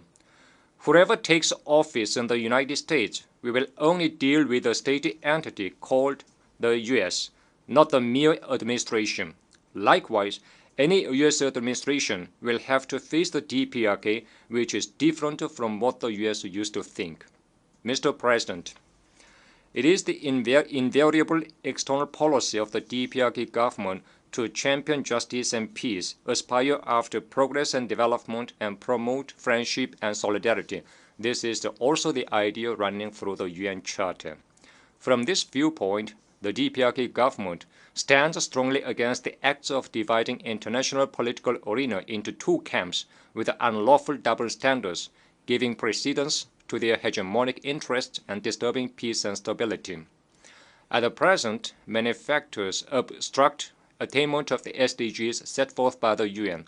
The most critical among them are the high-handedness, arbitrariness, and double standards of the US and certain UN member states. Since October last year, the indiscriminate massacre by Israeli authorities has claimed more than 40,000 Palestinian civilian lives in Gaza Strip, including many children and women, and thus exposed a nation to a complete extinction. The UN exists to prevent the recurrence of the scourge of war that had inflicted untold sufferings to mankind. It is really shameful and deplorable that such act against humanity has persisted for 1 year. It is highly imaginable that one state is immune to any censure and sanction, even after committing such a horrible massacre. This is entirely due to the patronage of the U.S., a permanent member of the UN Security Council. The U.S. has vetoed UNSC resolutions on bringing peace to the Middle East on as many as 5 occasions, overriding the wishes of the international community to see the ethnic cleansing stopped by its ally. This is how the U.S. has discredited the authority of the UN and incited crime against humanity. This notwithstanding, the U.S. is branding as a threat and provocation the legitimate exercise of the right to self-defense by a sovereign state, which did not do any harm to anyone. As for the Ukrainian situation dragged on for almost 3 years by the U.S. and Western countries, they are shifting the responsibility on other countries, even though it was the result of eastward expansion of NATO and provision of lethal equipment amounting to astronomical sum of money to their ally. The reason behind the U.S.'s abusive invectives about the normal developmental relations between other countries is in fact to vindicate its unprincipled political and military support to its ally and justify the forming of military alliances on a global scale. Justice or injustice is judged according to whether the actor is pro-US or an independent country, and the United Nations is misused for political aims of an individual country. Such reality should no longer be tolerated and allowed. I once again express a serious concern with a strong denunciation over the fact that peace and security in many parts of the world are seriously threatened, and the spirit of the UN Charter is debased by the arbitrariness and high-handedness of a single arrogant permanent member state of the UN Security Council. I also express deep condolences to the Palestinian victims of the Israeli genocide and their bereaved families, and extend unchanged support and solidarity to the Syrian people in their struggle to regain the occupied Golan Heights and safeguard territorial integrity. Mr. President, the reform of the present global governance regime should be oriented to realizing impartiality, equity, and justice. The United Nations will regain its sacred image only when it strictly adheres to the principles of sovereign equality, non-interference in internal affairs, impartiality, and objectivity, and eliminates high-handedness and arbitrariness, as well as biased double standards practices in all activities in conformity with the purposes and principles enshrined in the UN Charter. Mr. President, a just, peaceful, and prosperous world remains the desire of the DPRK as ever. It is the consistent stand of the DPRK government to make positive efforts with independence against imperialism as its immutable first national policy to realize international justice based on the respect for sovereignty, non-interference in internal affairs, equality, and mutual benefit, and establish a new international order. The DPRK will in the future too cooperate with all the countries and nations which oppose and reject aggression, interference, domination, and subordination, and aspire to independence and justice, transcending differences in ideals and systems. We will also develop diversified exchanges and cooperation with the countries that respect our country and take a friendly attitude to us. Thank you. I thank the head of the delegation of the Democratic People's Republic of Korea.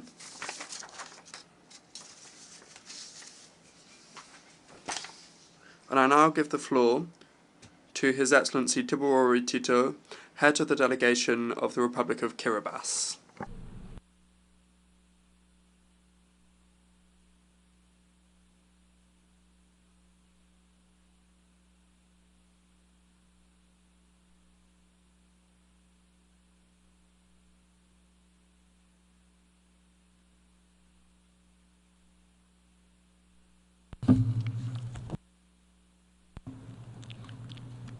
President of the General Assembly, Secretary General of the United Nations, Excellencies, ladies and gentlemen, I'm happy to greet you all on behalf of the President, the government, and the people of the Republic of Kiribati.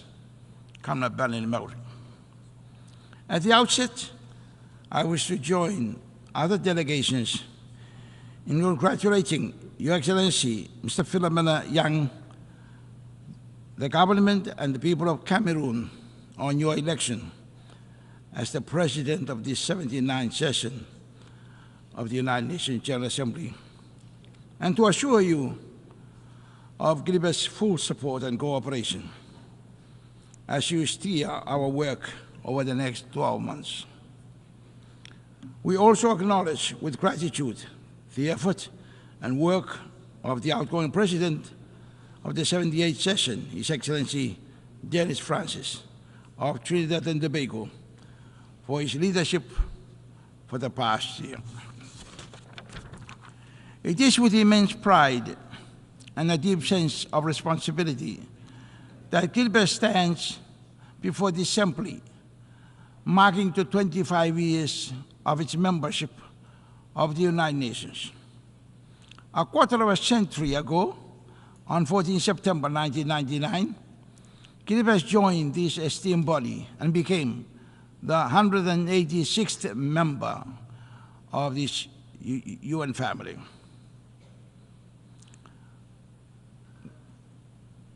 Believing that the challenges we face as a small island nation are inextricably linked to the fate of the global community. As we celebrate this milestone, we honor the path that we have walked with our global partners. And we reaffirm our commitment to the core principles of the United Nations: peace, justice, human rights, responsibility, and respect, and sustainable development. Mr. President, the theme for us now, leaving no one behind and acting together for the advancement of peace, sustainable development, and human dignity for present and future generations, cannot be more relevant and timely as global conflicts escalate, causing widespread destruction, displacing people, and leaving millions neglected and marginalized. The theme reminds us that despite the ongoing crisis, we must stand firmly together as responsible leaders and representatives of the 193 member nations of this greatest multinational organization, and recommit ourselves to do together whatever is necessary to get the world back on the path of peace, progress, and prosperity. Mr. President, what we witness in the world today and for the past 39 years suggests that the Founding Fathers' inspiration for lasting peace is far from being realized. The theme is therefore a timely reminder not to lose hope over the heartbreaking scenes before us, but to re-energize our unity, solidarity, and collective determination to overcome the forces that stand against multilateralism that our United Nations family embodies. This is why Kiribati reaffirms the critical importance of reinvigorating multilateralism. The United Nations must remain the central platform for collective and global action, as no single nation can address the complexities of today's challenges on its own, be it pandemics, terrorism, conflict, human trafficking, climate change, to name a few. Mr. President, it cannot be disputed that the UN that was created in 1945 by 51 founding members to restore and maintain world peace and security out of the ash and devastation of World War II has now become the largest international organization on earth that deals with all aspects of human livelihood and well-being to such an extent that its core function of maintaining world peace and improving living standards has been greatly thwarted. This is further exacerbated by the lack of unity and solidarity among member states, coupled with a persistent lack of respect for the UN Charter and for the rights and sovereignty of nations under the Charter. The apparent lack of unity and solidarity within the membership of this family is very much evident in the inability of members to stand united on issues of common concern, the increasing polarization of global issues, and the proliferation of exclusive groupings which tend to breed more disunity and distrust among members. Mr. President, the success or failure of the United Nations in its core mission depends not only on the dedication, commitment, and persistence of its leadership and membership, but also on the quality of the collaboration between the two. The theme is a reminder of the need to gauge the performance of the United Nations against its core mission of maintaining world peace, improving living standards, and the promotion of human rights and freedoms. In this vein, our collective deliberation at this 79th session must shape a more effective path for the United Nations, ensuring it meets the pressing challenges of our time and serves all nations equitably. Considering the significant disparity between the United Nations' intended mission and its actual outcomes, an in-depth analysis is needed to explore why the organization has not been successful in preventing and resolving conflicts. It is important that the root causes of these failures are identified and addressed. Equally important is the need to stress the crucial role of the UN Secretary General, jointly with the P5 members of the Security Council, in putting a stop to ongoing conflicts and in preventing new ones from erupting. On the Security Council reform, Mr. President, in order to make the United Nations fit to deal effectively with new and complex challenges confronting humanity at this time, Kiribati supports the call for an overdue reform of the Security Council to ensure that it reflects the realities of today's world. We believe that permanent membership of the Council should be expanded to be more inclusive and representative, including allowing seats for small island developing states and the other vulnerable countries, so as to ensure that the perspectives and needs of the most vulnerable nations are heard and addressed. Mr. President, my country firmly believes that members' respect for the UN Charter and for each other's rights and sovereignty is key to the peace of the world and to the efficient and effective functioning of the United Nations multilateralism. It is therefore paramount importance that each one of us recommit ourselves now to fully respect the Charter and each other's rights and sovereignty. Of equal importance is a renewal of faith and trust in each other as members of this United Nations family. On peacekeeping and international security, Mr. President, peacekeeping remains a cornerstone of international cooperation for maintaining global security and stability.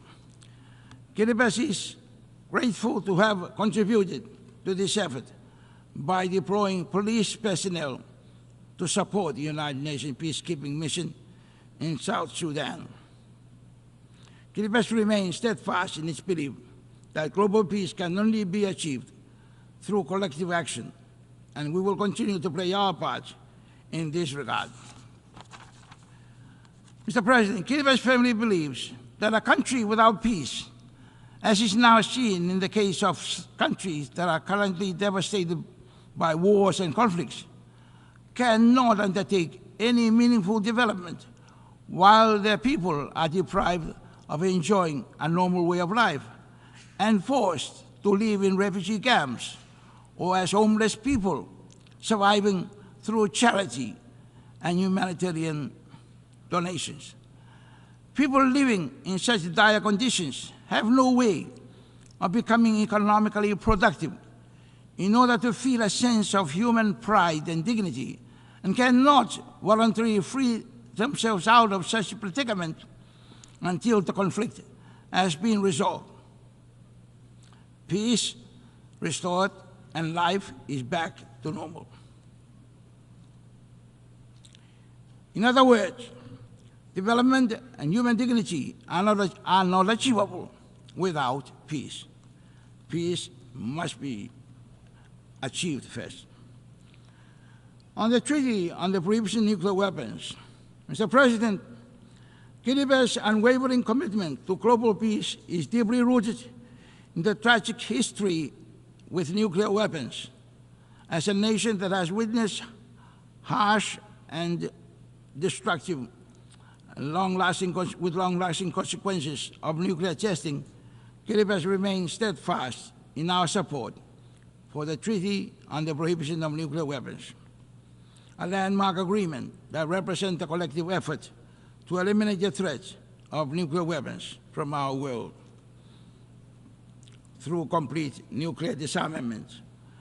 And we stand in solidarity with the other states in advocating for a world free of nuclear weapons.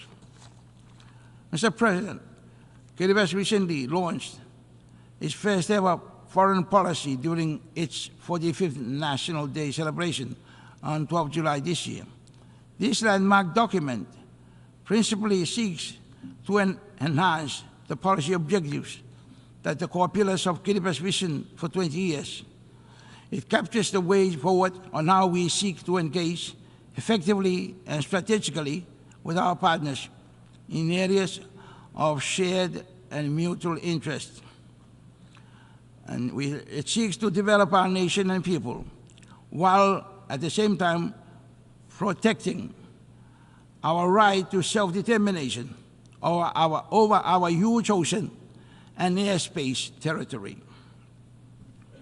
Mr. President, let me at this juncture highlight Kiribati's views and perspectives on some pertinent issues for small islands, such as climate change and sea level rise, the 2030 Sustainable Development Goals, marine conservation and protection, and the Pact of the Future, and on the crucial link between peace, sustainable development, human dignity, and the concept of leaving no one behind, as highlighted in the theme.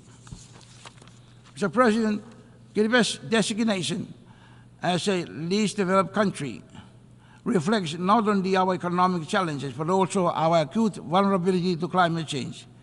Kiribati's geographical isolation from world major markets, coupled with the volatility of global commodity prices and the increasing frequency of extreme weather patterns, exacerbates our development challenges. The high cost of imports, limited export opportunities, and reliance on fluctuating external markets further strain our efforts to achieve sustainable growth and development. Our graduation status from the LDC category, which had been deferred to a later date, remains at the back of our minds and what it would mean for us in the future, given these unprecedented challenges. It is for this reason, Mr. President, among others, that we recognize the Multi-Dimensional Vulnerability Index, MVI, potential as a more fitting measure of vulnerability for all developing states. On climate change, Mr. President, we believe that humanity must be well informed about the riches and the resources of the planet that are finite and must not be overexploited to the extent that the planet's Earth's health and wealth is compromised, as is now evident in the climate crisis caused by the overexploitation of the planet's resources during the past century of industrialization. While the international dialogue on climate change has been extensive, Kiribati urges that we move beyond words to concrete action. The commitments made in the international forums, including the COP meetings, must translate into tangible results on the ground. As we continue to advocate for mitigation, it is clear that adaptation and resilience building are critical for low-lying atolls like Kiribati. Coastal protection remains a priority for Kiribati, and while adaptive measures such as the planting of mangroves and demarcating of seagrass continues, there is a dire need for interventions in hard infrastructure such as resilient seawall. Climate change is undeniably the driving force behind sea level rise. Kiribati continues to grapple with the challenges posed by sea level rise, which endangers our land, agriculture, and our way of life. The IOC's declaration on sea level rise and statehood encourages our dedication to building resilience against climate impacts and emphasizes the urgent need for global action. The United Nations recognition of the profound impacts of climate change and sea level rise through the establishment of high-level platform to address sea level rise during this session is a notable and welcome step. It reflects the urgency of addressing climate change and its devastating consequences on vulnerable communities worldwide.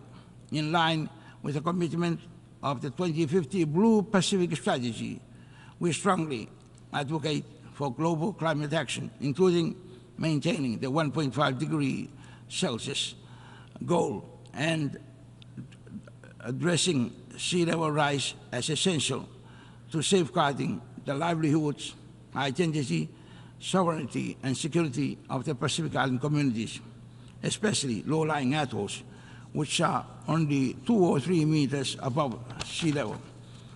On sustainable development goals, Mr. President, as we continue our journey towards achieving sustainable development goals by 2030, Kiribati has localized SDG in a 20-year development roadmap or vision called KV20, with its primary aim to make Kiribati a healthy, wealthy, and most peaceful nation by 2036.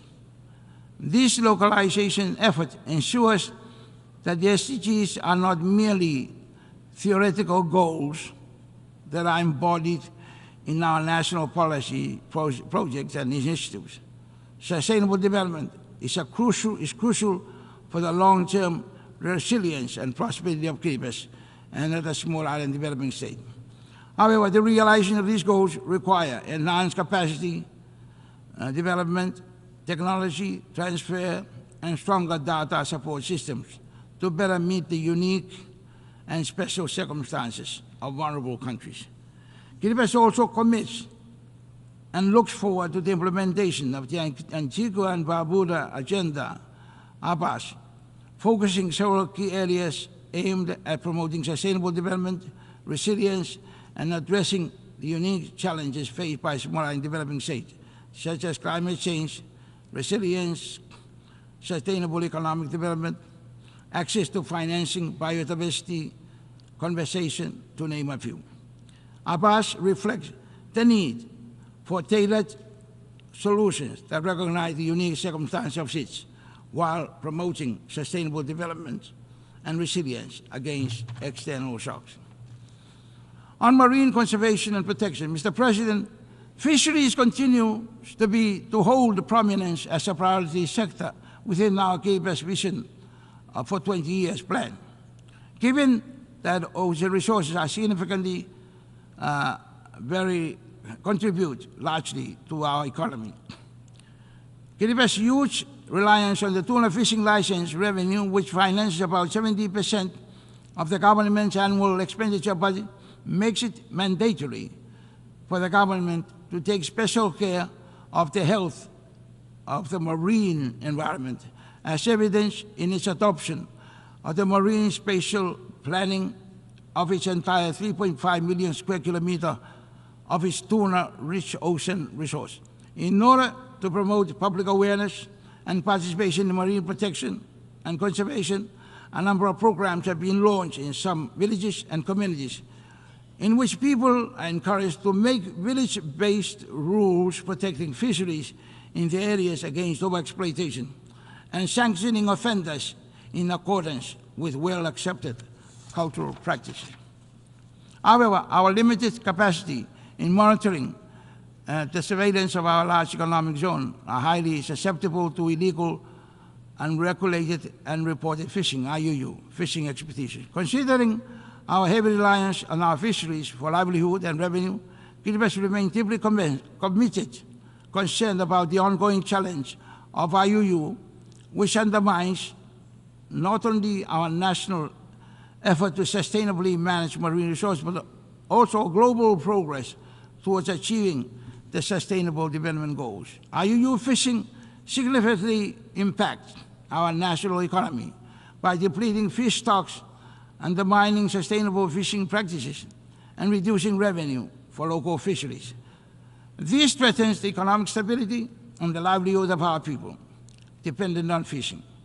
We acknowledge the assistance of our partners rendered in addressing this gap and in providing the surveillance support.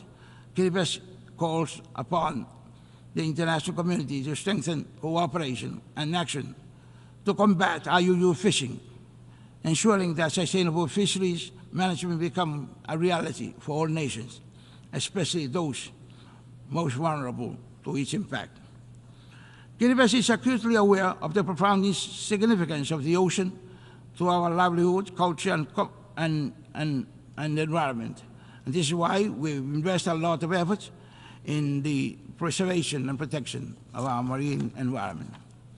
On the Pact of the Future, Mr. President, Kiribati applaud the Secretary General for his great initiative for bringing the whole world together to re-energize the United Nations as it approaches its 80th year anniversary, so that it remains relevant and vital for the peace, progress, and prosperity of humanity in the future. The proposed Pact for the Future offers an essential roadmap strengthening global cooperation on key issues including climate change, digital transformation, and peace building. We fully support the development of the Global Digital Compact, which will help bridge the digital divide and ensure that small island developing states like Kiribati are not left behind in the digital age. It is vital that the international community takes bold steps to strengthen global governance mechanisms, fostering inclusive multilateralism that benefits all countries, particularly the most vulnerable. We believe that the success of these initiatives will be key to achieving sustainable development, peace, and security for future generations. Mr. President, as I conclude, I express our hope for the future. Kiribati family believes that together we can unite in action and commitment, ensuring that no country is left behind in our pursuit of a more sustainable and in a world where peace, sustainable development, and human dignity are advanced for the present and future generations. Let us make the 79th session a time to renew our unity, solidarity, and togetherness for the advancement of peace, sustainable development, and human dignity for present and future generations. We believe that together we can make it, and together we can do it. Thank you.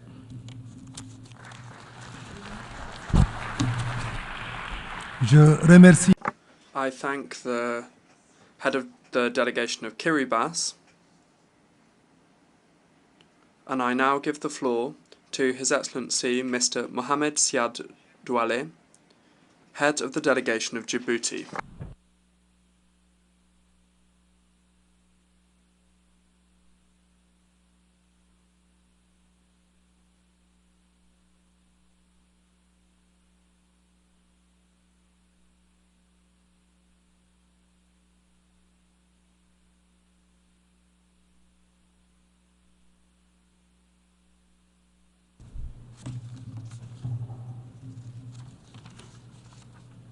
Monsieur le Président, Mr. President, at the outset, I wish to very warmly congratulate His Excellency Mr. Philemon Yang, President of the General Assembly, for the 79th session, and I assure him of the full support of the Republic of Djibouti as he implements his mandate. The topic that you have chosen for this session, acting together for the advancement of peace, sustainable development, and human dignity for present and future generations, encapsulates and reveals what millions of human beings are calling for all around the world: a world that is less unequal, more cohesive, more peaceful and prosperous.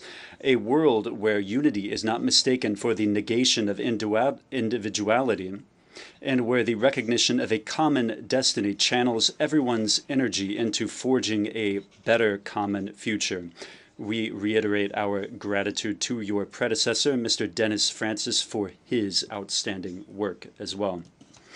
Mr. President, the world is undergoing a perilous period, a period characterized by disorder and uncertainty. We see the crisis at several levels. Conflicts have proliferated and have become increasingly violent. The conflicts in Ukraine and in Gaza continue to rage without us being able to agree on the conditions to conclude a ceasefire agreement. Terrorism has gained ground in several parts of the world, including on the African continent, where the way that it has metastasized is a source of concern for us.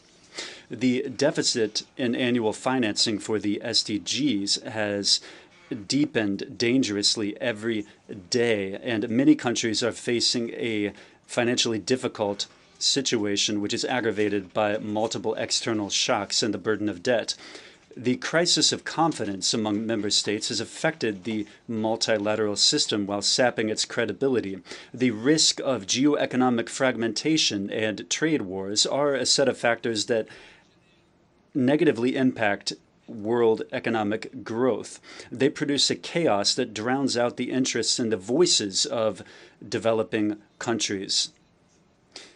We've already taken stock of this situation during the discussions for the celebration of the 75th anniversary of the United Nations. We will not return to that assessment.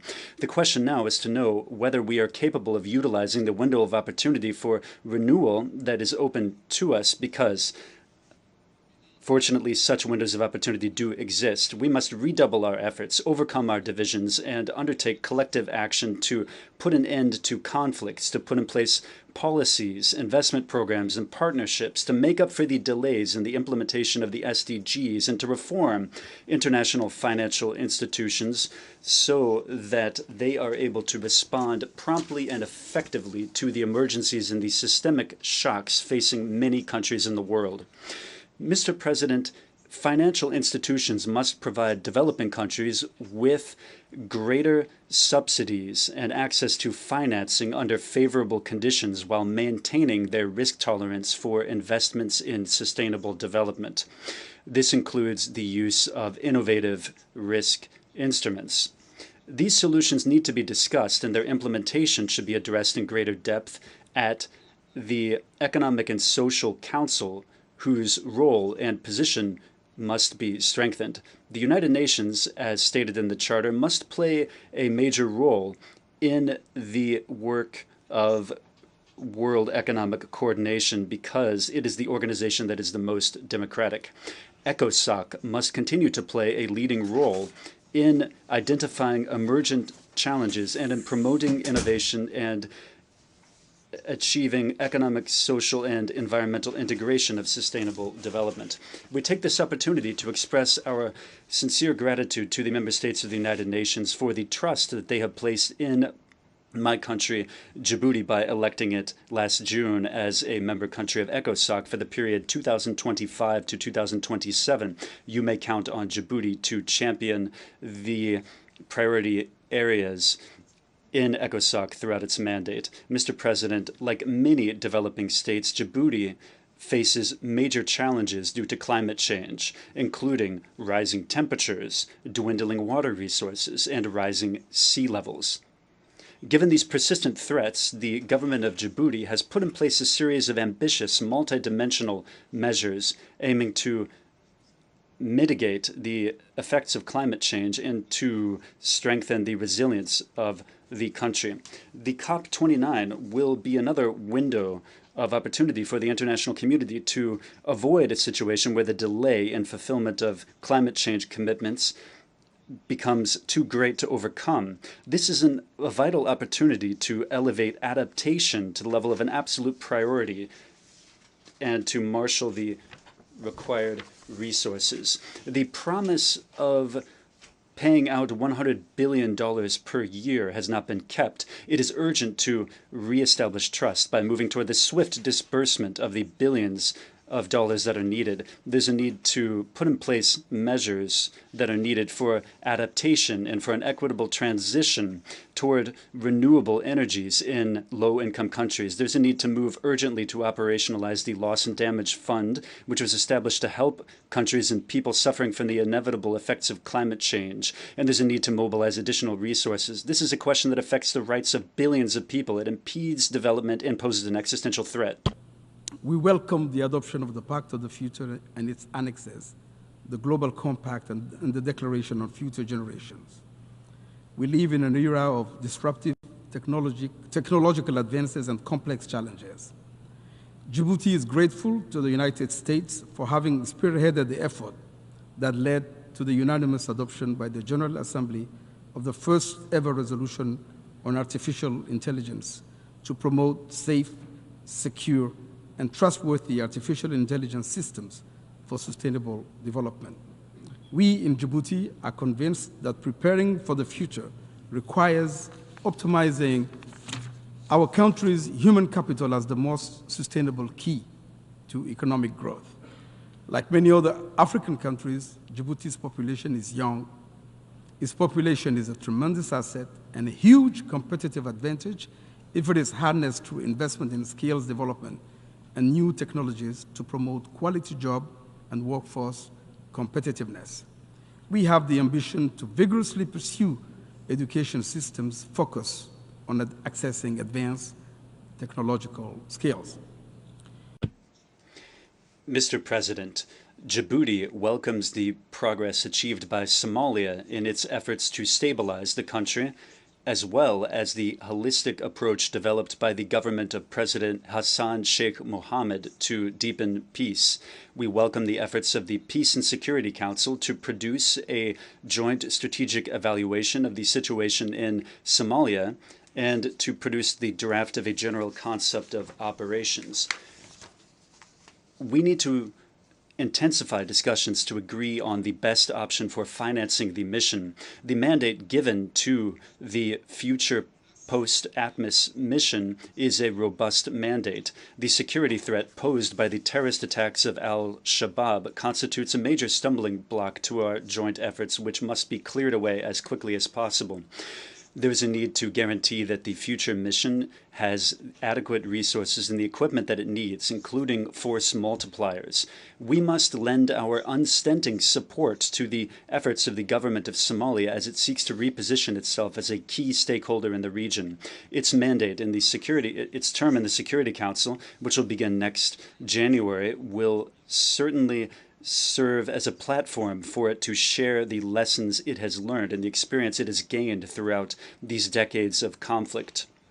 Djibouti remains disturbed by the attacks carried out by the Houthi against merchant and commercial shipping. These attacks are a disturbing disruption of maritime traffic and commercial flows. This crisis has already brought about an exponential increase in maritime transport costs, which is reflected in the price index for consumer goods. If this situation continues, the impact on the economy of Djibouti, as well as the environmental repercussions of these repeated attacks, will be devastating. We call for solutions to be found to ease the regional tensions which are causing the deterioration of the situation in the Red Sea. And we want to see diplomatic efforts stepped up to reach a favorable outcome to the peace process in Yemen under UN auspices. We are profoundly alarmed by the continued deterioration of the situation in the Middle East and Gaza and the West Bank in particular. The violence continues unabated. We are profoundly saddened by the continuous loss of lives, in particular children in Gaza, the collective punishment of the Palestinian people, the indiscriminate and continued bombings, and the unlawful occupation in the form of a total siege. The attack on Lebanon has accelerated the regional conflagration we all fear. We express hope that the parties would agree to the 21-day ceasefire called for by the US and France. We must avoid at all costs an all-out war. We welcome the resolution recently adopted at the General Assembly 10th Emergency Special Session by an overwhelming majority, the solution demanded by the Security Council, the General Assembly, the Arab Peace Initiative, and by all the 140 states that already recognize the state of Palestine is a two-state solution. It is the only solution that can lead to lasting peace and security. And this is the very solution that has been blocked by Israel's defiant insisting on maintaining its occupation of Palestinian territory in perpetuity. Mr. President, we are troubled by the continued deterioration of the situation in Sudan, the third largest African country and a founding member of IGAD. We are saddened by the tragic loss of lives, the destruction of infrastructure, and the devastating humanitarian catastrophe that it has caused. Djibouti, under the leadership of President Gele, current chairman of IGAD, has held many meetings at summit level to explore avenues for a peaceful resolution of the conflict. Djibouti reaffirms its commitment to the territorial integrity, sovereignty, political independence, and unity of Sudan. In line with African Union Peace and Security Council decisions, we underscore the importance of ensuring the protection of the Sudanese state, its institutions, and its people. We just recently held in Djibouti, in partnership with the United Nations, a retreat of mediators with the ultimate goal of harmonizing the various initiatives aimed at ending the conflict. We call on the Sudanese armed forces and the rapid support forces to honor the commitments made in Jeddah and subsequent negotiations, and further urge them to guarantee full, safe, rapid, and unhindered humanitarian access. We call on Sudanese leaders to have the Sudanese people's best interest at heart. We call on all external actors concerned by the conflict in Sudan and in a position to do so, to use their influence and bring constructive pressure to bear on the parties so that they commit to a mediation format with the ultimate objective of achieving a negotiated settlement of the conflict. We need to act determinedly and in unison. We must not give up on the prospect of peace in the Sudan. Mr. President, Djibouti stands ready to complete the normalization process with our neighbor Eritrea, and we stand ready to find a negotiated settlement to the conflict on the basis of international law, including the unresolved border dispute and other outstanding issues. The fate of our missing combatants is uppermost in our hearts. Their families need closure. To conclude, at UNGA 79, we have made significant commitments. We have adopted the Pact of a Future, a bold and ambitious document which bestows important responsibilities to our organization and strengthens it. It also calls for a reformed global governance structure.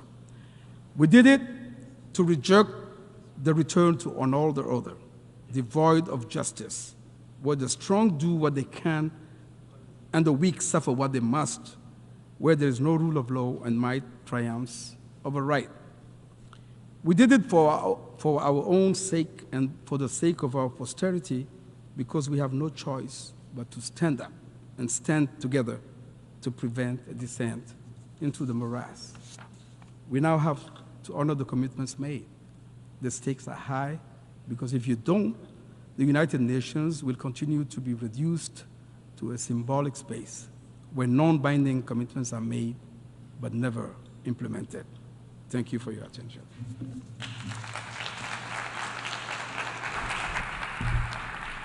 Je remercie le chef. I thank the head of delegation of Djibouti.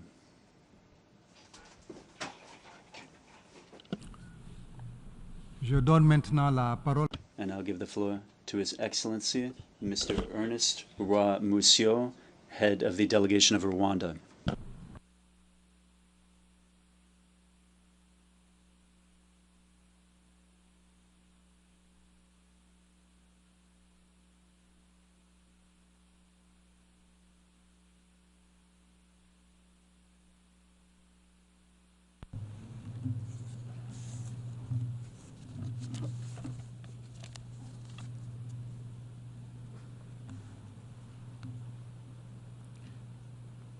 Excellencies, heads of delegations, ladies and gentlemen, at the outset, I would like to congratulate Ambassador Philemon Yang on assuming the presidency of the 79th UN General Assembly and assure him of Rwanda's full support. As we conclude the 79th United Nations General Assembly debate, unity has been a central theme throughout this year's high-level week, and rightly so. Rwanda is of the view that in today's increasingly fractured world, unity is central to addressing pressing issues, most of which transcend borders and national interests. Contemporary challenges require ambitious and coordinated action that paves the way for equal access to opportunity, ensures sustainable development, and contributes to global peace and security. As we approach the second half of this decade, solidarity is key to achieving targets under Agenda 2030 and the Sustainable Development Goals. Rwanda strongly endorses the UN Secretary General's stimulus package as a timely and necessary intervention to address the pressing challenges facing the global economy and the most vulnerable populations. The package represents a crucial step towards creating a more equitable and resilient global financial system, particularly as developing nations continue to grapple with the impacts of climate change and widening inequality. For too long, African countries and other marginalized regions have borne the brunt of global economic shocks without sufficient support from the international community. This stimulus package not only acknowledges these disparities, but also seeks to collect them through targeted financial aid, debt relief, and sustainable development initiatives. By addressing structural inequalities and ensuring that resources reach those who need them most, the Secretary General's proposal is a call to action for global solidarity. It will empower nations to rebuild more sustainably with renewed focus on green energy, digital transformation, and poverty eradication. Rwanda believes that now is the time for bold multilateral action, and this package is an essential step towards securing a more just, inclusive, and sustainable future for all. Mr. President, Rwanda commends the efforts by the Secretary General and Member States for convening the Summit of the Future. This summit and the adoption of the Pact of the Future are crucial steps in boosting action to protect the interests of present and future generations. Rwanda knows firsthand what division and fracture can do to a society, let alone a community of nations. In the aftermath of the genocide against the Tutsi in 1994, we Rwandans found ourselves at a crossroads where we chose unity over division for our own survival. This choice was not an easy one, but it was the right one and has defined Rwanda's post-genocide nation building ever since.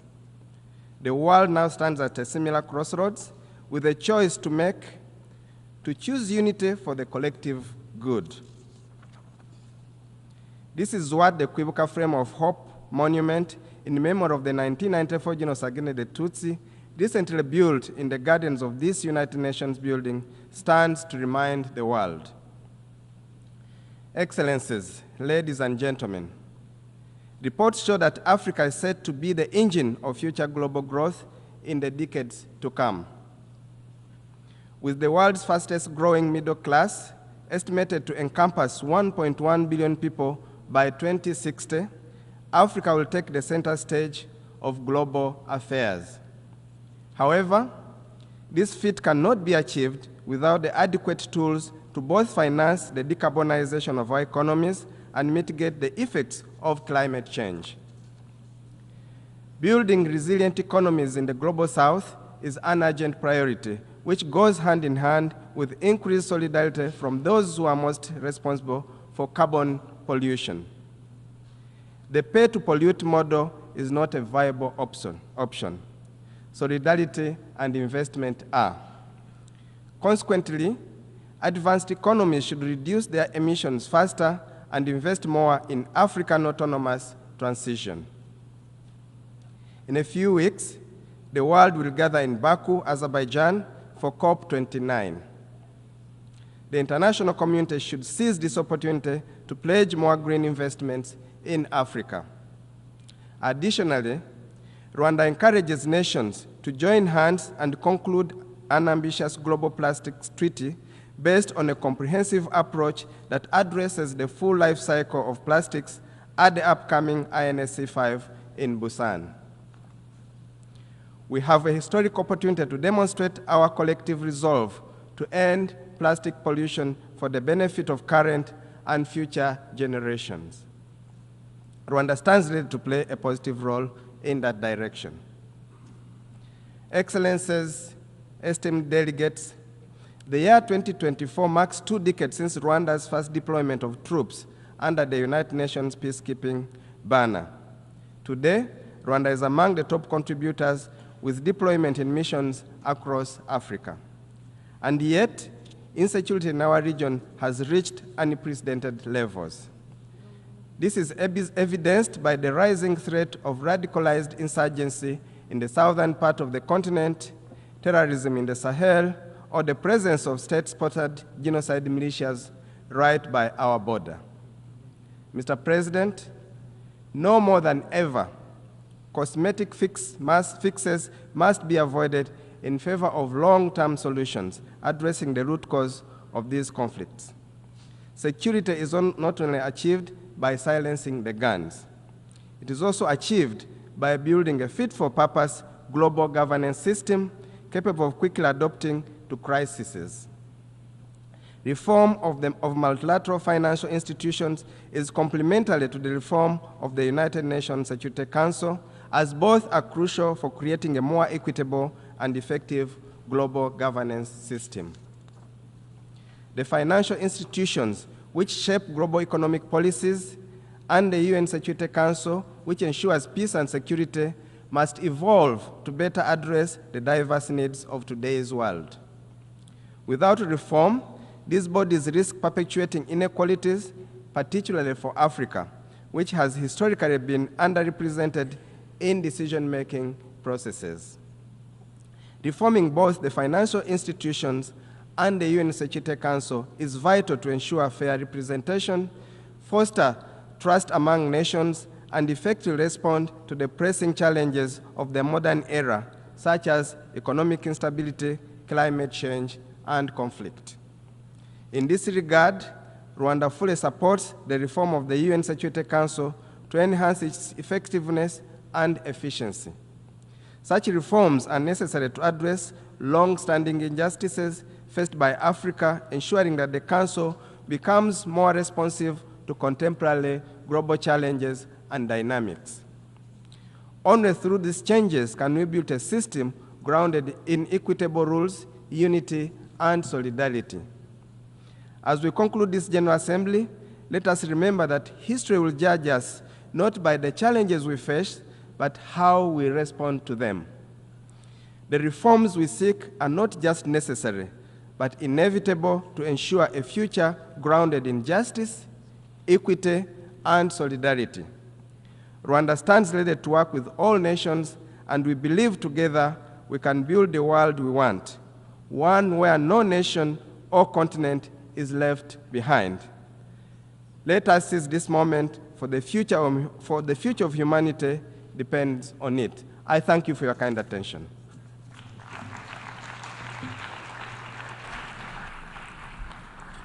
Je remercie le chef.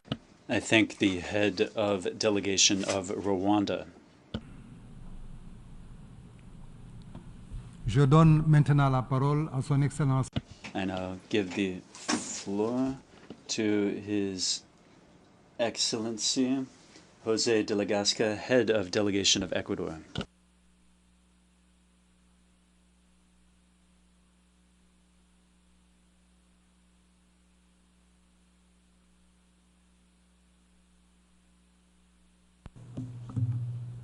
Señor Presidente de la Asamblea General. President of the General Assembly, distinguished representatives. I begin by bringing you the regards of the President of the Republic of Ecuador, Daniel Noboa Asin, who is the leader of a young government and is a young leader who has sought to break the patterns that prevented us from delivering the change that his generation was calling for and that my country is calling for. Ecuador is a country of 18 million inhabitants with huge potential in which young people are fighting on a daily basis for a better future, changing the reality that they inherited. They believed in the transformational project that President Noboa put forward, and now they see a country of opportunities and progress, based on the respect for human rights, in which there is a firm commitment to root out corruption and impunity. Mr. President, ladies and gentlemen, despite the fact that it might look like the global and multidimensional crises are overwhelming us, international law and the principles and aspirations of the United Nations Charter must remain our guiding light. Therefore, I reiterate Ecuador's commitment to multilateralism, peace and sustainable development, the peaceful resolution of disputes and respect of individual freedoms and human rights. I reaffirm the unshakable commitment and respect of Ecuador to the ideals and principles that gave life to nations. We must implement the Pact for the Future, the Global Digital Compact, and the Declaration on Future Generations that were adopted last week. This will help the UN from moving on, from no longer being a photograph taken 79 years ago, and rather for it to better reflect the contemporary world. Ecuador welcomes any initiative that encourages inclusive prosperity and democracy, because we know that its sustainability is closely linked to the peace of a nation, because there's an inextricable link between peace and development, and between development and peace. Therefore, Ecuador is working to achieve the Sustainable Development Goals, and we have shown that the so aspired to Objective 16, which is peace, justice and strong institutions, is being met with synergy and is interlinked with 125 of the 169 goals of the 2030 Agenda. We must understand it. When we strengthen democracy and institutionality, we fight violence in all of its manifestations. Tackling corruption, we achieve better justice and peace for our citizens. We bring about an impact on the reactivation of the economy and providing decent jobs, reduction of poverty, hunger and malnutrition. Mr. President, building a future of better prosperity and peace requires combating organised crime, transnational organised crime and drug trafficking that undermine institutionality and erode the social fabric of our democracies. In December 2023, President Noboa, in the framework of the Ecuadorian presidency of the Security Council, warned members about a wave of transnational and narco-terrorist organised crime threatening the rule of law, state control and border security. Faced with this challenge, the national government of my country has adopted responsible decisions and is waging an unshakable, unrelenting fight that past governments avoided. However, national actions are not enough when it comes to the threat of transnational organised crime that has resources that significantly go above the ones that are used to fight it. Only by strengthening efforts and working in a coordinated and effective way with the international community can we defeat this phenomenon. As an elected member of the Security Council, Ecuador has shown its commitment to international peace and security. We have risen to this historic challenge that pushed us to act with a sense of responsibility and consciousness in the face of the geopolitical tensions between large powers that are limiting compliance with the collective responsibility to act in response to situations of conflict that affect humanity. In the case of Ukraine, we were co-pen holders on the humanitarian file, and on the situation in Palestine, we voted in favour of all resolutions adopted by the Security Council to halt the hostilities, to free hostages, to allow a proper flow of humanitarian aid and to advocate for the respect of international humanitarian law.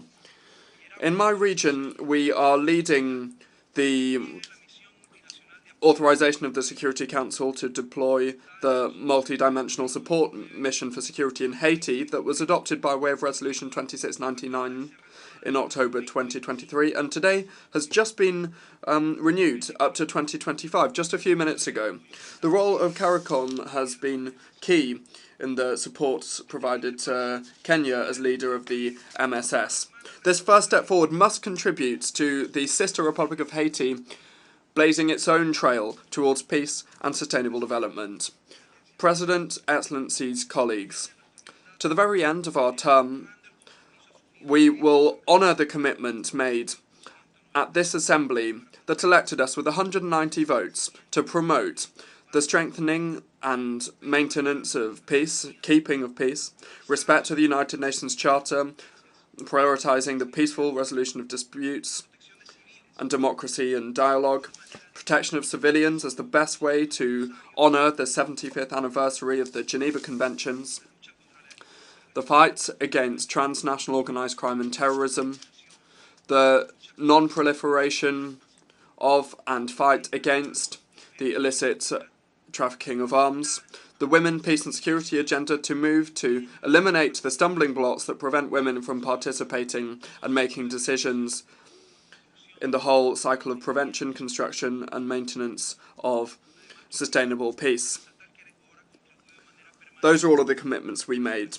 Furthermore, Ecuador underscores the fact that we have contributed constantly to peacekeeping operations of the UN with military personnel in various missions, supporting initiatives that strengthening them also with the historic Resolution 2719 of 2023 that was adopted during our presidency of the Security Council. This resolution opens the way for sustainable financing for missions mandated by the Council for Peace and Security of the African Union. This brings me on now to another challenge that we face in Latin America, the absolute need to preserve the rule of law and respecting the will of the people. The escalation of tensions in Venezuela, the systematic violations of human rights, and the persecution of political leaders, and the daily violent repression by a totalitarian government against its own citizens who are calling for their right to be respected, to be able to express their popular will at the ballot box. We're seeing a direct threat to regional security and regional stability with possible repercussions on peace and security internationally. The critical humanitarian, economic, political and human rights situation and security situation in Venezuela has caused 7.7 million Venezuelans to leave the country seeking better opportunities. Many of them have been welcomed with open arms in other countries in Latin America, including in Ecuador, that is host to the largest number of Venezuelans per capita in the region. Faced with the ongoing deterioration, gravity and complexity of this crisis, Ecuador has shown leadership for the Venezuelan people and will not relent in its insistence before all international fora for there to be a peaceful and democratic transition for all of the Venezuelan people. The international community must give a clear and timely response here. President, migration is one of the most complex and pressing challenges that the world faces. Behind irregular migration, we see the operation of human trafficking networks and illegal smuggling of migrants, putting the lives and integrity of millions of people at risk, and of course unaccompanied children and women are the most vulnerable. This is intolerable, and fighting against this phenomenon requires joint and coordinated actions with a comprehensive approach. Ecuador experiences all dimensions of migration because we are a country of origin, destination, transit, and even return, and we even host refugees. Therefore, we call for safe, orderly, and regular migration in all areas of human mobility, and this requires decisive support from the international community that must be clear on the fact that this can be achieved without criminalising it. The international community must also be united in facing the devastating effects of climate change. Today, Ecuador is suffering from the worst drought in the most recent decades. And this shows how important it is to care for our ecosystems and to invest in infrastructure to deal with this issue. As a mega-diverse country with unique ecosystems that are also fragile, like the Amazon, the Andes, and the Galapagos Islands, we are committed to conservation of biodiversity, and we are updating the National Biodiversity Strategy, and we have set forth a transition policy, an ecological transition policy that preserves our natural heritage. These efforts require more of a sense of joint responsibility from the international community, especially when it comes to finance, technology transfer, capacity building and scientific research that are currently not up to the mark. The Paris Agreement and the principle of shared but differentiated responsibilities must not be undermined. In fact, they must be strengthened. Ecuador also supports initiatives in the realms of protection, conservation and sustainable use of the ocean. And we should see this through the entry into force soon of the agreement, the BBNJ agreement, and the organisation of the 3rd UN Oceans Conference in 2025. Our commitment is further reflected in the efforts that the Ecuadorian presidency of the committee tasked with drafting a legally binding instrument to eliminate plastic pollution is pressing on with. The Ecuadorian presidency is pressing on with that. We hope that this will be delivered soon and that the Galapagos Islands, which are a World Heritage Site, will be the venue for the signature of this instrument. President, security, transnational organised crime and climate change are just some of the challenges that we face as humanity, and they require a better use of global cooperation mechanisms and development finance mechanisms.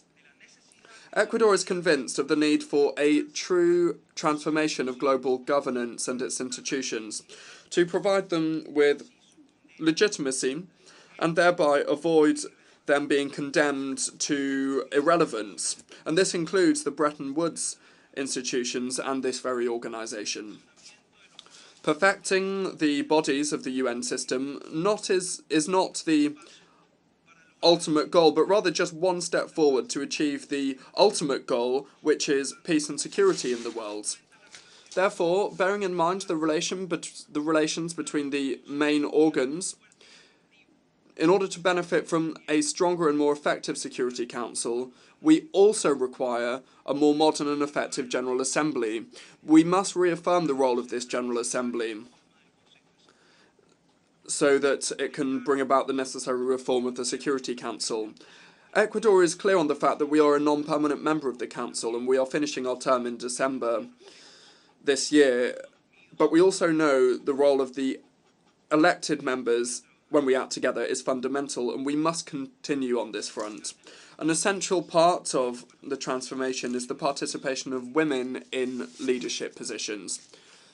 Ecuador reaffirms its support for a woman from the Latin American and Caribbean region to be the next United Nations Secretary General. I conclude by recalling that crises can be overcome with political decisions, willingness and bravery, the courage to make the right decisions, and this will be achieved by strengthening multilateralism, not by weakening it. Thereby, we can achieve the dream of a better world, a world that is more peaceful with more opportunities for all. Thank you very much.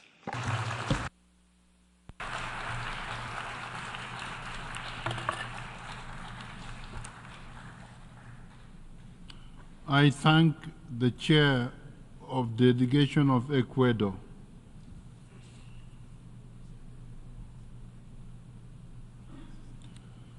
We have heard the last speaker in the general debate.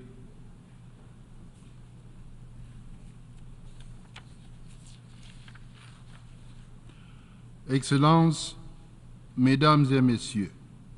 Excellencies, ladies and gentlemen, as we conclude the general debate, I extend my sincere gratitude to all the member states for their active participation in the debate. The discussions that we had this week show the importance of multilateral cooperation, which we need to overcome the challenges our world faces. In this month of September, we came together for the general debate in a period that was particularly tumultuous. Delegations addressed the pressing challenges that face us, the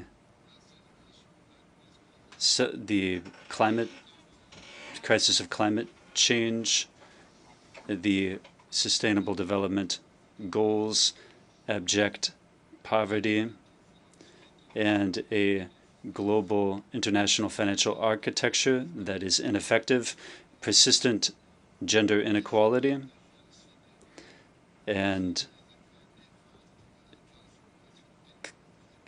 the adverse impacts of digital technology.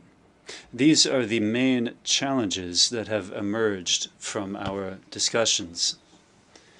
We need to continue to build on the Summit of the Future. This summit was marked by the adoption of the Pact for the Future and its annex, which aimed to revitalize our multilateral system and international cooperation. The Pact for the Future and the Global Digital Compact and the Declaration on Future Generations appear as a solid promise to galvanize our efforts toward the achievement of the 2030 Agenda for Sustainable Development. Our Pact for the Future essentially aims to address the challenges that are impediments to international cooperation and have been for many years. These challenges are what make it problematic to achieve solutions, which can be achieved through this agreement and its annex. I call upon all states and stakeholders to work toward effective implementation of the Pact for the Future and of its annex. My office has also instituted an awareness-raising program in this regard to be applied throughout the 79th session of the United Nations General Assembly. We stand ready to receive any advice or any assistance to facilitate our actions. Ladies and gentlemen, while we are meeting in New York, violent conflicts are raging in Gaza, Lebanon, Sudan, and Ukraine. This is unfortunately not an exhaustive list of the conflicts and crises affecting member states of the United Nations.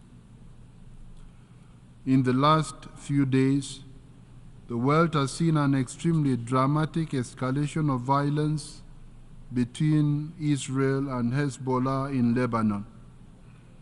That escalation risks causing war in the entire Middle East region. As we speak, peace in the Middle East is hanging delicately on a shoestring. There is pervasive tension and uncertainty in the region. Thousands of people have lost their lives. Many others have been displaced. Infrastructure has been destroyed. This must stop, and it must stop now. The world must not allow an all-out war to happen in this volatile region.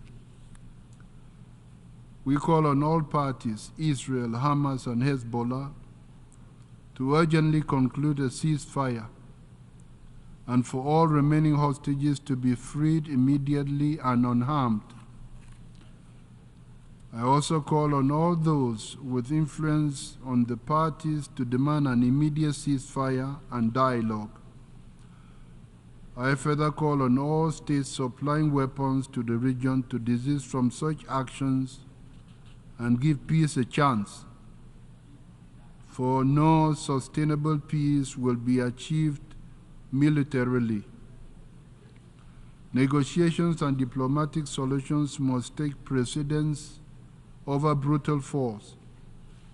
The Charter of the United Nations instructs that member states settle their disputes peacefully so as not to endanger international peace and security. As you heard me saying at the opening of the general debate, only a two-state solution based on relevant UN resolutions can guarantee lasting peace and security for both the people of Israel and Palestine, and indeed for the rest of the region. Excellencies, during the general debate we heard from 190 member states, including contributions from 71 heads of state, 42 heads of government, 6 vice presidents and crown princes, 8 deputy prime ministers, 53 ministers, 3 vice ministers, and 7 chairs of delegations. Moreover, we heard from 3 observers. Ladies and gentlemen, during the general debate this September, it was disappointing and frankly unacceptable that only about 10% of the speakers were women. This glaring disparity speaks to a deeper issue that we cannot ignore. We must do far better on gender equality, and this cannot simply be a talking point. It must remain a priority on our agenda, demanding action, not just acknowledgement as we move forward. Excellencies, ladies and gentlemen, in my opening remarks of the general debate, I emphasized that only by working together, despite our differences, can we confront and overcome the complex and discouraging challenges before us. Only through dialogue, listening, and collective action can we find solutions that benefit all of us. The theme I chose for the 79th session, Unity in Diversity, for the advancement of peace, sustainable development, and human dignity for everyone everywhere, is not just a guiding principle, it is a call to action. The theme reminds us that our strength lies in our diversity and our ability to unite stakeholders around our common goals.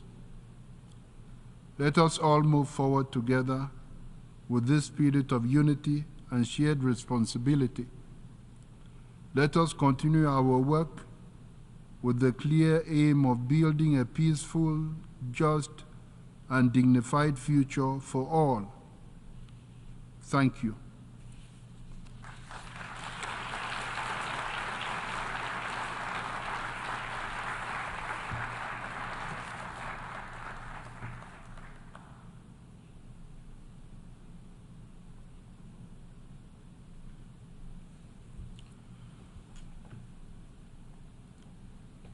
The exercise of the right of reply has been requested.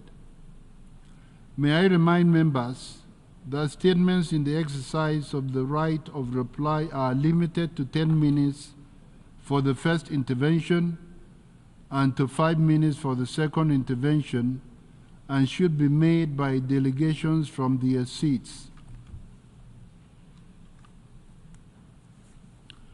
I call on the representative of Egypt.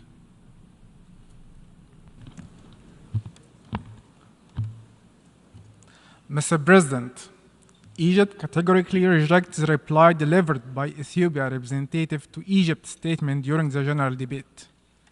If Ethiopia were to reflect on its own conduct and behavior in the region, Ethiopia would recognize that it's the party that is the principal source of threats to peace, security, and stability in the region.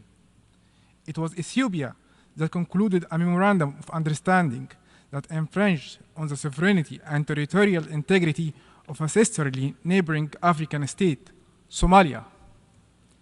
It's Ethiopia that has repeatedly violated cardinal rules of international law and undermines the principle of sanctity of international borders, which is established in African laws and practice. It's also Ethiopia that's under the illusion that it was established control over the Nile River, and it will deprive the two downstream riparian states, Egypt and Sudan, of their established historical rights to the Nile waters. Ethiopia ought to relinquish its aspiration of regional hegemony. Ethiopia also ought to realize that fabricating baseless allegations against other states and inventing fictional external enemies are nothing but futile attempts that are meant for internal consumption to distract attention from Ethiopia's many domestic challenges that are of its own making. Egypt, which is an ancient civilization, a responsible state in Africa, and a voice of peace and prosperity globally, does not engage in deplorable conduct of this nature. We call upon Ethiopia to exercise responsibility and to desist from threatening its neighbors and from engaging in conduct that undermines stability in Africa. We also invite Ethiopia to return to the African family as a contributor to peace and stability in the region, and not as an agent of insecurity and destabilization. Thank you, Mr. President.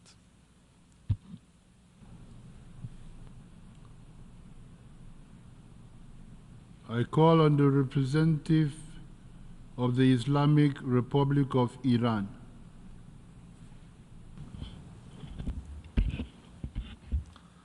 Bismillah ar-Rahman ar-Rahim.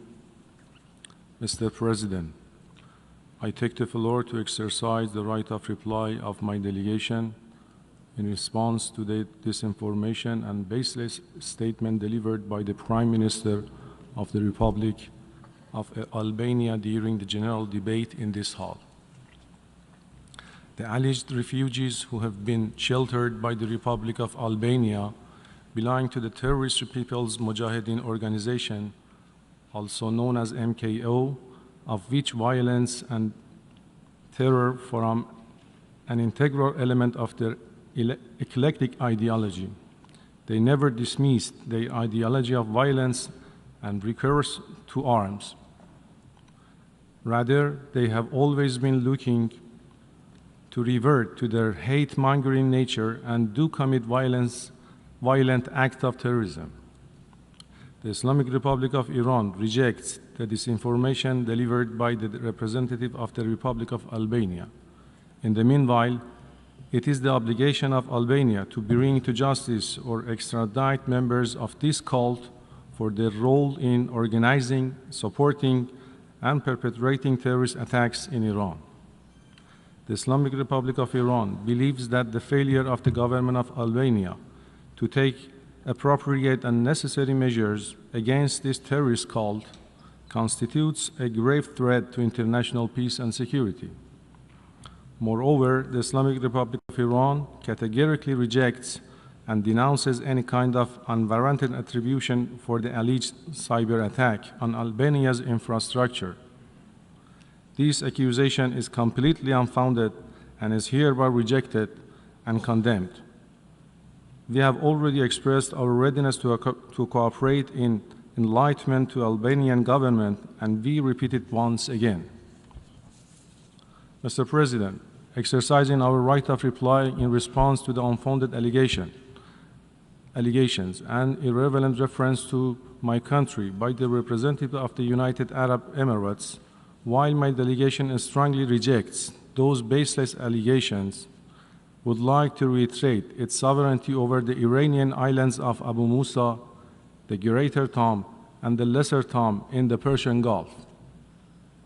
We consider the statement by the delegate of the United Arab Emirates as a flagrant violation of the principles of sovereignty and territorial integrity, as well as an interference in Iran's domestic affairs, in violation of the principle of non-interference in the internal affairs of the state as enshrined in the Charter of the United Nations, and is categorically rejected.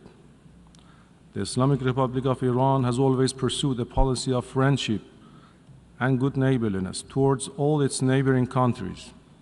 It is obvious that the territorial integrity as well as the sovereignty of the Islamic Republic of Iran over the said islands are not negotiable. We invite the delegation of the United Arab Emirates to stick to the principle of good neighborliness and refrain from raising issues that are based on unsubstantiated accusations. I thank you.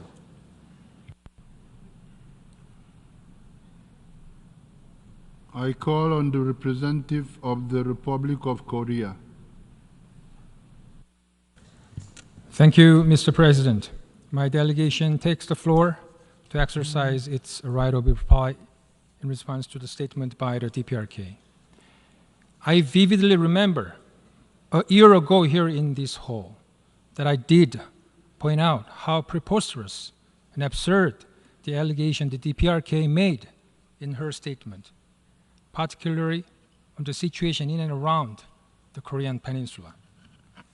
Today, having listened carefully to the DPRK statement and hearing no change made to their position, my delegation feels deeply distressed that we have to repeat our position so that every delegation sees all, understands the facts and truth accurately. The DPRK in her statement demonized the US and its allies to justify their pursuit of nuclear weapons. To be short, it is totally groundless claim. The root cause of the problem is the DPRK's continued advancement of its unlawful nuclear and ballistic missiles in direct violation of relevant UN Security Council resolutions, threatening to undertake a preemptive nuclear attack, thus heightening tensions throughout the Korean Peninsula and in the region. You should not confuse the cause and effect or put the carts before the horses. As a responsible government, it is our duty, like any member state, to protect the lives and safety of our people from the DPRK's military threats by maintaining a robust Republic of Korea-US combined defense and deterrence posture. Again, contrary to the DPRK's claim, the Republic of Korea, US defense and deterrence posture is in response to the DPRK's military threat. In the same context, on the recent Republic of Korea-US extended deterrence cooperation, the DPRK's ever-growing unlawful nuclear and missile threats are the very reason why we are strengthening extended cooperation with the United States, not the other way around. Let us make one thing clear.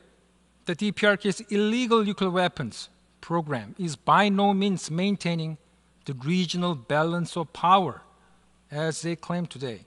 In fact, it is the very reason for the regional security turbulence.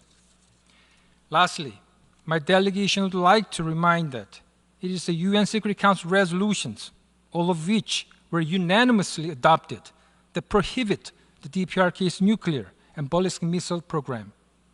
The DPRK should respect and abide by the Security Council resolution as stated in the Charter if it genuinely wishes to be a responsible member of the United Nations. I thank you, Mr. President.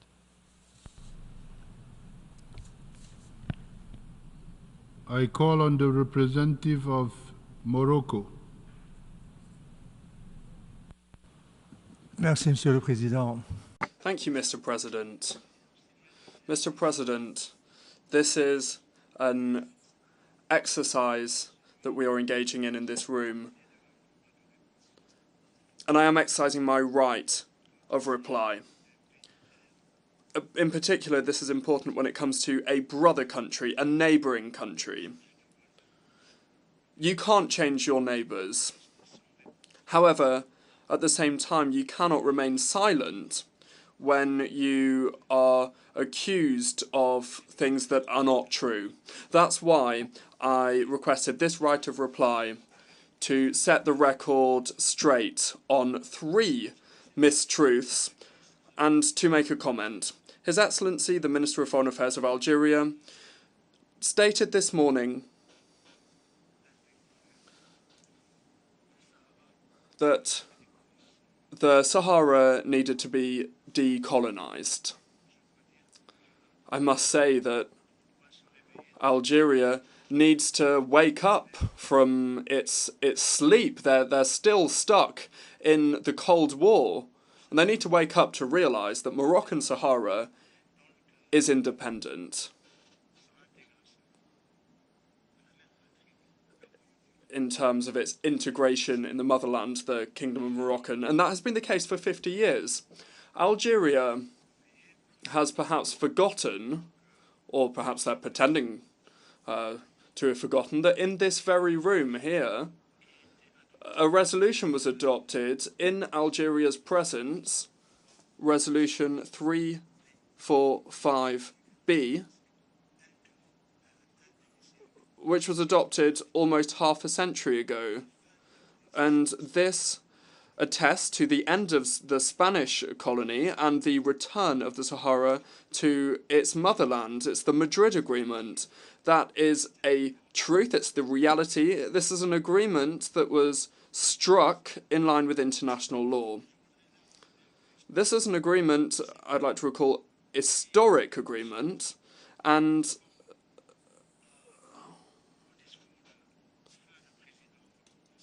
the late President Boumediene, during the Arab League summit in Rabat, talking to his brother princes and heads of state, stated that he would support any formula that would allow the Sahara to be decolonized. Well, 1 year later, 1 year after that, Moroccan Sahara was indeed decolonized.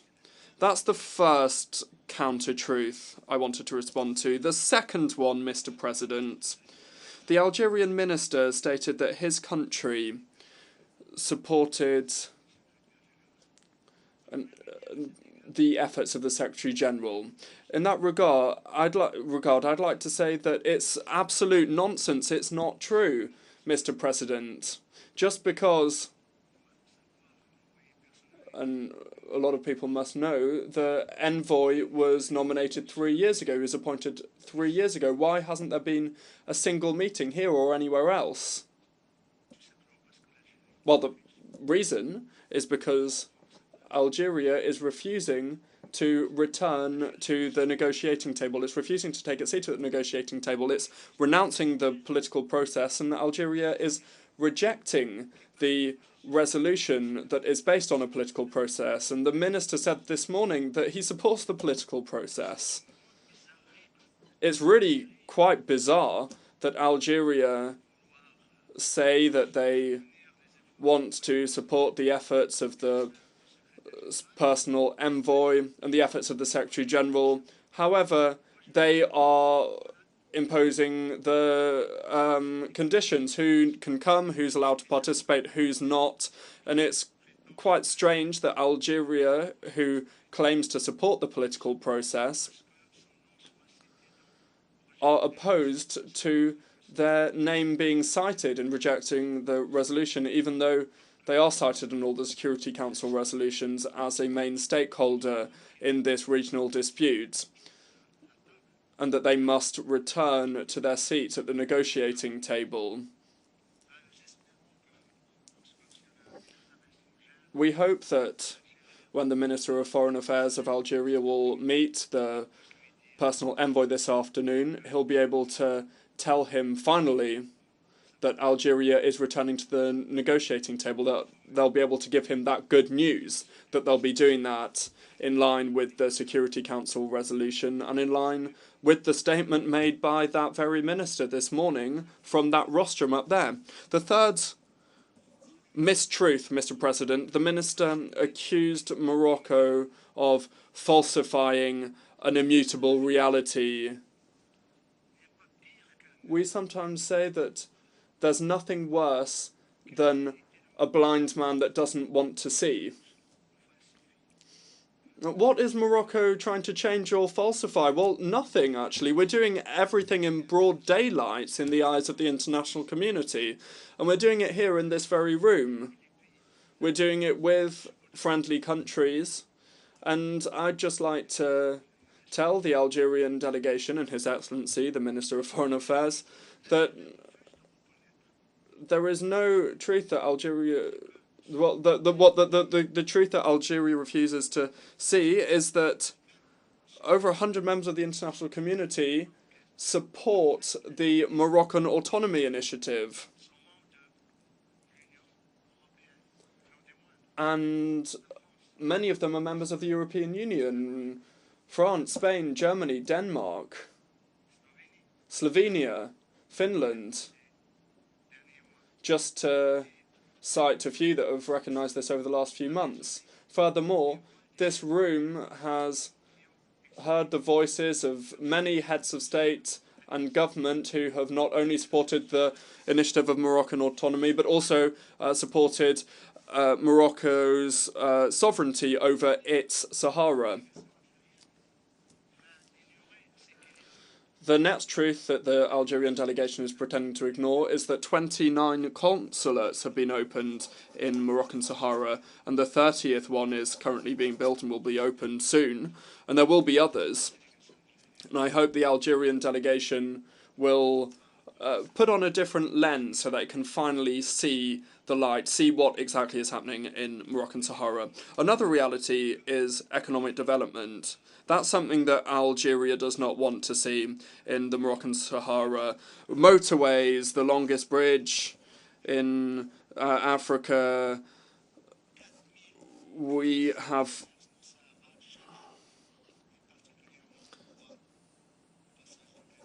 $4,000 trucks crossing at the Gilgalet Passage. We have hospitals, universities, excellent schools. We have foreign investment, solar energy.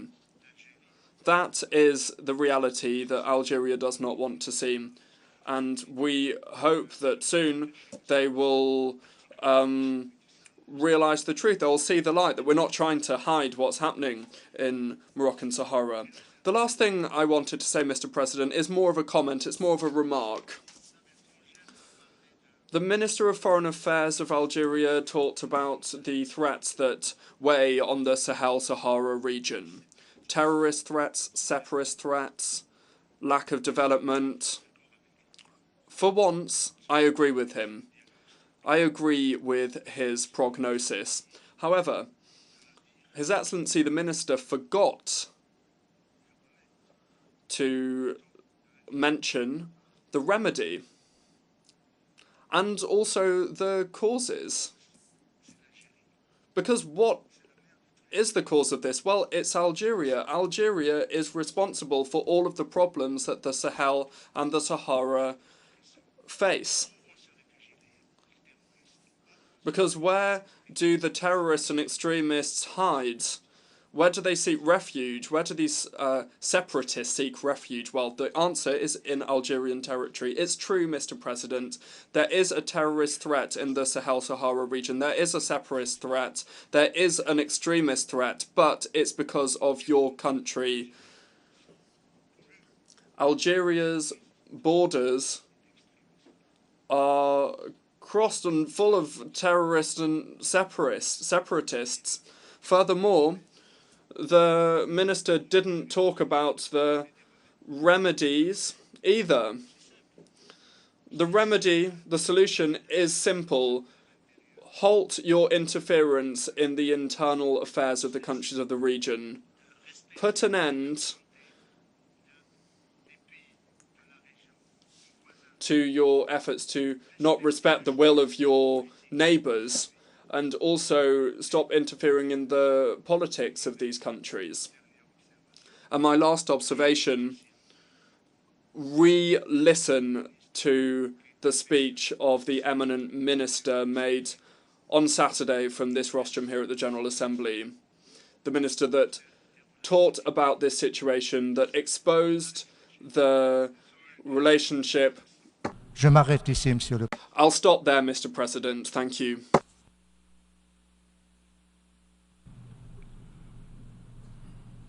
I call on the representative of the United Arab Emirates.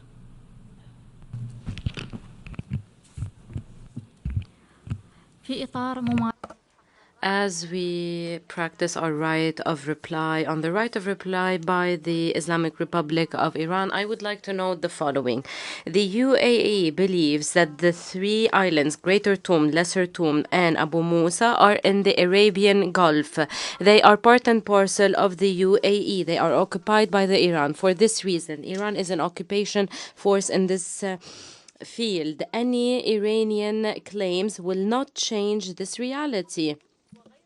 It is unacceptable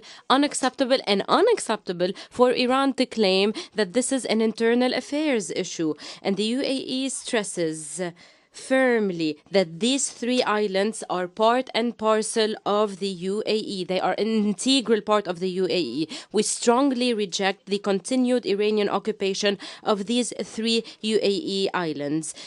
We have constantly called upon the UAE to resort to the United Nations Charter and international law to resolve this issue through bilateral negotiations or by resorting to the ICJ. And I would like to stress that the UAE has great relationships and has good relationships and close cooperation with the Iran. We would like to promote this cooperation and our bilateral cooperation. However, this issue, the three UAE islands, will remain a contentious issue until a good, peaceful solution is reached in line with international law and good neighborliness. Thank you, Mr. President.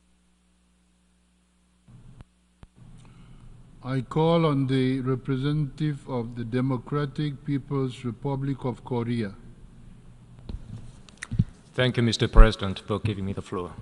My delegation is taking the floor to exercise the right of reply in response to the provocative statement leveled against my country during the general debate and the right of reply. Some days ago, the ROK foreign minister abused this August UN platform to commit a grave political provocation against the DPRK, a dignified UN member state. We categorically condemn and reject his reckless statement as a blatant affront to the sovereignty of the DPRK and wanton interference in its internal affairs. ROK foreign minister shall pay a high price for his despicable attempt to tarnish the dignity and prestige of the DPRK. It is an undeniable fact in history that the U.S. nuclear threat, which has lasted for more than half a century, triggered off the DPRK's access to nuclear weapons, and the hostile acts and military blackmail by the U.S. and ROK have been a decisive factor compelling the DPRK to steadily advance the enhancements of nuclear force. As of today, various U.S.-led military blocs exist throughout the Asia-Pacific region, including the Korean Peninsula, and the Nuclear Consultative Group aimed at using nuclear weapons against DPRK is in operation. Furthermore, the U.S. and its vassal countries' aggressive war drills continue unabated. The whole world knows who are to blame for having turned the Korean Peninsula and the rest of the region into the world's hottest spot and a touch-and-go gunpowder depot by staging war drills of aggressive nature almost every day throughout the year while raving about the end of regime in the DPRK.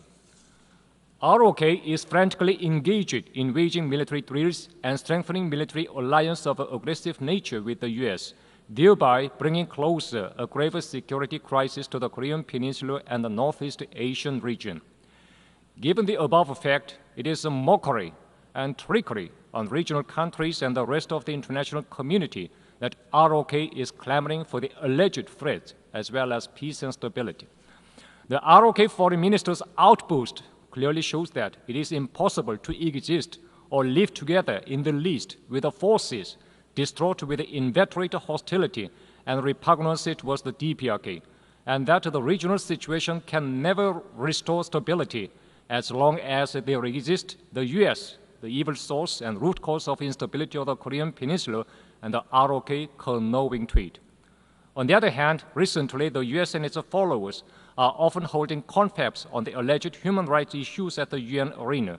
Such performance is prompted by their sinister intention to tarnish the image of the DPRK at any cost by resorting to the despicable smear campaign, since they could not subdue the DPRK by military force.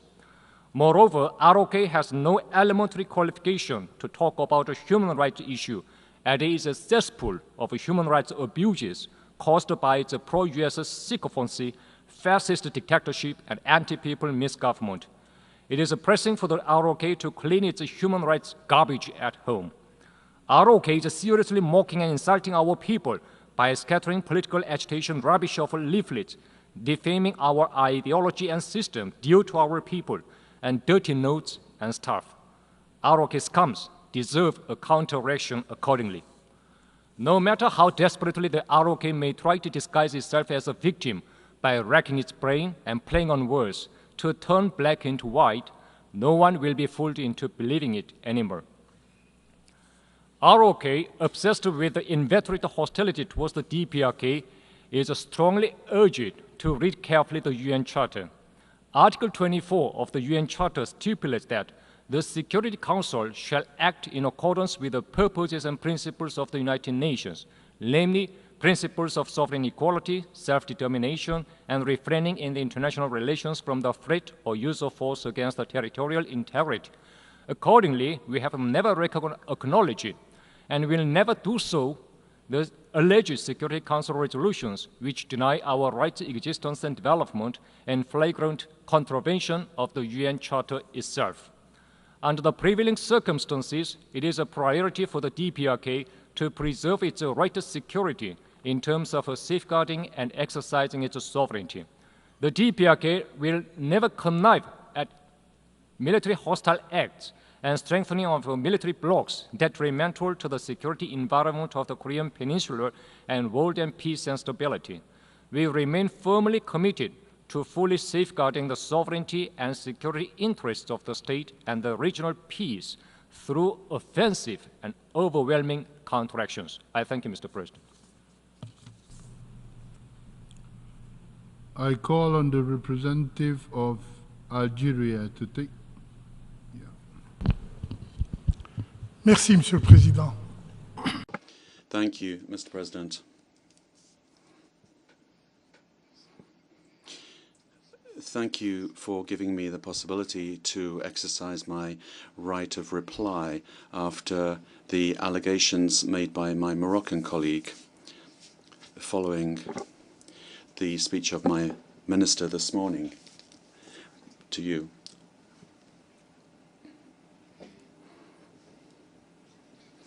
And I would like to remind us all that since Algeria's independence in 1962, so 62 years ago,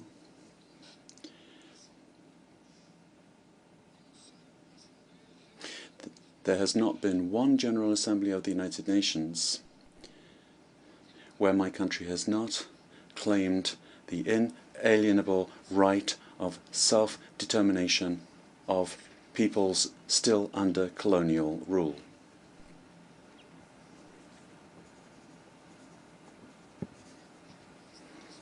And I ask myself the question, a lot of states or delegations have referred to the issue of the Western Sahara from this very forum. Why? The distinguished delegate of Morocco, does he want to single out the declaration of my minister from this rostrum? Why would he want to do this?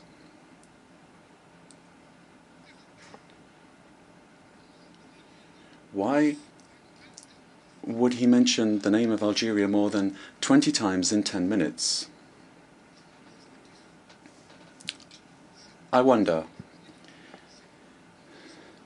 this attempt to take a subject on the agenda of this General Assembly and act as if it's just the concern of two countries will not work.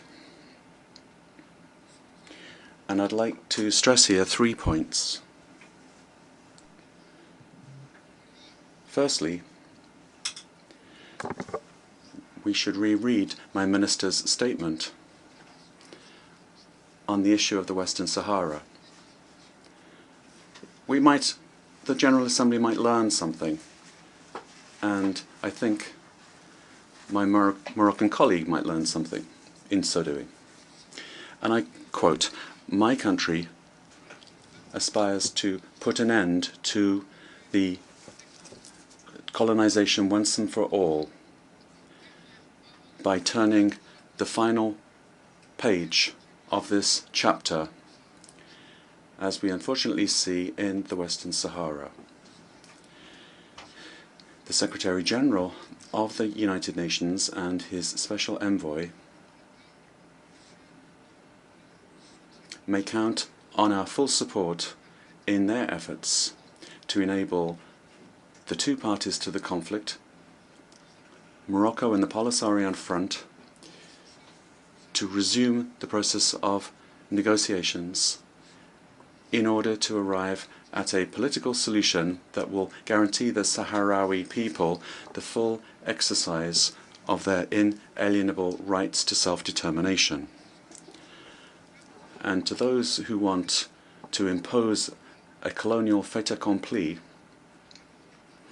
by gaining time, by falsifying facts nobody can argue with, and by attempting by various maneuvers to turn attention away from what is clear and established, we, Algeria, reaffirm that colonization sooner or later will end up disappearing, and the legitimate rights of the Sahrawi people will undeniably be recognized.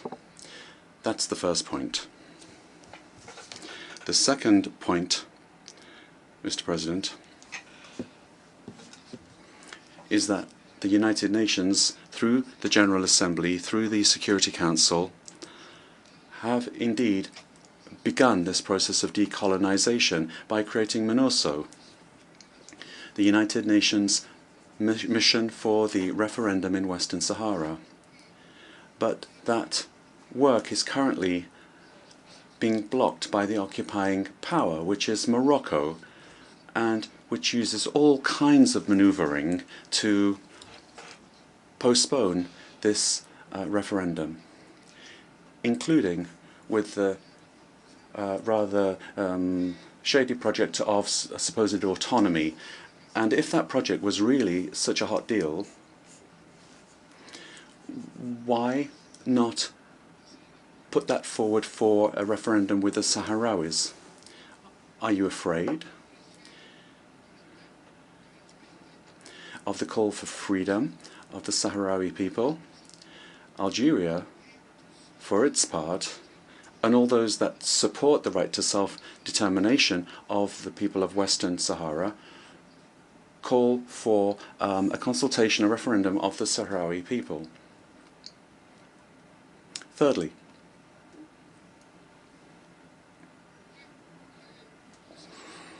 the political process. Yes, a political process is part of negotiations between the legitimate representatives of the Sahrawi people and the occupying power, Morocco.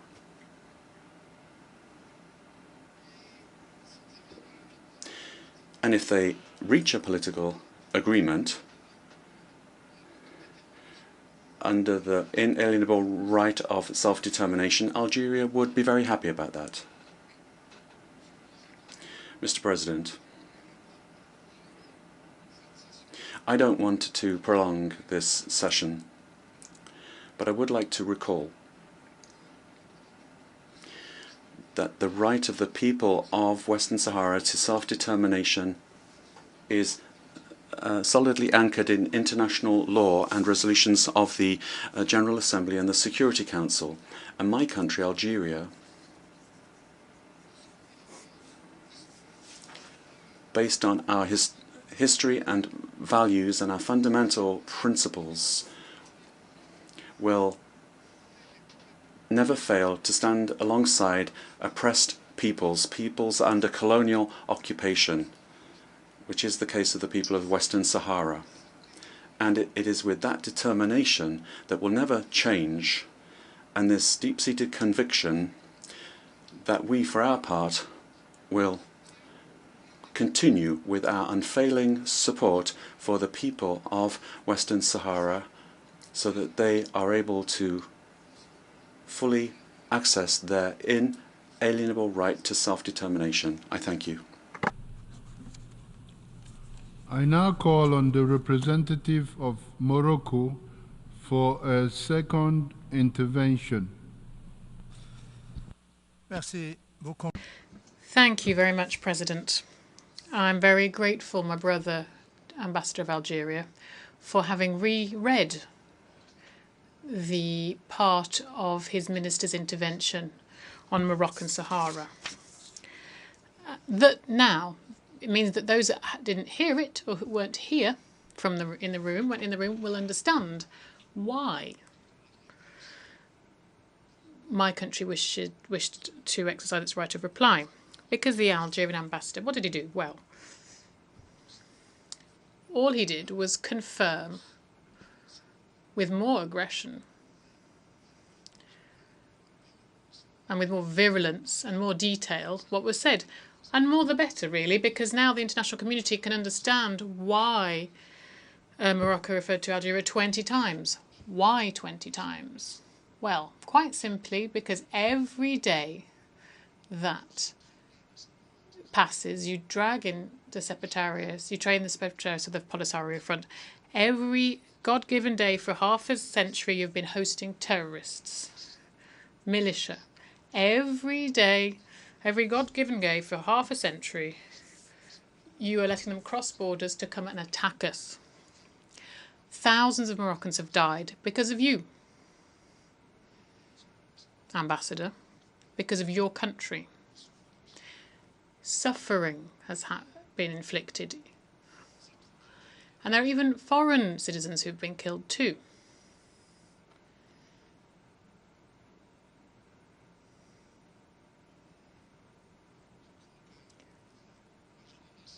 I think I respect the freedom of expression, of course. And if you let me conclude, I will conclude. Now you understand why Morocco mentioned Algeria 20 times.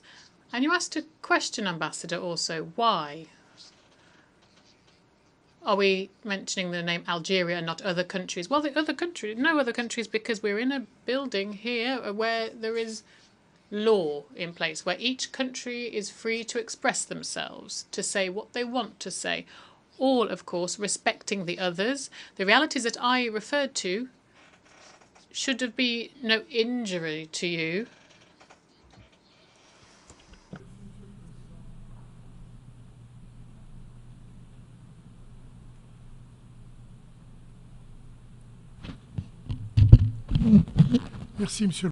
Thank you, Mr. President. I'm sorry to interrupt the distinguished representative of Morocco, but as President, could you please ask him to address himself to you as President of this meeting and not to me? Thank you.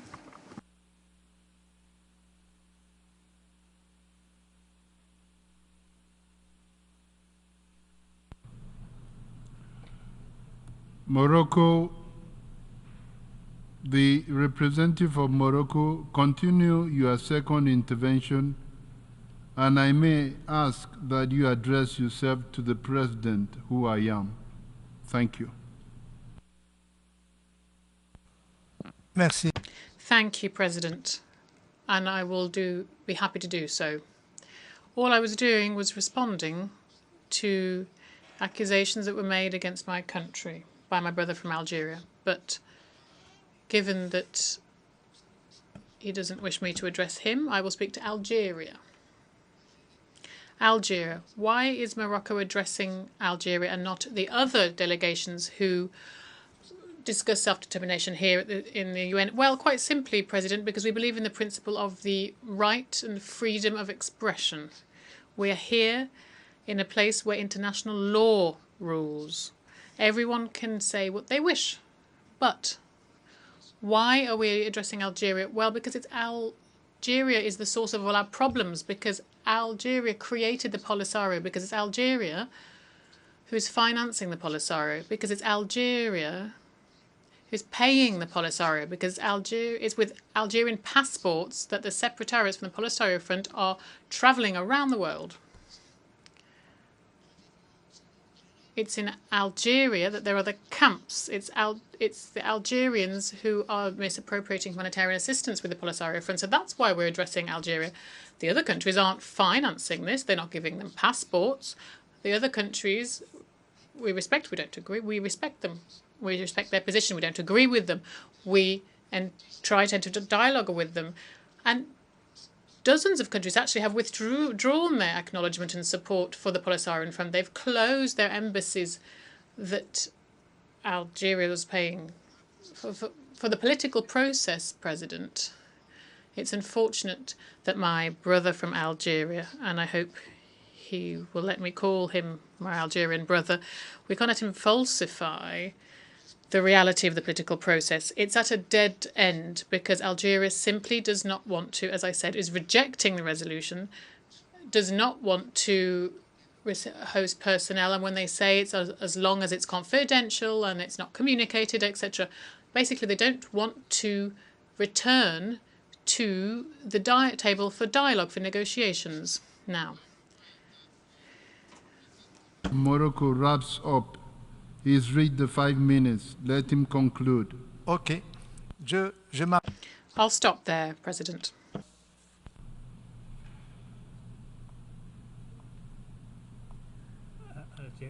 Algeria second intervention. I now call on the representative of Algeria for a second intervention. Thank you, Mr. President.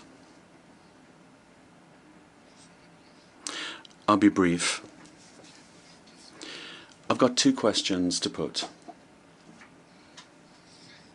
to my brother, the Ambassador of Morocco. The first question is, if this territory of the Western Sahara is so unchangeably property of Morocco, why did the International Court of Justice not recognize it? And why has Morocco accepted to share it with the neighbouring Republic of Mauritania? I ask myself that question. Why would you share what is your own? That's the first question. The second question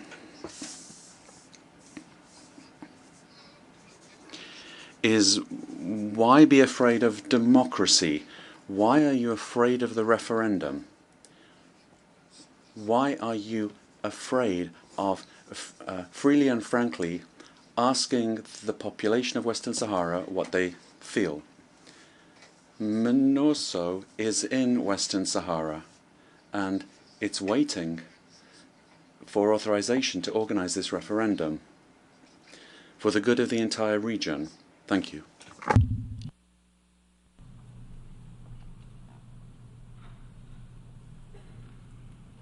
May I take it that it is the wish of the Assembly to conclude its consideration of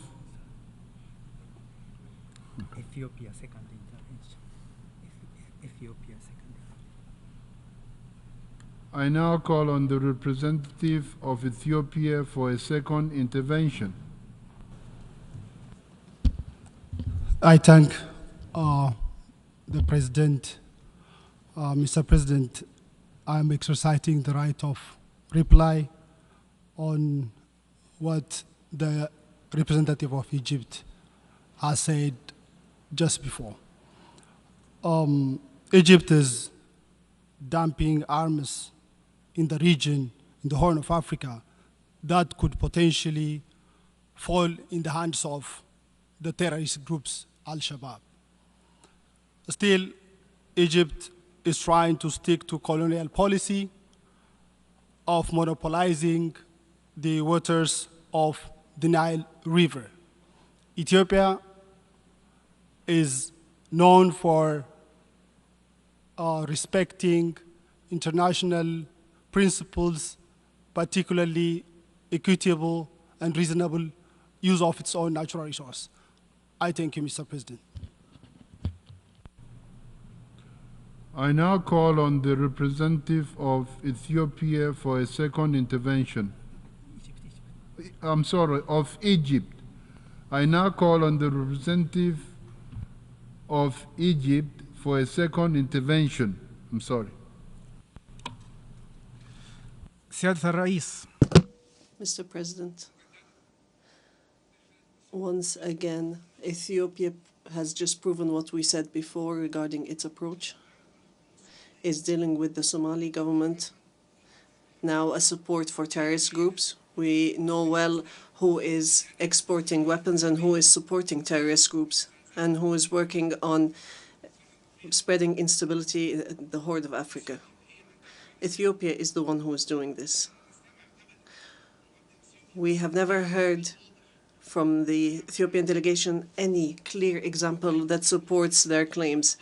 They follow the approach of hiding the truth. The real case here is respect for international law in terms of trans-border water sources. Egypt has always adhered to respecting the international law. And despite this, Ethiopia, through their policies, are always trying to veto issues related to the Nile, and they have turned all issues related to it to controversial issues. We retain and reserve our right, as given to us by the United Nations, to take any approach to maintain, to protect our resources and maintain our rights. Thank you.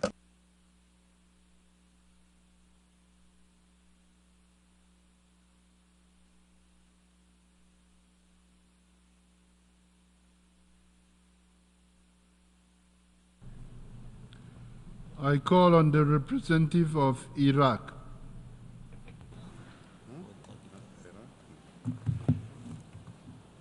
شكرا جزيلا السيد الرئيس. Thank you, Mr. President. I'd like to thank you for your excellent presidency of the general debate. I'd like to thank the United Nations and member states. And we have, and those states who have rejected the Israeli actions and attacks on civilian infrastructure and violated the sovereignty of member states in flagrant violation of international law and international humanitarian law. We denounce these criminal acts committed by the Israeli occupying forces, and we also reject what we have heard from the Prime Minister of this occupation force and the accusations made against countries in the region and really to all members of the United Nations. We call upon the United Nations and its various bodies to act quickly in order to put an end to these acts of Israeli aggression and to protect the region from the results of this aggression. Indeed, the inability of the Security Council to put an end to this aggression has encouraged the occupation forces to continue their attacks on Palestinian territory. The conflict has now spread to Lebanon as well as other countries in the region. These ongoing acts of aggression and barbarous crimes of the Israeli occupying force, and particularly the attack against Mr. Nasrallah, will lead to total war in the region, which will fully destabilize the region and which will also have an effect on international peace and security. Thank you, Mr. President. May I take it that it is the wish of the Assembly to conclude is consideration of Agenda Item 8. It is so decided. This meeting is adjourned.